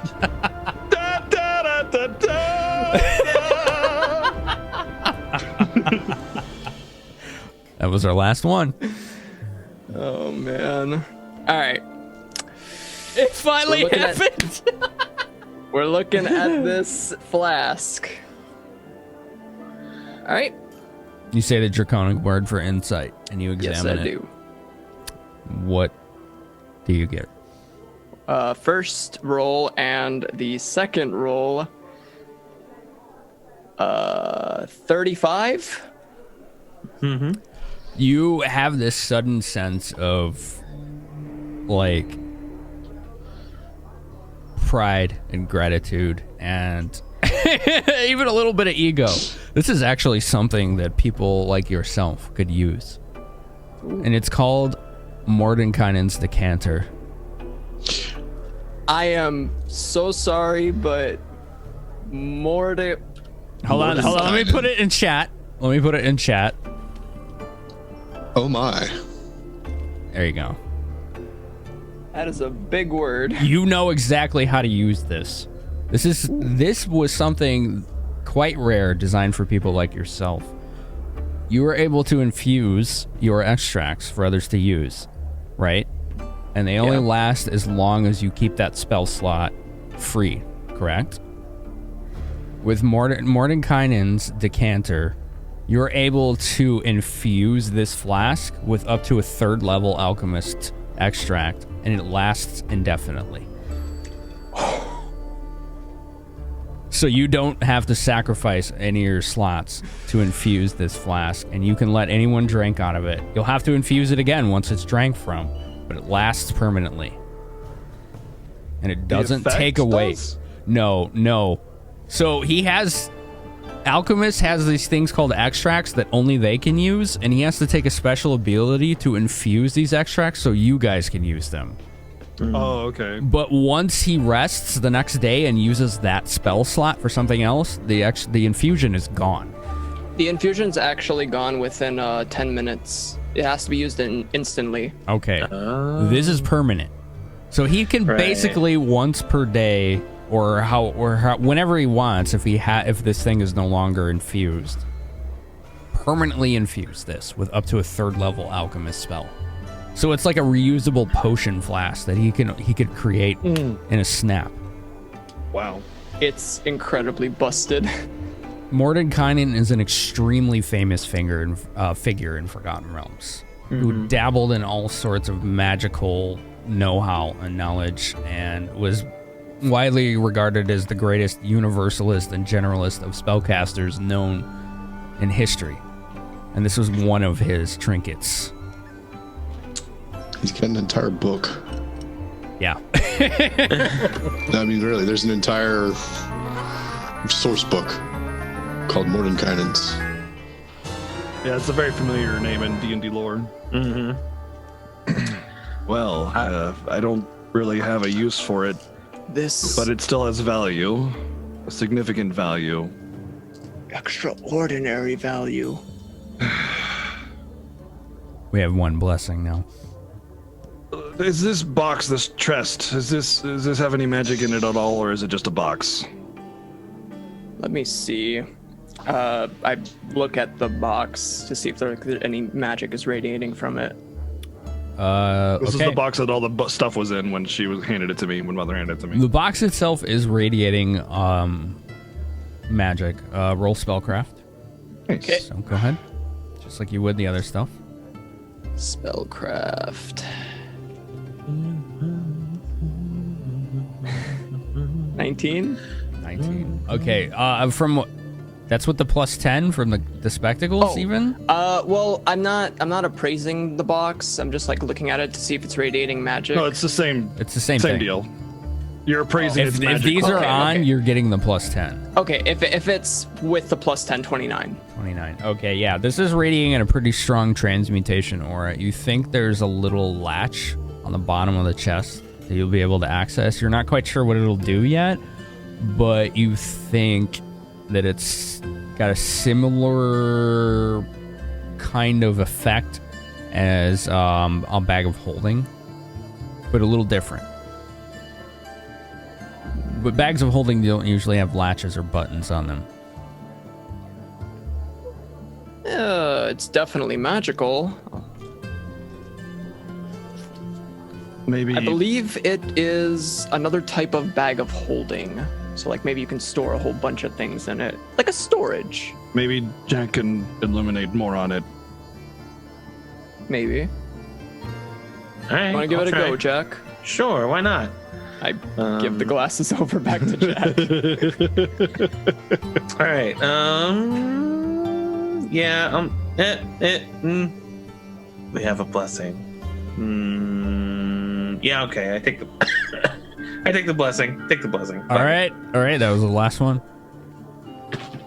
Yeah, the last time we pushed a button on a chest, bad things happened. Yeah, I would like to. I'd like to be a little cautious here. Yeah. There's precedent. 38. Okay, so what Wilson said is quite accurate. You think, even without examining the button, you recognize the way the transmutation auras kind of suffuse themselves through the various like individual wood planks that are bound together with, carpentry.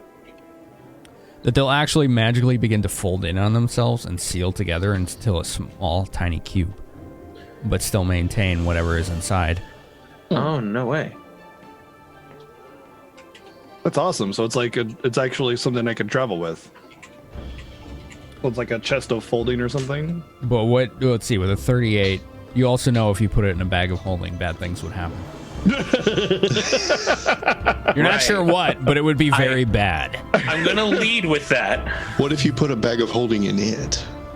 That sounds about just as bad. It's a good thing to lead with, because I do have a bag of holding now, so... Right, I'm like, so don't put this in a bag of holding, part 1. Oh, okay. Part 2... Or a portable hole. Or a portable hole, right. Part 2, and then Jack's sort of looking around, like he picks up like an apple from one of the stables, and then he puts it in the box, and then he hits the button. And then it's sort of like, yeah, I was about to say, like Transformers, fucking... And then it's just a tiny box. Yeah, it makes those like slapping noises, like wood just like smacking into each other and folding in on itself, and then it's just this little like wood cube. And then he's like tossing it around a little bit, and then he puts it back, hits the button, it unfolds, he opens it up, pulls out the apple again. Well, that's handy. It's about the size of a Rubik's Cube when folded, for reference. Nice. But again, Quite handy. No bags of holding, no portable holes. This does not go near them. Speaking of bags of holding, I was given one. Maybe you can find out how powerful it is or what it does. I don't know this wizardry stuff. All right, let's see. So while they were talking, I already poured something in the flask. Okay, what did you infuse it with? I infused remove disease. Okay. Ooh, nice. So that'll be permanently in that flask until it's used, or you decide to. Well, I mean, I was going to something give it else to in it. you, Wilson, but I guess, you just couldn't help yourself. I couldn't. He's like, no, I'm using this. Fuck you. I want to let you guys know that I want to share this stuff with you, but I don't know what I can do with some of this stuff. I might be practicing with some of these weapons and stuff, and I just need some time with it. But Ian, I see that longsword at your belt. It does not go unnoticed.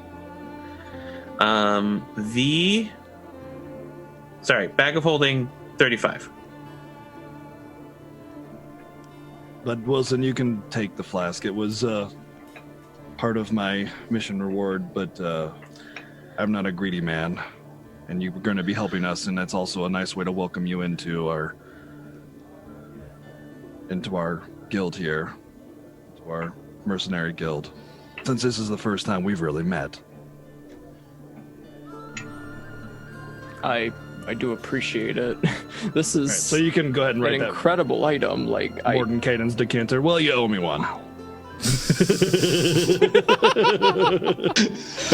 Oh, he's just like writing receipts here. Yeah. Wilson owes me. This is my gift fortune. to you. You owe me one. Wilson owes one gift. He just kind of like goes like, yeah, just ignoring it. He's more amused with just holding the thing. He's got a new toy, and that's all that's on his mind, huh? Right.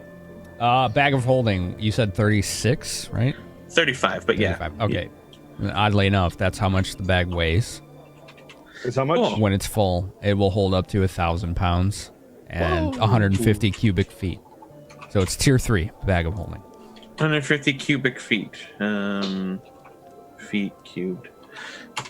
Holy You said it's shit, a type 3? Type 3, It's huge. That's a hell of a bag of holding. That's huge. Very nice one. Well, just so you guys remember, when we went on this side mission, we were not supposed to do this for some time. So according to the level of the mission or whatever. But Finn didn't hold back. He gave us that mission, and we did it. So that's real, right? Which is pretty legit. So I mean, these rewards are tailored to that level, which is really cool. Yeah, you guys we were able to go above and beyond and do something non-linear and accomplish it and be rewarded appropriately for it. Is that allowed? Oh, you you definitely sequence broke. I mean, he Listen, has an intended path, but he has this world that's already pre-built, and we can go any path that we want to. Oh, sure. If we see something, we can deviate, and we did. And I don't know. I just feel really freaking proud of being a part of this campaign because of how well designed it is, and I just wanted to point that out to viewers and you guys to make sure everybody understands why these items are so powerful. But yeah, so giant bag of holding. Sure, we'll go with that. The bag of all holdings. Right.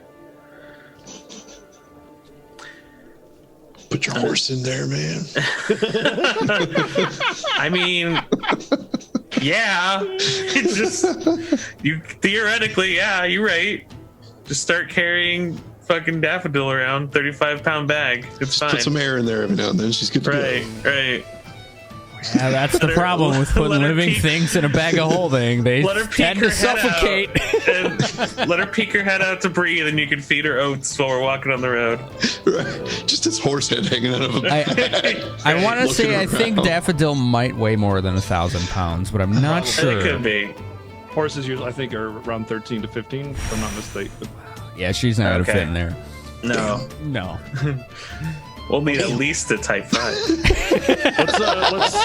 I'm going to ask one of the wizards of the guild. His name is Google. It's like, can I put the stables in this bag? Can I just put those in here instead? Anywhere between 840 to 2,200 pounds. Yeah. She's not an especially small horse either. She's not a tiny horse. Right. I mean, they're all muscle, so they weigh like a lot. Yeah. Guess if it's like a Clydesdale, that's the high end. That makes sense. Or in fantasy war terms, a destrier. All right, you got anything else for the identify machine? I think that was it. I think that's all I had from my end of things that since I've been gone for the last 2 months. Wilson had something. He almost got himself killed from it. I have. Let me go down here. Hold on. Yeah, that's it. That's what I got. I need to count my gold, so I'll do that on my own time. That was the Dragon Horde gold. Wilson, what about that blasted robe? Oh, the robe. I take out. I don't remember if I took it back from Aisha. Yeah, she wouldn't have kept it, I don't think. Yeah, I don't think she would have hung on to it, no. She probably would have just dropped it or given it back, so. I think it might be still in the stables.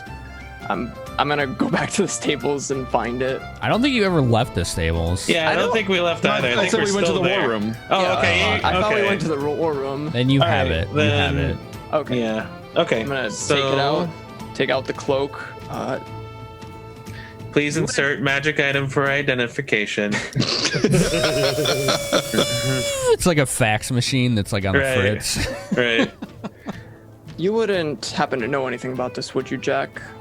And I hold up the cloak. I'll do my best. My best is a 32. So this is definitely magical.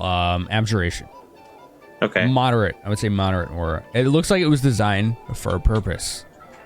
And that purpose was to resist cold damage. And nothing else. Oh. So if you wear this robe, you're going to look like a freaking Cowled Wizard 1. But you're also going to, out of character, ignore the first 20 points of cold damage you receive. I think it's hilarious. Because we had the solution to our cold issue for everybody else. Yeah, just carrying it along the whole time. No wonder I felt so warm this entire time.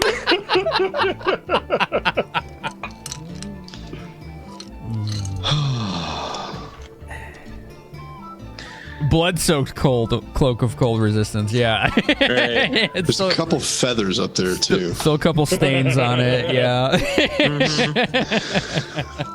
Oh no, the feather one is gone because Grissul tore it. Remember the first one? Oh yeah, that's right. No. I mean, they're all blood-soaked. He killed every one of those guys. Yeah, it's true. I mean, that one was my favorite. You're not going to get away from that.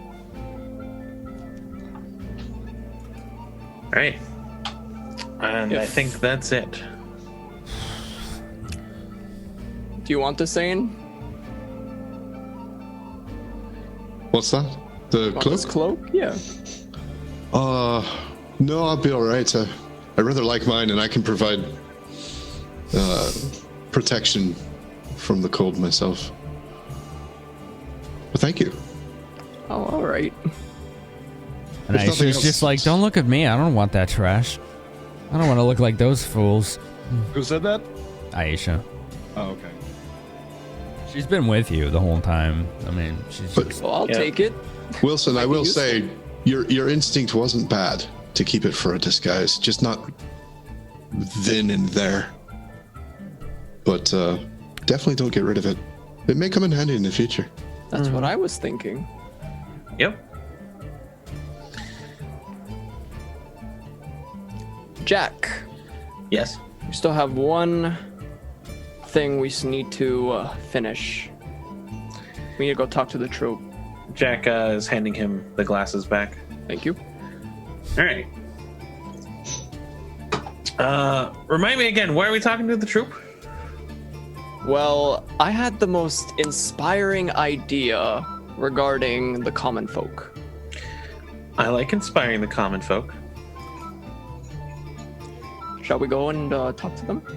Sure, why not? All right, so me and Jack are gonna find the lovely trope with Maggie and them. Troop? Yep. Trope group.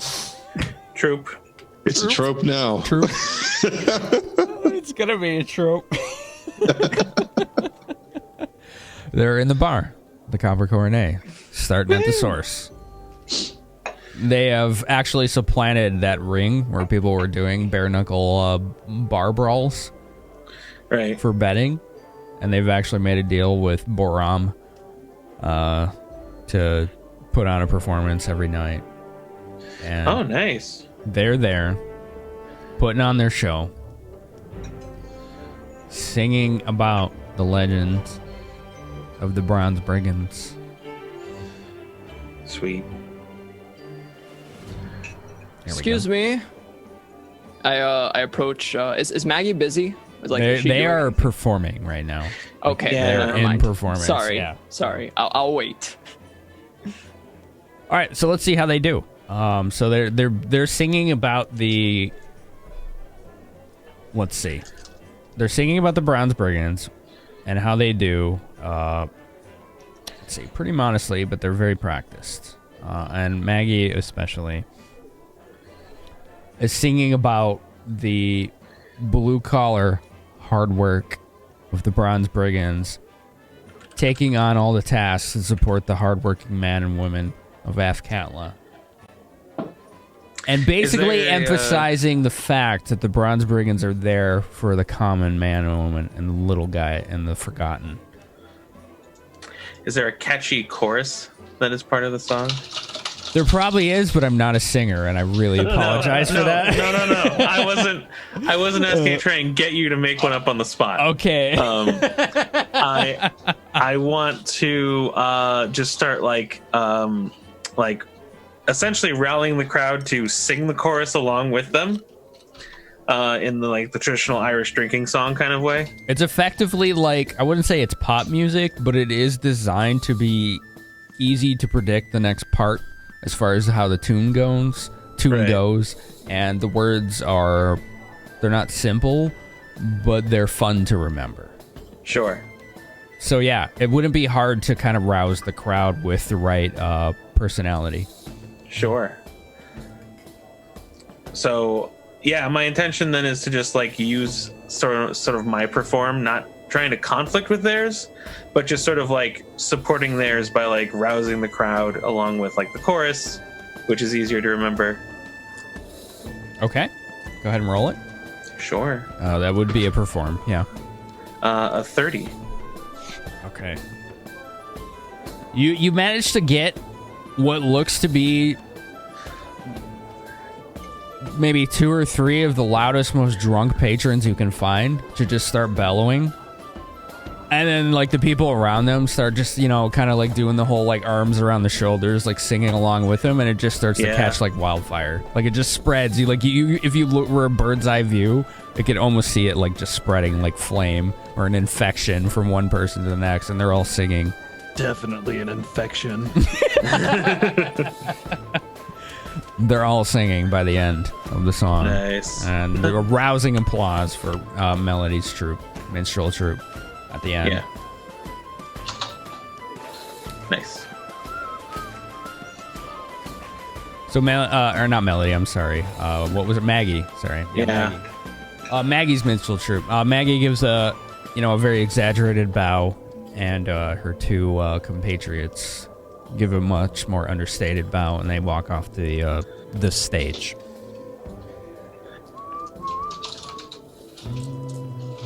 All right. Let's see. How do I want to approach this? Does it seem like the crowd is like crowding them, or? They're definitely getting a couple, not so much a few people that are walking up to him, wanting to, kind of give him a little. Oh, sure. Yeah, it was really great. You should come back, and like they want to see him again. So I don't interrupt that flow, but I stand sort of like I'm still in their point of view or in their peripheral, but I'm slightly off, like away from the crowd line that's formed around them. So I'm just like patiently waiting, and if they look my way, I sort of give a wave, but don't approach just yet. All right, so Maggie eventually notices your presence and makes her way to you. It didn't take long because she noticed you probably when you were carousing. Fair. So after, let's say somewhat diplomatically making a graceful exit to her crowd, she makes her way to you. All right, excellent. Maggie, hi. Great performance, by the way. Fantastic performance. She's like, oh, well, it is what you hired me to do, and frankly, I think it's easy to do when it's the truth. No? Indeed. You wouldn't be based out of a place like this, which, wow, what a lively crowd. If you didn't believe in what you did. I do love the crowd here. My friend here, Wilson, actually had a proposal for you. I'm actually unsure of the details myself, but I figure we would have a chat. She's like, all right, we'll find a table. All right. Which are benches. They look like park benches, basically. Right. All right, so we pull up a chair, and I sort of like motion for Wilson to join us and sort of like lead the conversation. Okay, I sit down.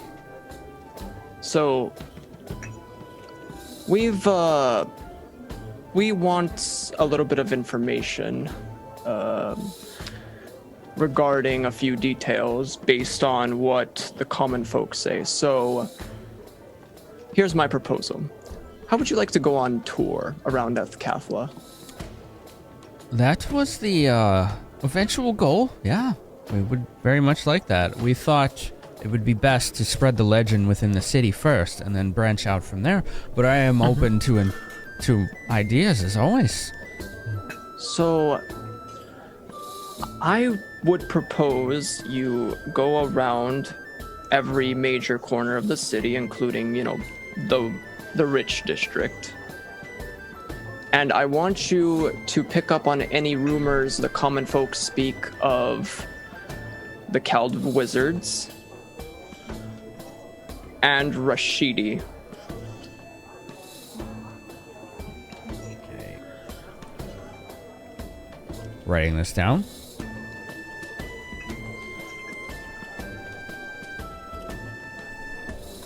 So you'd like us to get started right away? All right, that was part of the deal. I think we can do that. We'll keep our eyes open for those specific rumors. Do you have any details or anything you'd like us to know? Rumors, no matter how small, regarding those two people would be beneficial for us. We're here? Curious. Go ahead. We are curious what the common folk think of them, because even the common folk have a tale or two to tell. Oh, that they do. Yes. Very true. Who's here at the table? Jack, Wilson, is anyone else here or no? I don't think so. Not I. She's like, now, you asked for two specific things. The Cowled Wizards, which is a dangerous topic, and Rashidi, which I know nothing about.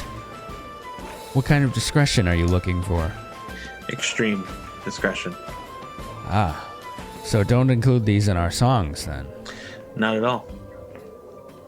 Just light conversation. See maybe if someone would spill something that they heard, but isn't completely out there, you might say.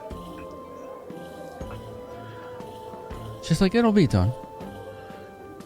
We'll change our plans a little bit, but we have our ways of insinuating ourselves into places that wouldn't normally accept walk-ins, we'll say. Fair enough. One thing. Should you discover a rumor that's particularly interesting, do be careful if you decide to tread deeper into it. Like I said, and Jack sort of like flashes a quick smile. Extreme discretion. She's like, she looks at both of you. It's not the best, but she's like, I'm not the best at that, but my friend here, the master or mistress of disguises, as you would, is. And as far as I'm concerned, I don't know what you're talking about. Very well then. I guess our business is concluded. It's Renee. Renee. Keep At yourself. that, Renee is very much a they. So At that, and then Jack sort of stretching. I think I may grab a drink and then get some rest. I would join you. Keep yourself safe. I address Maggie. she's like, we'll do our best. I don't think we've gotten by on the road and both sides of the war this long without our best. Tomorrow's fortune smile upon you then. And you, Mr. Smoke Song and Mr. Moore. She bows again, the exact same rehearsed way she did on stage. Making sure that everyone could see she's bowing to the both of you. Oh, well, I return one as well in very, like, flourished fashion. And then she does that thing where she's got one arm up and she, like, you know, gestures the other one at you to make sure everyone's seeing you. All right. So I think that's it for that part. We can fast forward that scene unless we wanted to have an RP conversation. So Jack, because like we went to go get a drink. Mm-hmm. I seem to recall you mentioning you may have had an interest at some point. I have a lot of interests. Which interests are we describing? You know who I'm talking about. The one. Oh, the one. Tell me about her.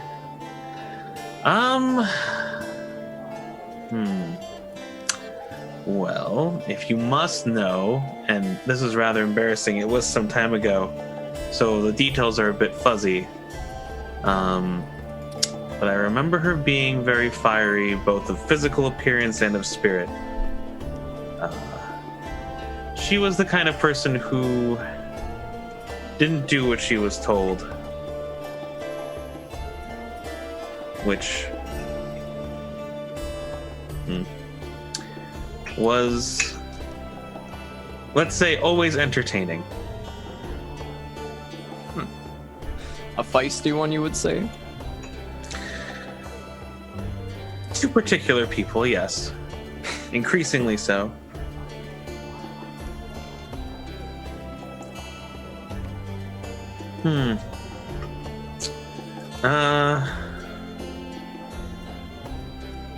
The unfortunate part was that her father didn't exactly approve of me, which made things simultaneously difficult and more exciting. Knowing you, I bet. I'm assuming, how did it go? Well,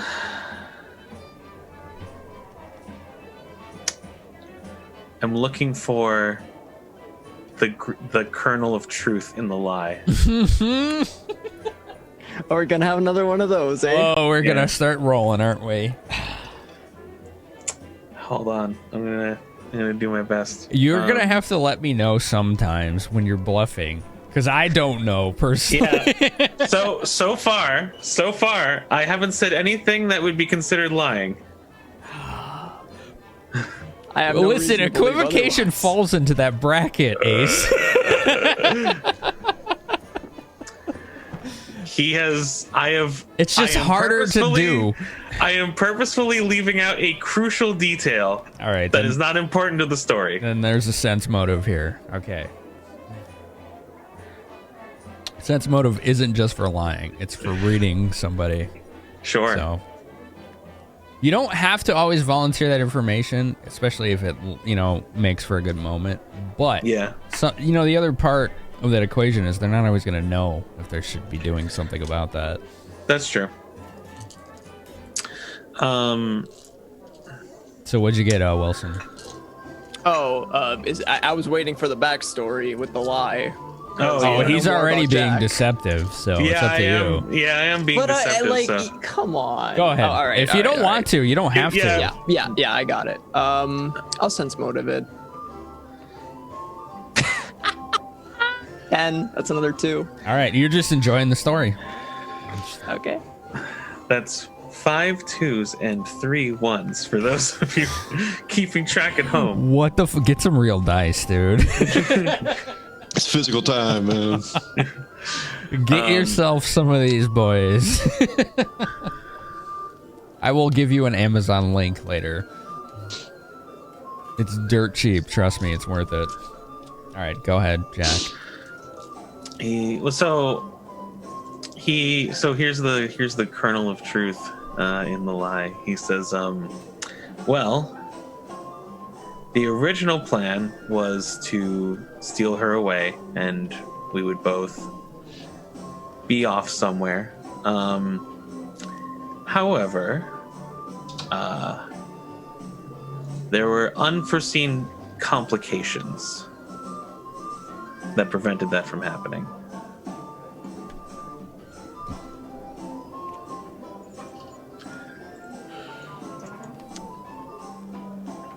I understand. There's no way he could possibly understand, but yeah, go on. Maybe not in your situation exactly, but you're not the only person whose heart was broken, as you would know. That's true. There are many, many, many like us. Indeed. And that's why romantic songs are so popular. They get both. They get the lovers and the Heartbroken. Easy win. All right.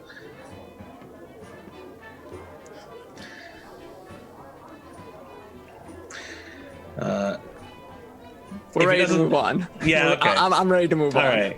Brad, I where are was you about at to say right now? end scene, yeah. Counting my gold from the dragon horde in my room. So or yeah, my area. your room isn't furnished yet. So Oh, I haven't been promoted yet.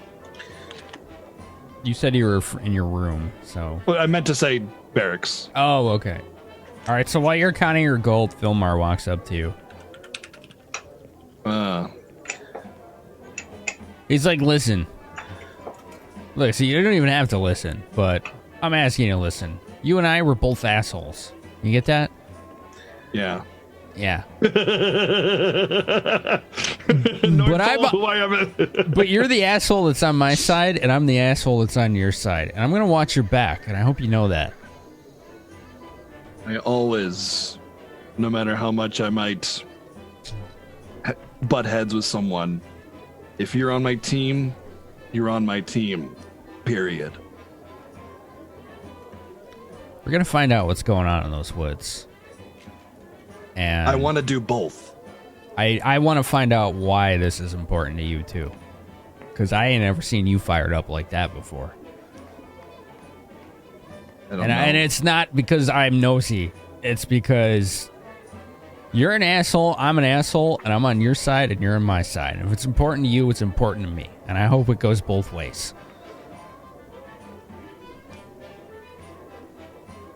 Like I said, if you're on my side, you're on my side.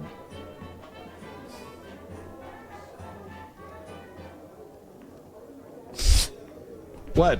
Am I not being clear? It's the Italian mafia scene where they're talking, where they say so much and absolutely nothing at the same time. Oh, right. I'm telling you. What are you telling me? I'm telling you right now. What are you telling me? Yeah, I thought I was being pretty clear, and then it's like, oh god, what am I being a dumbass again? Yeah. It all made sense. Okay. Somehow. He's like, don't worry. We understand each other. We ain't got much use for words. Once we get out there, everything's clear, right? Right. I'll see you in the forest. Not if I see you first.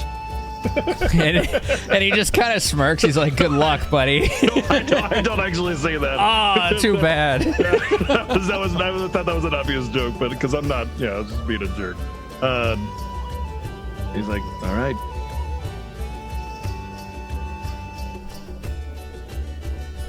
And that's where we're going to call it a night. You didn't tell me how much gold I have. We'll do it in fucking Discord sometime, man. Yeah. But I want to increase the numbers on my character sheet. The number has to go up so I feel fulfilled.